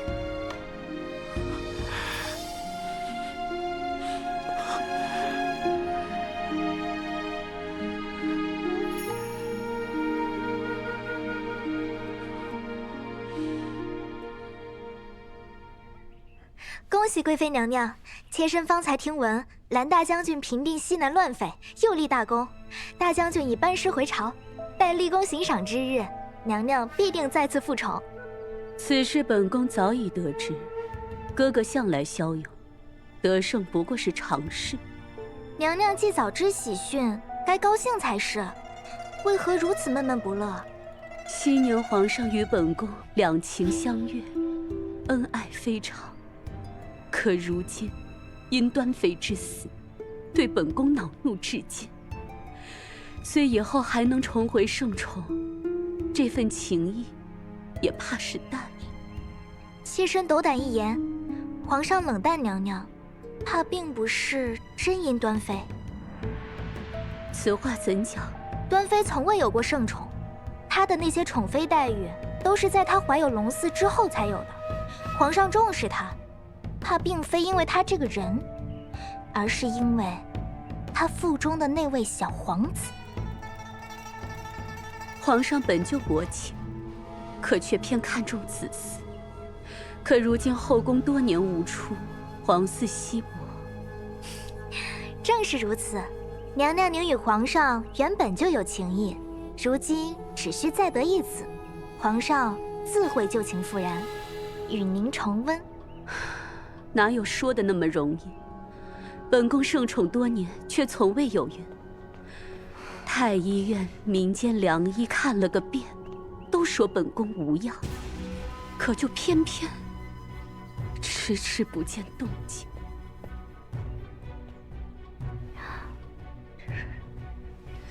什么？慧嫔怀孕了？皇上昨日忽然将自己身边2名大监赐给了慧嫔，刚刚太后特地派了2个忠心耿耿的老嬷嬷去了慧嫔宫里，想必消息是真的。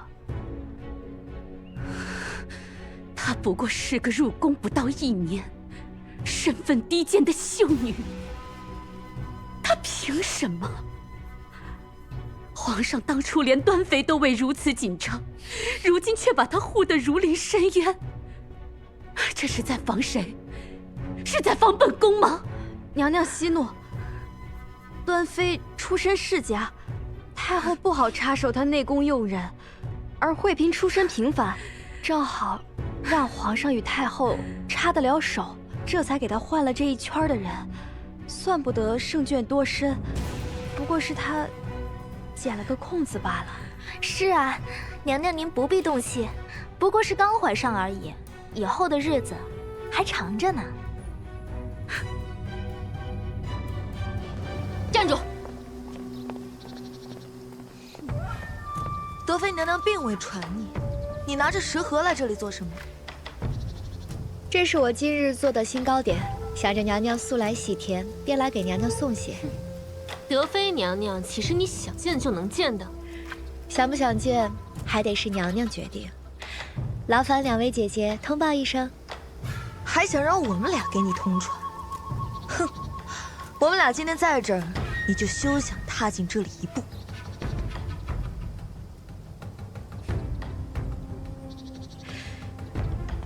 你说你们2个既坏又蠢，被人利用了还不知道命不久矣。我要是你们2个呀，肯定找个由头调离此处，说不定还能保一条命。你竟敢咒我们！叶锦姑娘来了，春桃姐姐，可巧我们娘娘正念叨着您呢，快请进。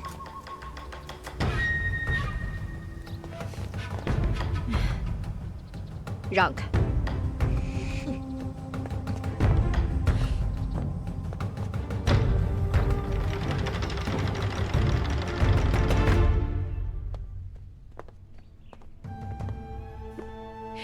奴婢见过娘娘。听说你是来送点心的，怎么不怕本宫为难你？今日这份点心不仅是吃食，还是药，能治娘娘的心病。心病？本宫有何心病？这道点心名叫虔诚，不知娘娘是否有兴趣它的做法？有趣，一个小小的宫女也想教本宫前程。娘娘，您容貌美，家世好，并不屑于后宫争宠。奴婢确实佩服您的高洁，但这并不是后宫生存之道。前几日的流言蜚语，想必娘娘也已清楚。若非太后的雷霆手段，想必娘娘和您娘家的名声早已践踏至泥地了吧？那你认为本宫该怎么做？娘娘要想在后宫过得舒心，必须得有地位和权势，而这两样只有皇上才能够给您。争宠不一定要侍寝，若是娘娘能够利用自身优势，说不定有别样方式可走。本宫的优势？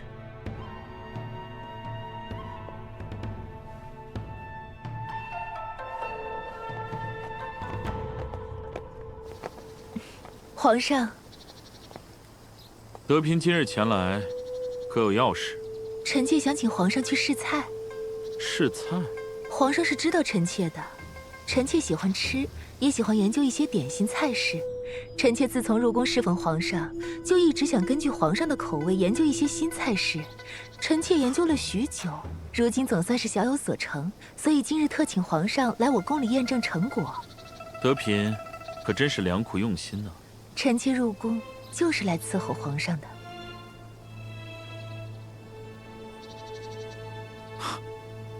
走吧，朕正好有些饿。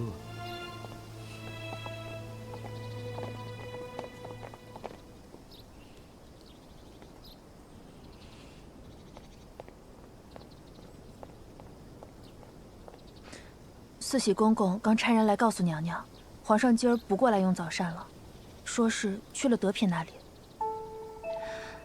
知道了。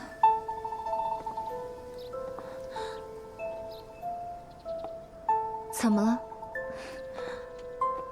娘娘，奴婢听说是叶瑾给德嫔出的主意，让德嫔以美食去讨好皇上争宠，枉我们主仆一直把她当做自己人，没成想她现在为了权势，竟转头就去投靠了德嫔。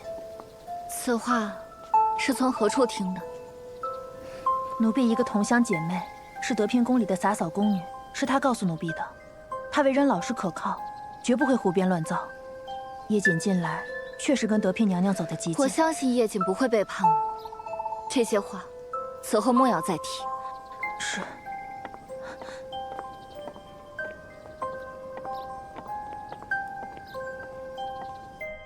太后，这是今年的新茶。哦，新茶。我来试试。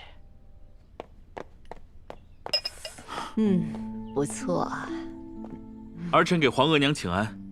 皇额娘近来身体可还安好？托你14弟的福，老太婆这身体已然大好。皇儿，你这是刚下朝，不去御书房批折子，又闲心来哀家这儿。朕想向皇额娘请个主意。你这亲政多年，什么事还需要哀家帮你拿主意？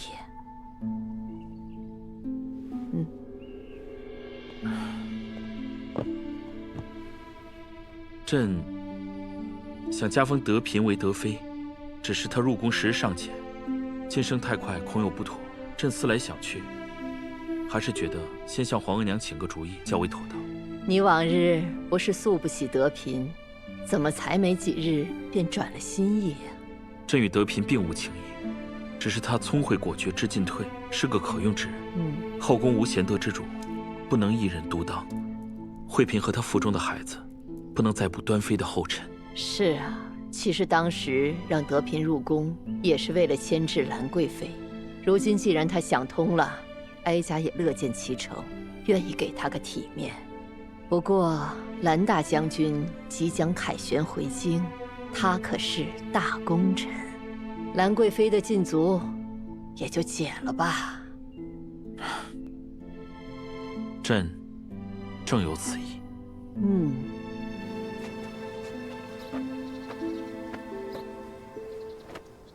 奉天承运皇帝诏曰：德平同家氏选宫之初，奉承先命，克贤于礼，弥谢于情，柔嘉忠节，德韵温柔，特进德平为德妃，钦此。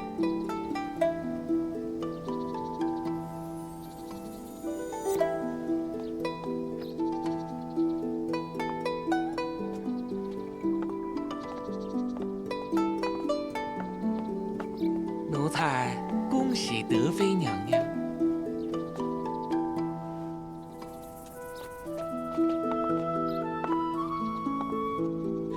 恭喜娘娘。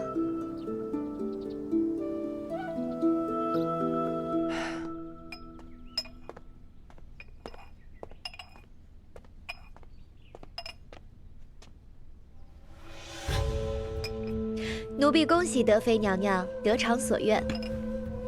起来吧。谢德妃娘娘。这都是你的功劳啊！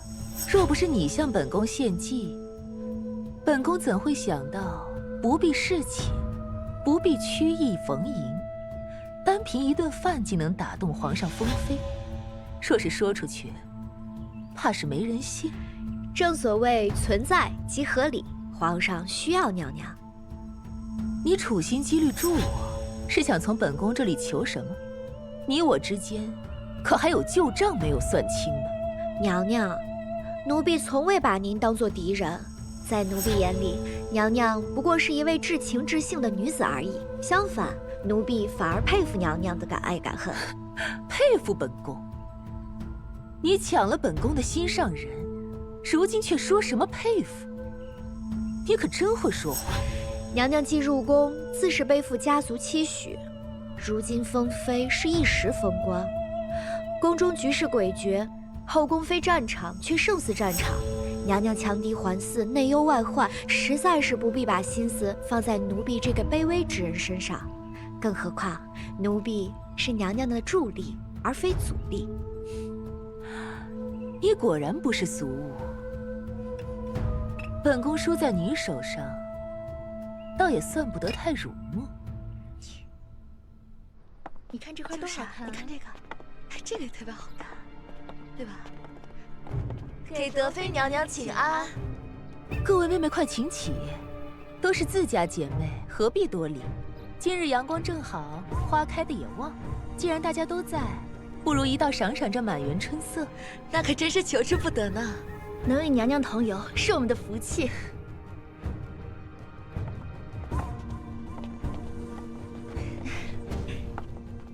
她才入宫多久，就成了妃？可她终究越不过娘娘。从前端妃也是妃位，怀了皇嗣便能压本宫一头。如今这个德妃年纪轻，家世好，美貌更胜端妃，还比她聪明100倍。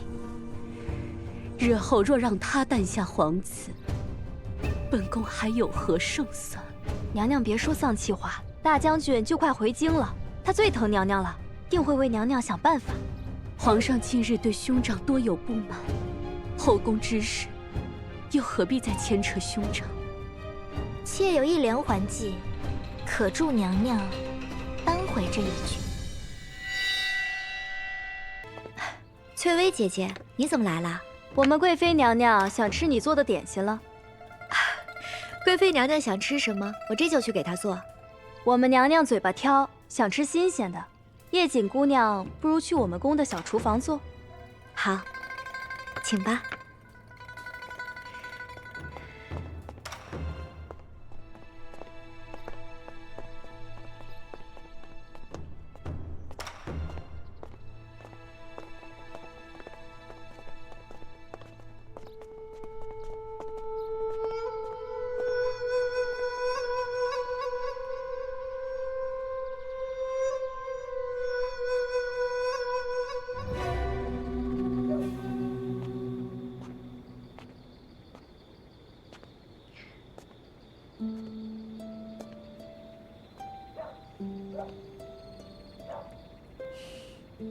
王爷，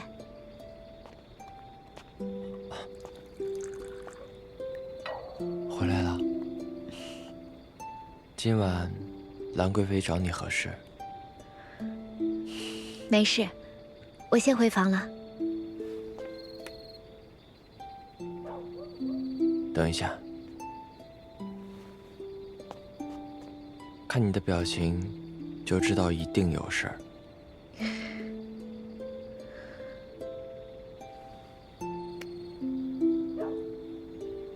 为何你不试着信任本王呢？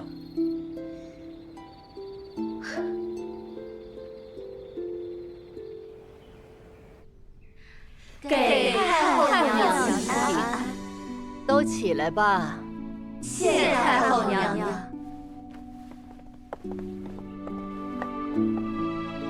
惠嫔的身子日渐沉重，就不要来慈宁宫请安了。谢太后娘娘体恤，不过太医说臣妾需每日多走动，臣妾不妨事。每日多走动，可以去御花园走走，不要往热闹处凑。是，臣妾知道了。罢了，今日请过安了，便都散了吧。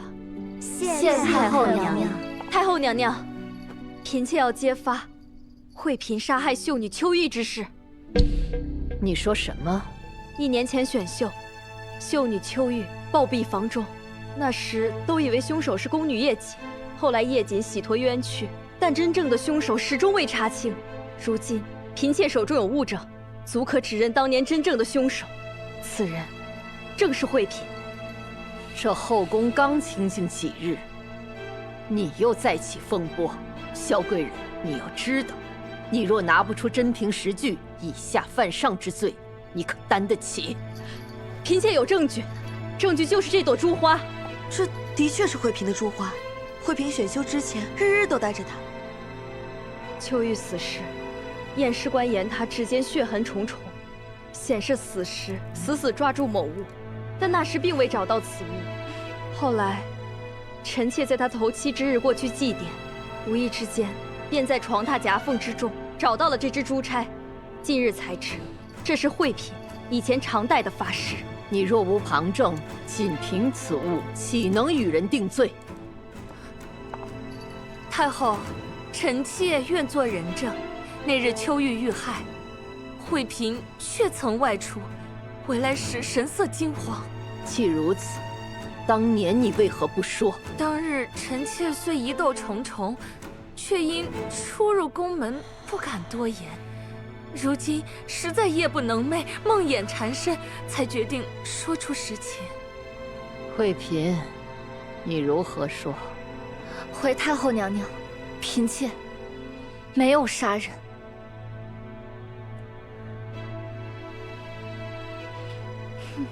你们觉得呢？如太后所言，此案久远，且人证物证皆存疑，臣妾不敢妄断，但只觉应谨慎为上。臣妾觉得此案应该彻查到底。彻查？若太后信任臣妾，不如将此案交给臣妾来审理，臣妾定会给太后一个交代。臣妾愿协助德妃审理此案。那再好不过了。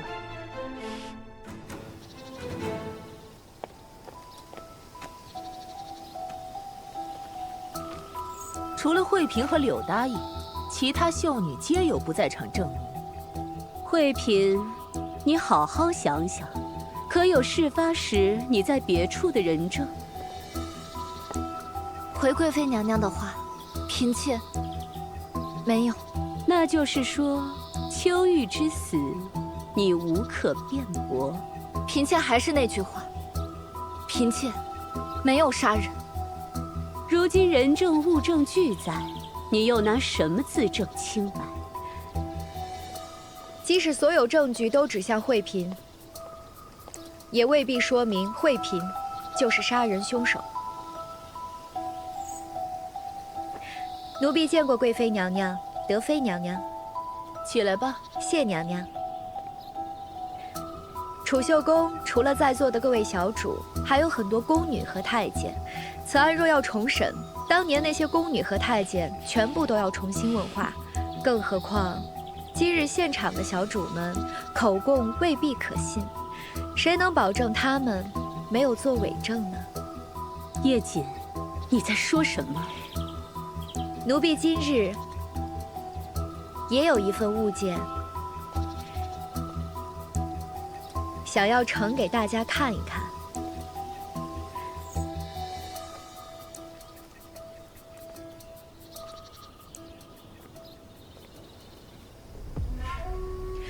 当年秋玉遇害，我是第一个到现场的人。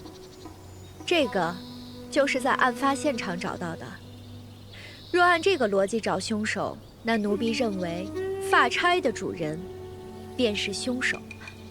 这发钗不是柳答应的吗？柳答应，你既无不在场证明，对此你作何解释？嫔妾当时在房间里睡觉。有人证吗？皇上驾到！众爱妃平身。谢皇上。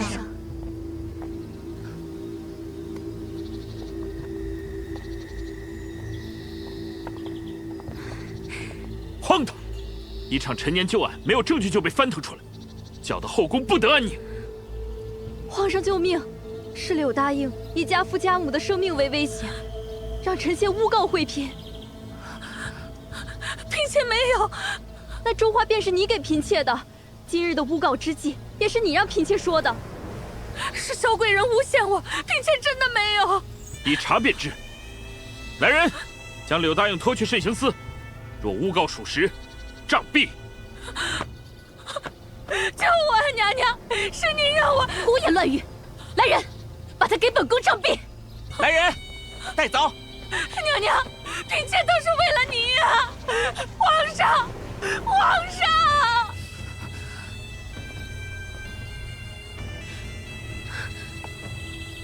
皇上，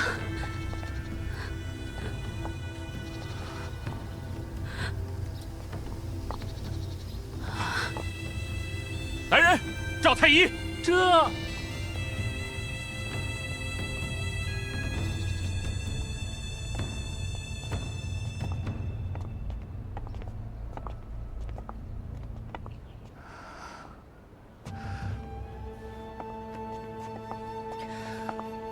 今日到底是怎么回事？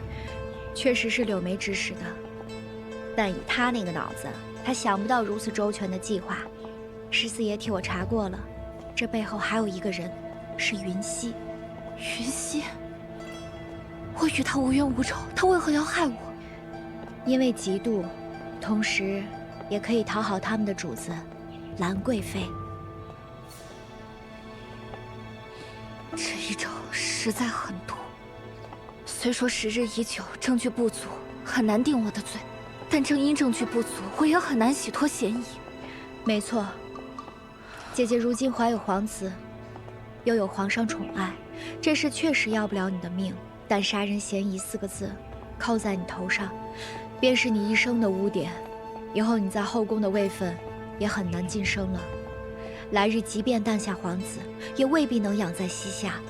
如此，兰贵妃不费吹灰之力，就解决了你这个心腹之患，还真是歹毒。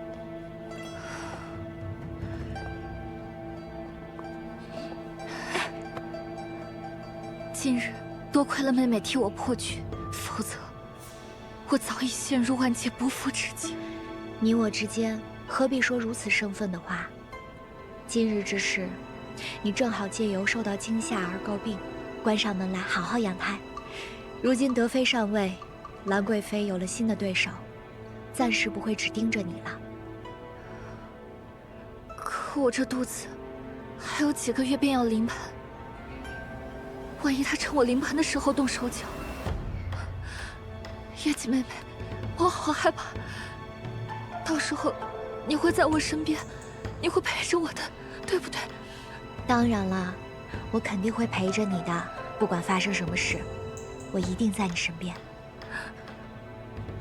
妹妹的恩情，我记一辈子。好啦，我们先回宫去。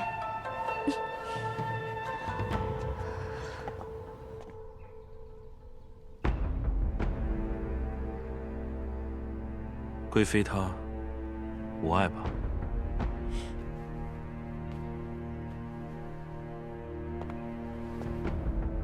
皇上，贵妃娘娘，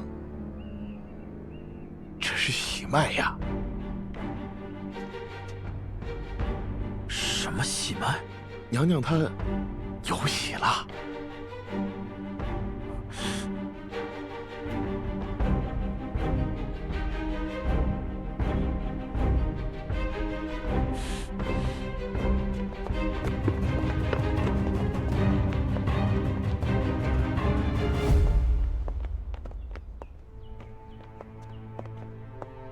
皇额娘，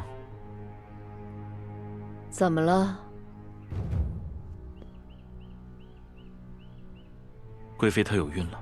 哦，贵妃头些年伤了身子，这些年肚子一直没能有动静，怎么突然有孕了？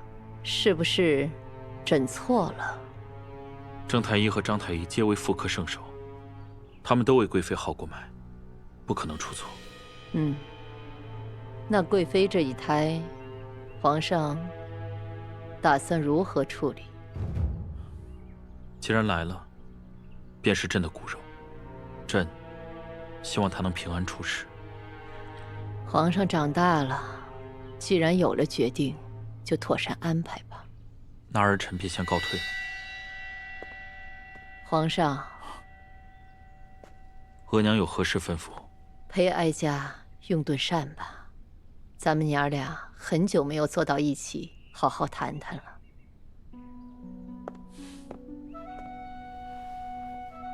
听说西南边陲有些官员横征暴敛，以致苗民揭竿而起，已经攻占了多地。额娘消息灵通。你连日来召集大臣议事，这么大动静，额娘怎能不知？额娘年纪大了，有些年不问政事。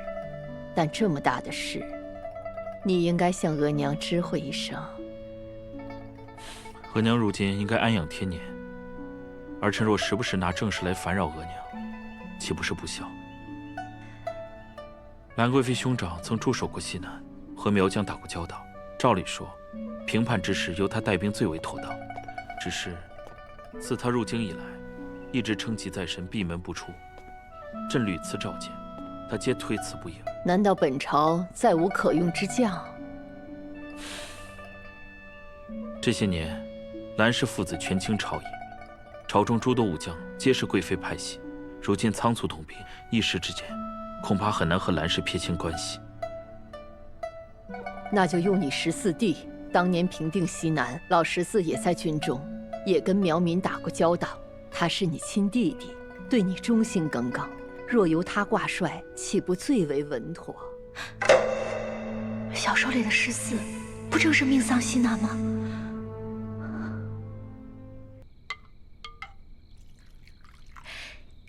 太后娘娘，这是奴婢亲手熬制的养神汤。听说您最近夜不能寐，这碗汤最是安神，喝完能睡个好觉。还是你这丫头啊，最为贴心。您尝尝。好喝吗？好喝。听闻西南起战事，太后娘娘意欲让14爷出征。你是在担心老14呀？奴婢心中不安。男子汉大丈夫，当建功立业。再说他又不是独自去犯险，那么多人护着呢。其实奴婢担心的，并非疆场之险。哦，你说说看。奴婢有一旧闻，说给太后娘娘听。好。昔年，周朝有一位国公，名曰郑庄公。其生母姜氏偏爱幼子公叔段，对郑庄公百般冷淡，甚至图谋废长立幼。庄公表面容忍，实则暗中设局，终将弟弟置于死地，亦将生母姜氏幽禁于台上10余年。世人只叹是兄弟戏强，母子决裂，但这祸根就是那一场偏爱与干政。你将哀家比那姜氏。太后娘娘，只是太后若怜惜14爷，因护他清静远离朝政，而并非将他推入这漩涡之中。放肆！胆敢妄议朝政，来人！太后恕罪，只是奴婢所言句句发自肺腑，还望太后明察。瑞珠，带他去经堂，好好抄经，好好反省。太后娘娘，太后娘娘，太后娘娘。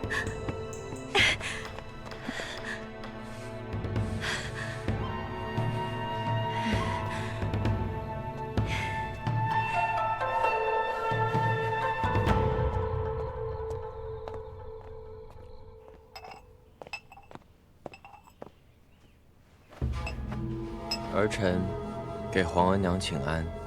起来吧。额娘，叶瑾定是无心冒犯，还求皇额娘宽恕。他不是无心，他是心太多了。额娘，你要是还想再见到他，就不要再替他求情。这孩子的性子得好好磨一磨，否则这般莽撞，哀家可不放心他在你身边伺候。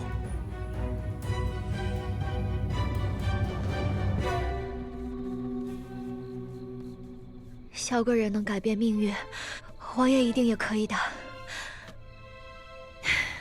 但到底是想个什么办法能阻止他去西南呢？王爷，叶瑾，你到底跟太后说了什么？为何她这次会如此震怒？我不过是跟他讲了郑庄公的故事。你为何？因为我看见了你的命运，王爷，你听我说。叶瑾，你若去西南，必死无疑。叶瑾，叶瑾，坐。你坐。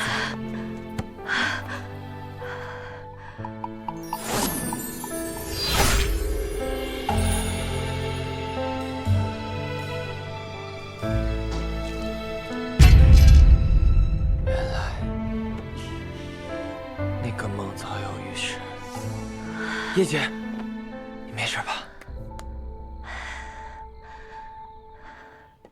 贵将军已抵达西南，他自幼在西南成长，对此地的地形风俗了如指掌。他所率领的云南精兵擅长于山地作战，臣以为此战可期。朕既主意于他，自然是相信他的能力。皇上英明，可笑蓝氏父子竟然在朝堂之上施压于皇上，妄想逼迫皇上妥协。岂不知皇上早已设下了棋局，待到真相大白之时，恐怕西南早已平定。蓝氏父子这些年嚣张跋扈、专权擅使，不过是欺朕年少。这一次，朕要让他们明白，他们的好日子已经到头了。今日议事到此为止，诸位先下去。臣等告退。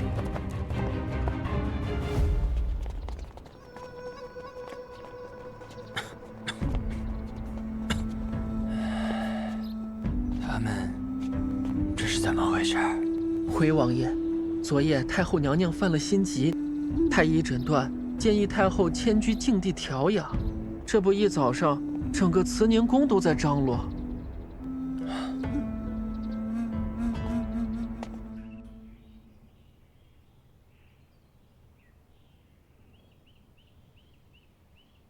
瑞珠，太后醒了，快把温治的药拿进来。太后，您现在觉得怎么样？太医吩咐，若您醒了，得先把这碗药喝下去。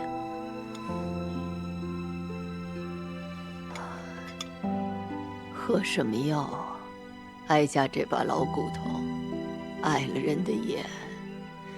有些人巴不得哀家早些去。太后娘娘切莫多想，您昏迷那阵，皇上可急坏了。一直守在床前，只是方才急报送到，军情紧急，这才去了前朝。14爷病重，得知您昏迷，非要过来市集，好歹让人劝下了。做这副姿态，都是做给旁人看，一个个的没良心。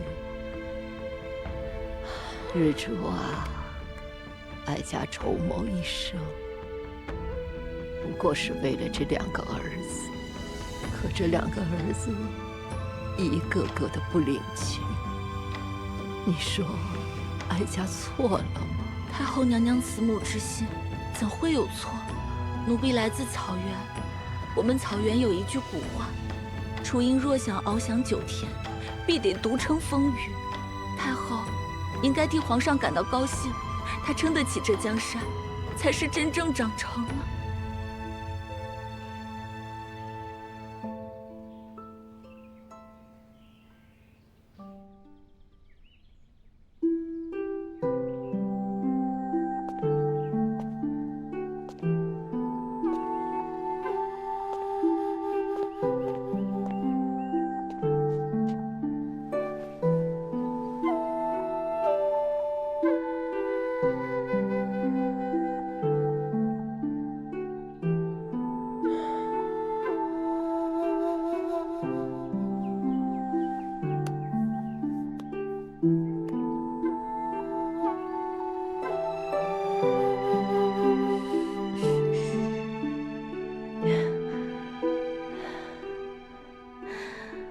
王爷，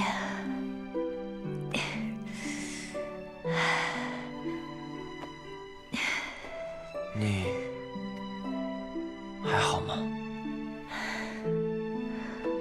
我这一觉睡得好累，就像身子骨散架一样。叶姐，答应我，永远都陪在我身边，好吗？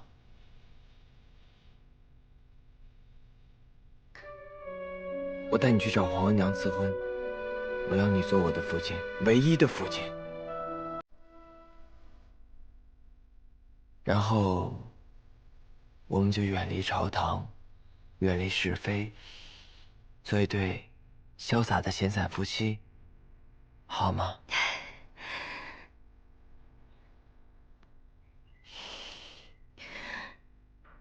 王爷，对不起，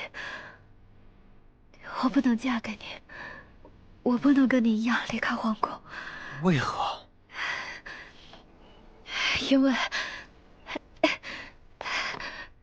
因为我的陪着智慧，只有她当了皇后，我才能回去。我不是叶锦，我不属于这里，我不属于这个皇宫，我不属于这座城，我甚至不属于这个时代。你又在说那些我听不懂的话。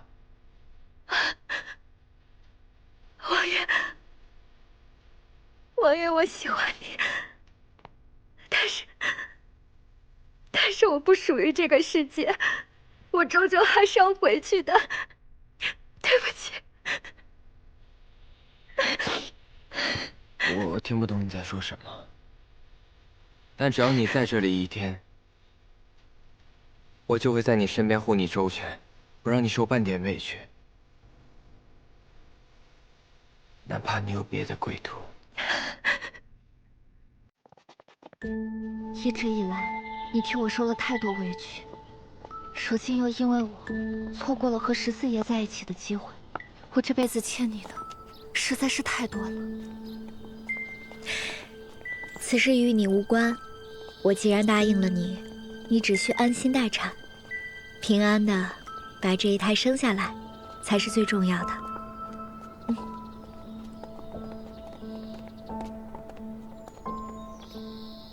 奴婢给惠嫔娘娘请安。我们贵妃娘娘想吃叶锦姑娘做的点心，还请叶锦姑娘一步一堂。奴婢今日身体不适，恕不能前往，还请贵妃娘娘见谅。我们贵妃娘娘身怀龙嗣，这些日子胃口不佳，好不容易有了想吃的东西，还请叶锦姑娘莫要推辞。叶锦确实身体不适，翠微姑娘又何必强人所难？叶锦，我们走。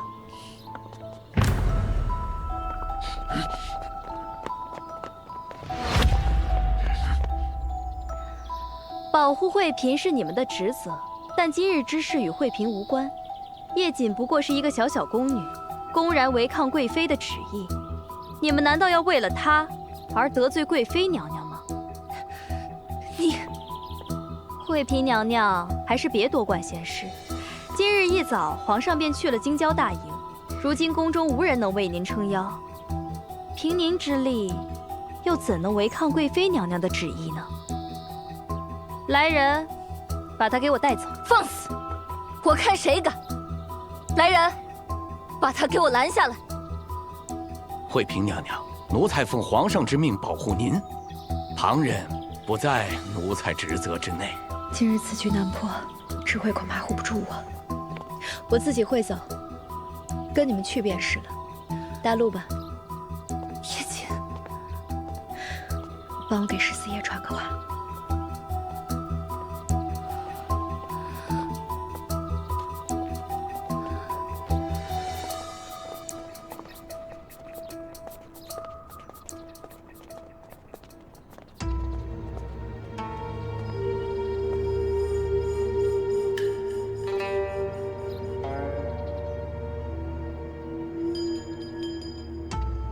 奴婢叩见贵妃娘娘，听闻贵妃娘娘想吃奴婢做的点心，奴婢这就去。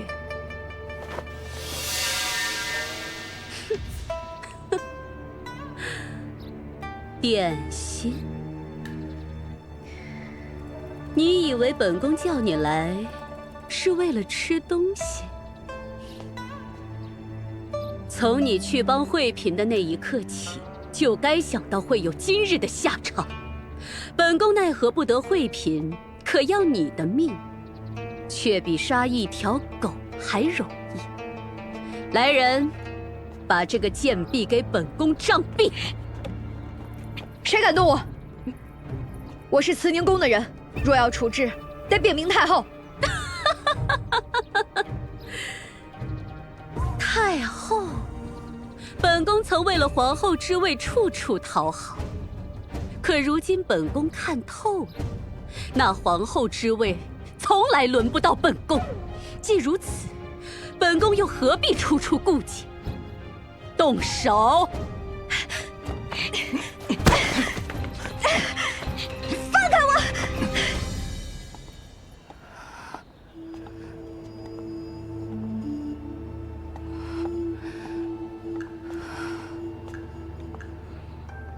娘娘。既然叶锦说14爷能够救他，我们派人送封信就够了，何必如此忧心？不能告诉14爷。14爷只是个亲王，无权插手后宫之事。说是他贸然出面，反倒落了别人画饼，得告诉皇上。可是皇上如今在京郊大营，且他素来不喜叶锦，未必肯管这事啊。所以我得想个法子，一个让皇上非得回来，非得见我的法子。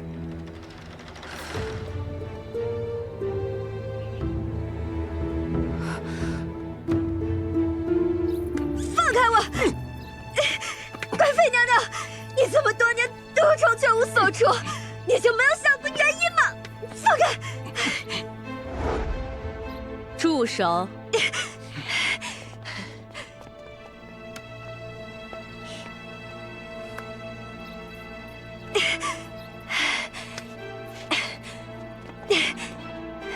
你知道什么？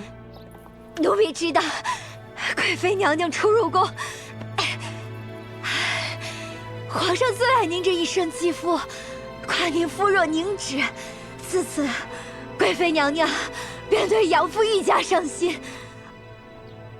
后来因为太医投您所好，献上一味甜如蜜的白露饮，至此，贵妃娘娘一日不落。对吗？这白露饮是绝育汤。胡说八道！贵妃娘娘的母家子嗣兴旺，您的5个姐姐皆有儿有女，可可偏偏您独宠多年，却未所出。可太医却说您一切都好，除了这白鹿饮，您还想到了什么？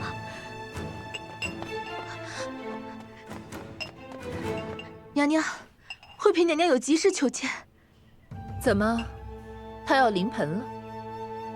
太后和皇上比谁都重视她，身边一群人伺候着。接生嬷嬷和奶娘早就准备好了。如今本宫虽协理6宫，她那里的事，本宫可一样都插不上手。她是为了叶瑾而来的，说是兰贵妃忽然派人将叶瑾抓走了。找本宫救叶瑾？哼，她到底是想救人，还是想他死得快？有意思。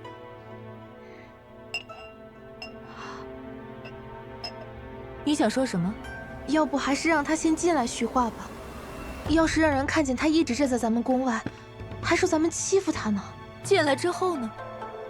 他这大着肚子，万一出了什么事儿，本宫有10张嘴也说不清楚。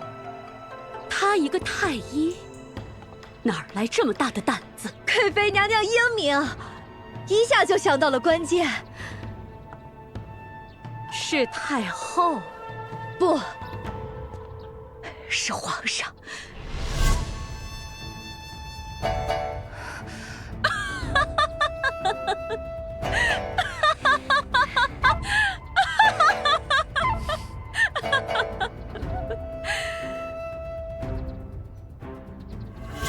你可真会编笑话。是不是说笑？娘娘心里清楚，皇上忌惮您的父兄，怎会让你诞下皇子？叶瑾，你休要挑拨离间，你说的那些全部都是臆想。贵妃娘娘每日都饮白鹿饮，若是像你说的那样是绝育汤，娘娘怎会怀孕？这就是我说的第2个秘密，跟那孩子有关。娘娘，你休要听他胡言，一定要把他拖出去杖刑，以免夜长梦多。娘娘服用多年的白鹿饮，不可能有孕。如今这太像是假孕药的效果，荒谬！娘娘每日辰时必服一药，否则胎象不稳，对吗？此药有毒，一日不饮，娘娘便生不如死。这下药之人，对娘娘恨之入骨。娘娘，你别听他胡言，是不是胡说？一试便知，停药1日便知真假。这药，本宫早就停了。如他所说，这胎来的古怪，本宫从宫外请了名医来看，他一眼便看出这方子有问题。云溪，你可知本宫今日为何叫你来？我，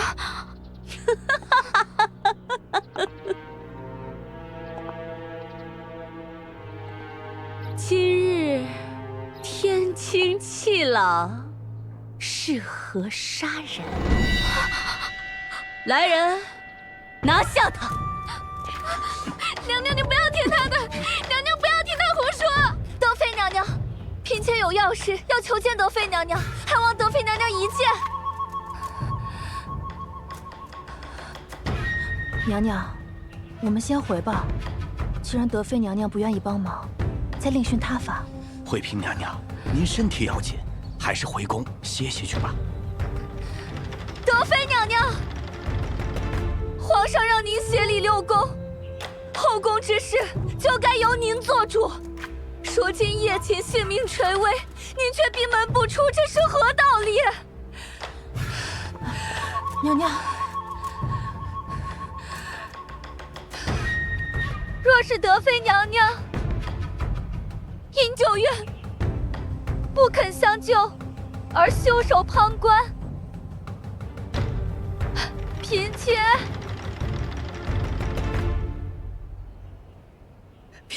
求德妃娘娘，嫔妾求德妃娘娘救救叶瑾。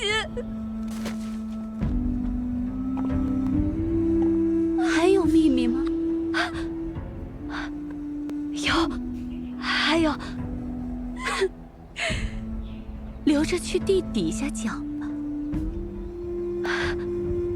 本宫今日乏了，不想再听了。啊，动手！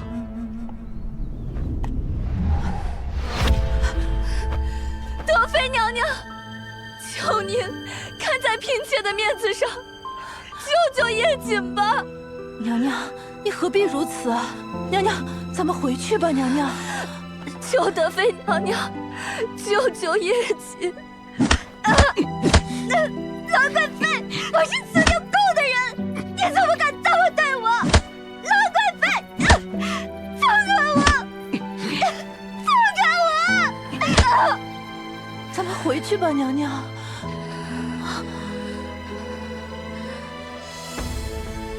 求德妃娘娘救救叶瑾！德妃娘娘，娘娘，娘娘。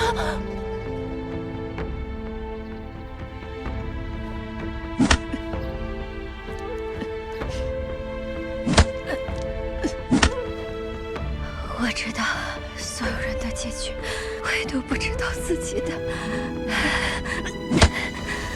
也许这样死了，就能回到现实世界。好疼啊！王爷，再见了。娘娘，娘娘，娘娘，娘娘，求娘娘，娘娘，娘娘，我们回去吧，娘娘。娘娘，娘娘，娘娘，娘娘，娘娘。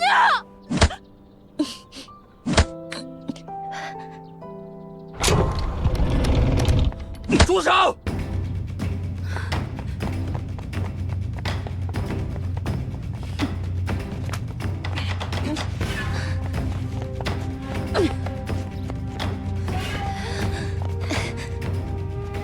怎么？你想救他？本宫要杀的人，可活着走不出宫门。不要！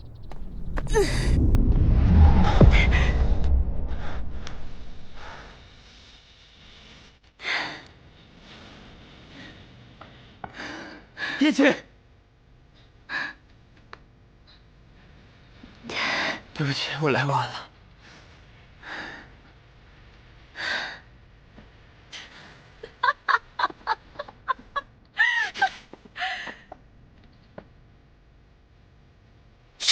皇上驾到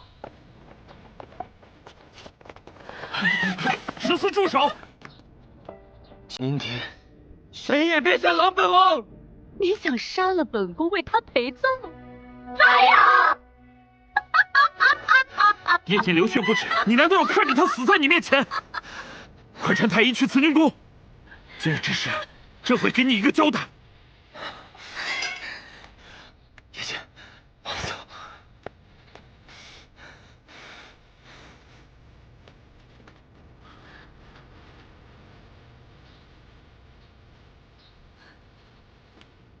贵妃身患重症，即日起闭门养病。养病？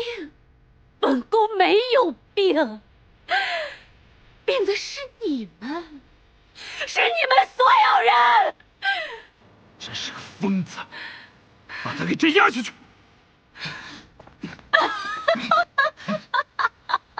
皇上，不好了，和妃娘娘见红了。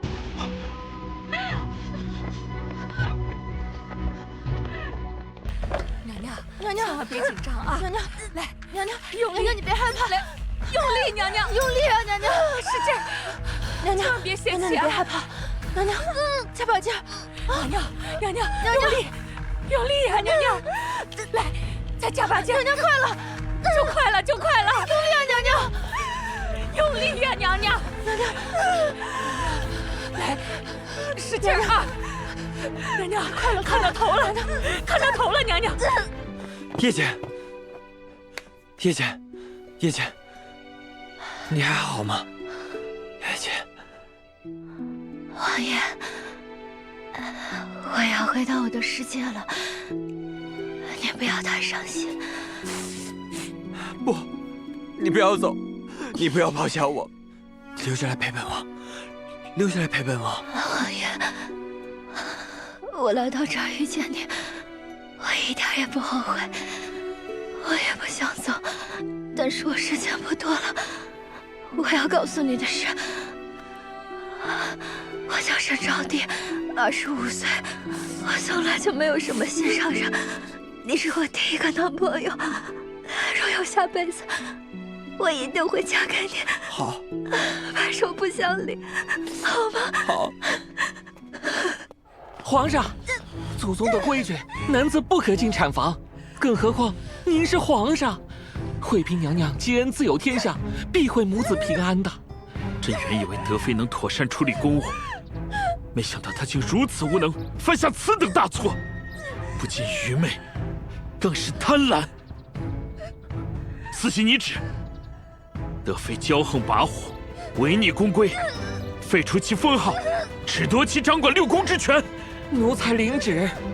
再加把劲儿啊，娘娘！快了，快了，用力，用力！别泄力啊，娘娘！再使劲儿，就快了，娘娘！再加把劲儿！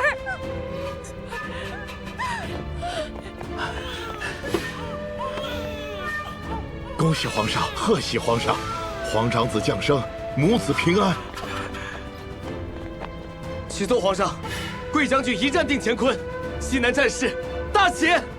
大捷，好一个大捷！此乃天赐祥瑞啊！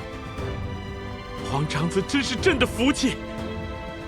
传朕的旨意，贵将军战功卓著，特赐封为镇南大将军，赏白银1万两，赐府邸与田产，一时褒奖。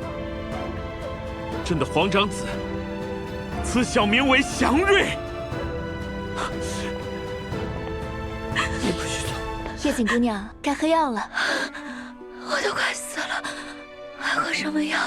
张太医说了，匕首歪了1寸，看着很严重，其实不是致命伤。别说下辈子了，这辈子还没过完呢。喝药。这下老底儿全露了。Oh my god！ 皇上。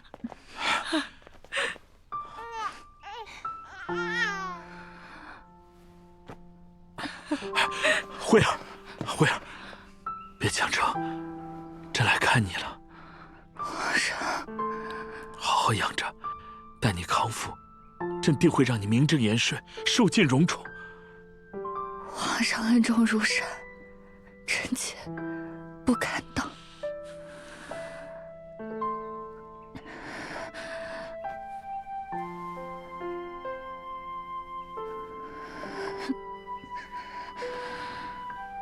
皇上恕罪，臣妾并非出身钮祜禄氏，是为湖州知府云天赐之女云慧。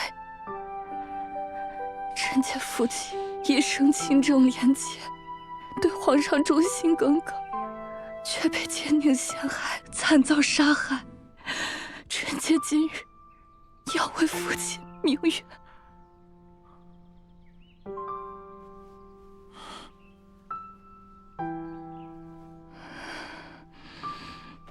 爱妃有话慢慢说，朕听着。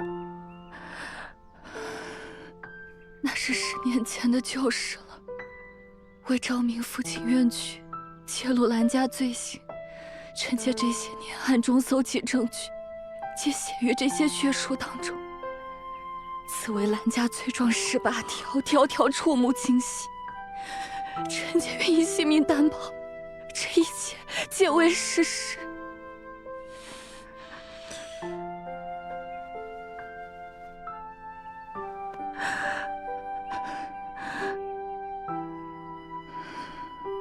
这些年来，朕蒙蔽于兰氏的谗言之中，竟未曾发现祸害如此深重。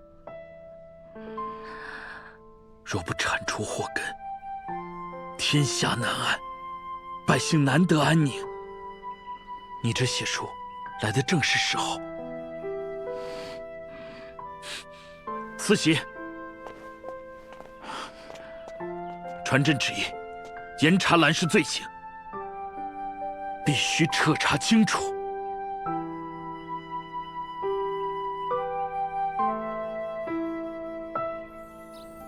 奉天承运，皇帝诏曰：惠平钮祜禄氏，知慧德才兼备，勤勉柔顺，雍和翠纯，性行温良，甚为朕心，故令其掌管6宫，册立为后。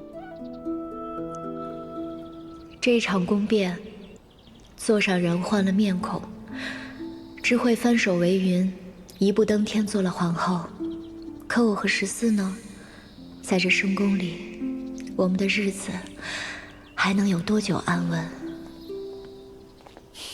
王爷，我们成亲吧。你说的可当真？嗯。那我明天便通知内务府准备婚事。不必大动干戈，在我们那个世界，只要登记一下，交换信物，就算成亲了。信物？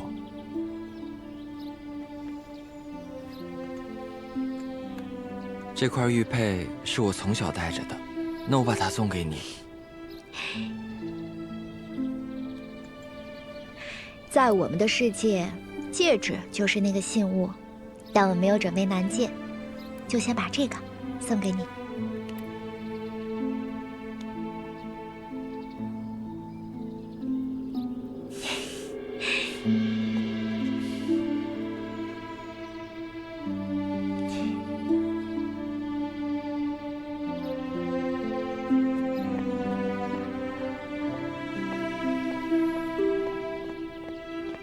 叶锦姑娘，皇后娘娘请您单独过去一趟。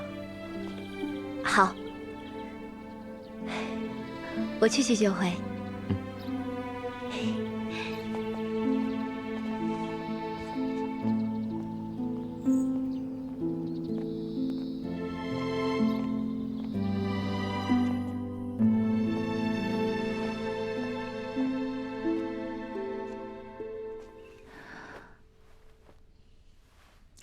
奴婢叩见皇后娘娘，不知皇后娘娘召见奴婢所谓何事？你我姐妹何必如此客气？你还像从前一样喊我一声惠姐姐。奴婢不敢。你我之间，终究还是生分了。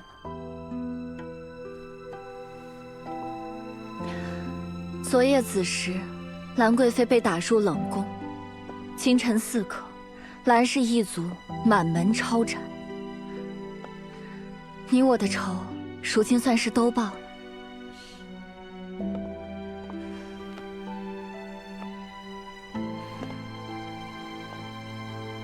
接下来，你如何打算？奴婢打算跟14爷一起出宫去，从今往后不再过问后宫之事。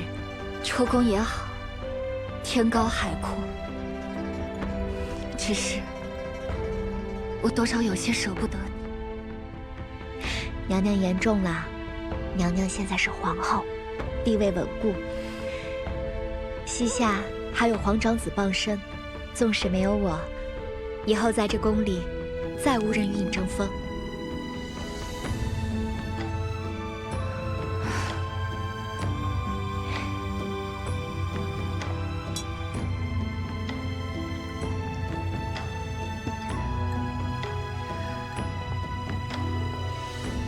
这杯酒，就当是我为你出宫践行，也算是谢你曾陪我走过那么难的路。皇后娘娘的心意，奴婢领了。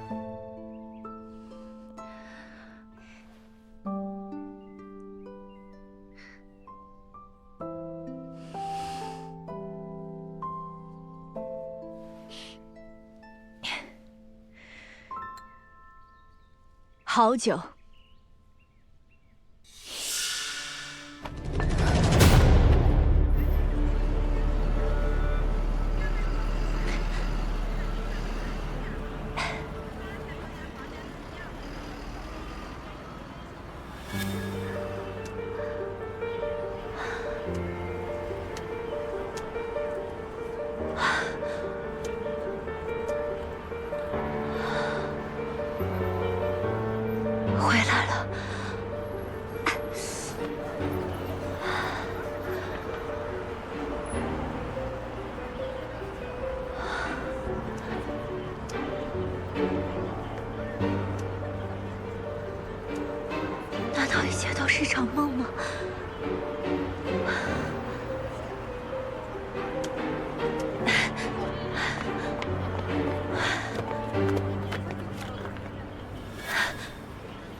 不对，叶锦前几夜就已经死了，怎么到现在还没有？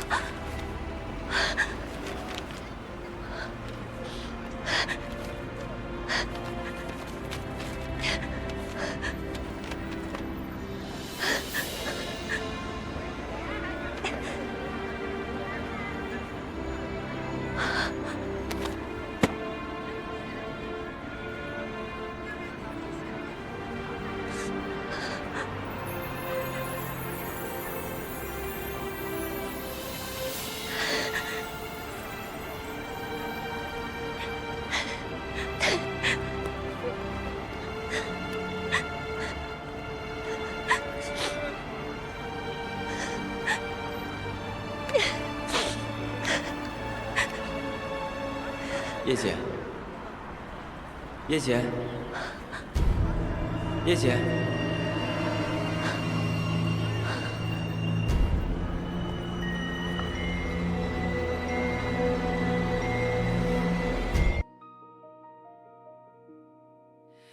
本是旁观情，怎奈一生不由己。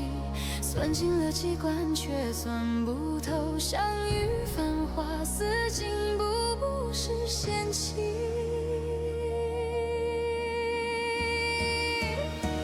他自真如梦，偏偏遇见你，麻木虚妄为你身影清晰。明知是梦比写就的结局远贪恋你眼中片刻珍惜。真若真真假，谁又能分清？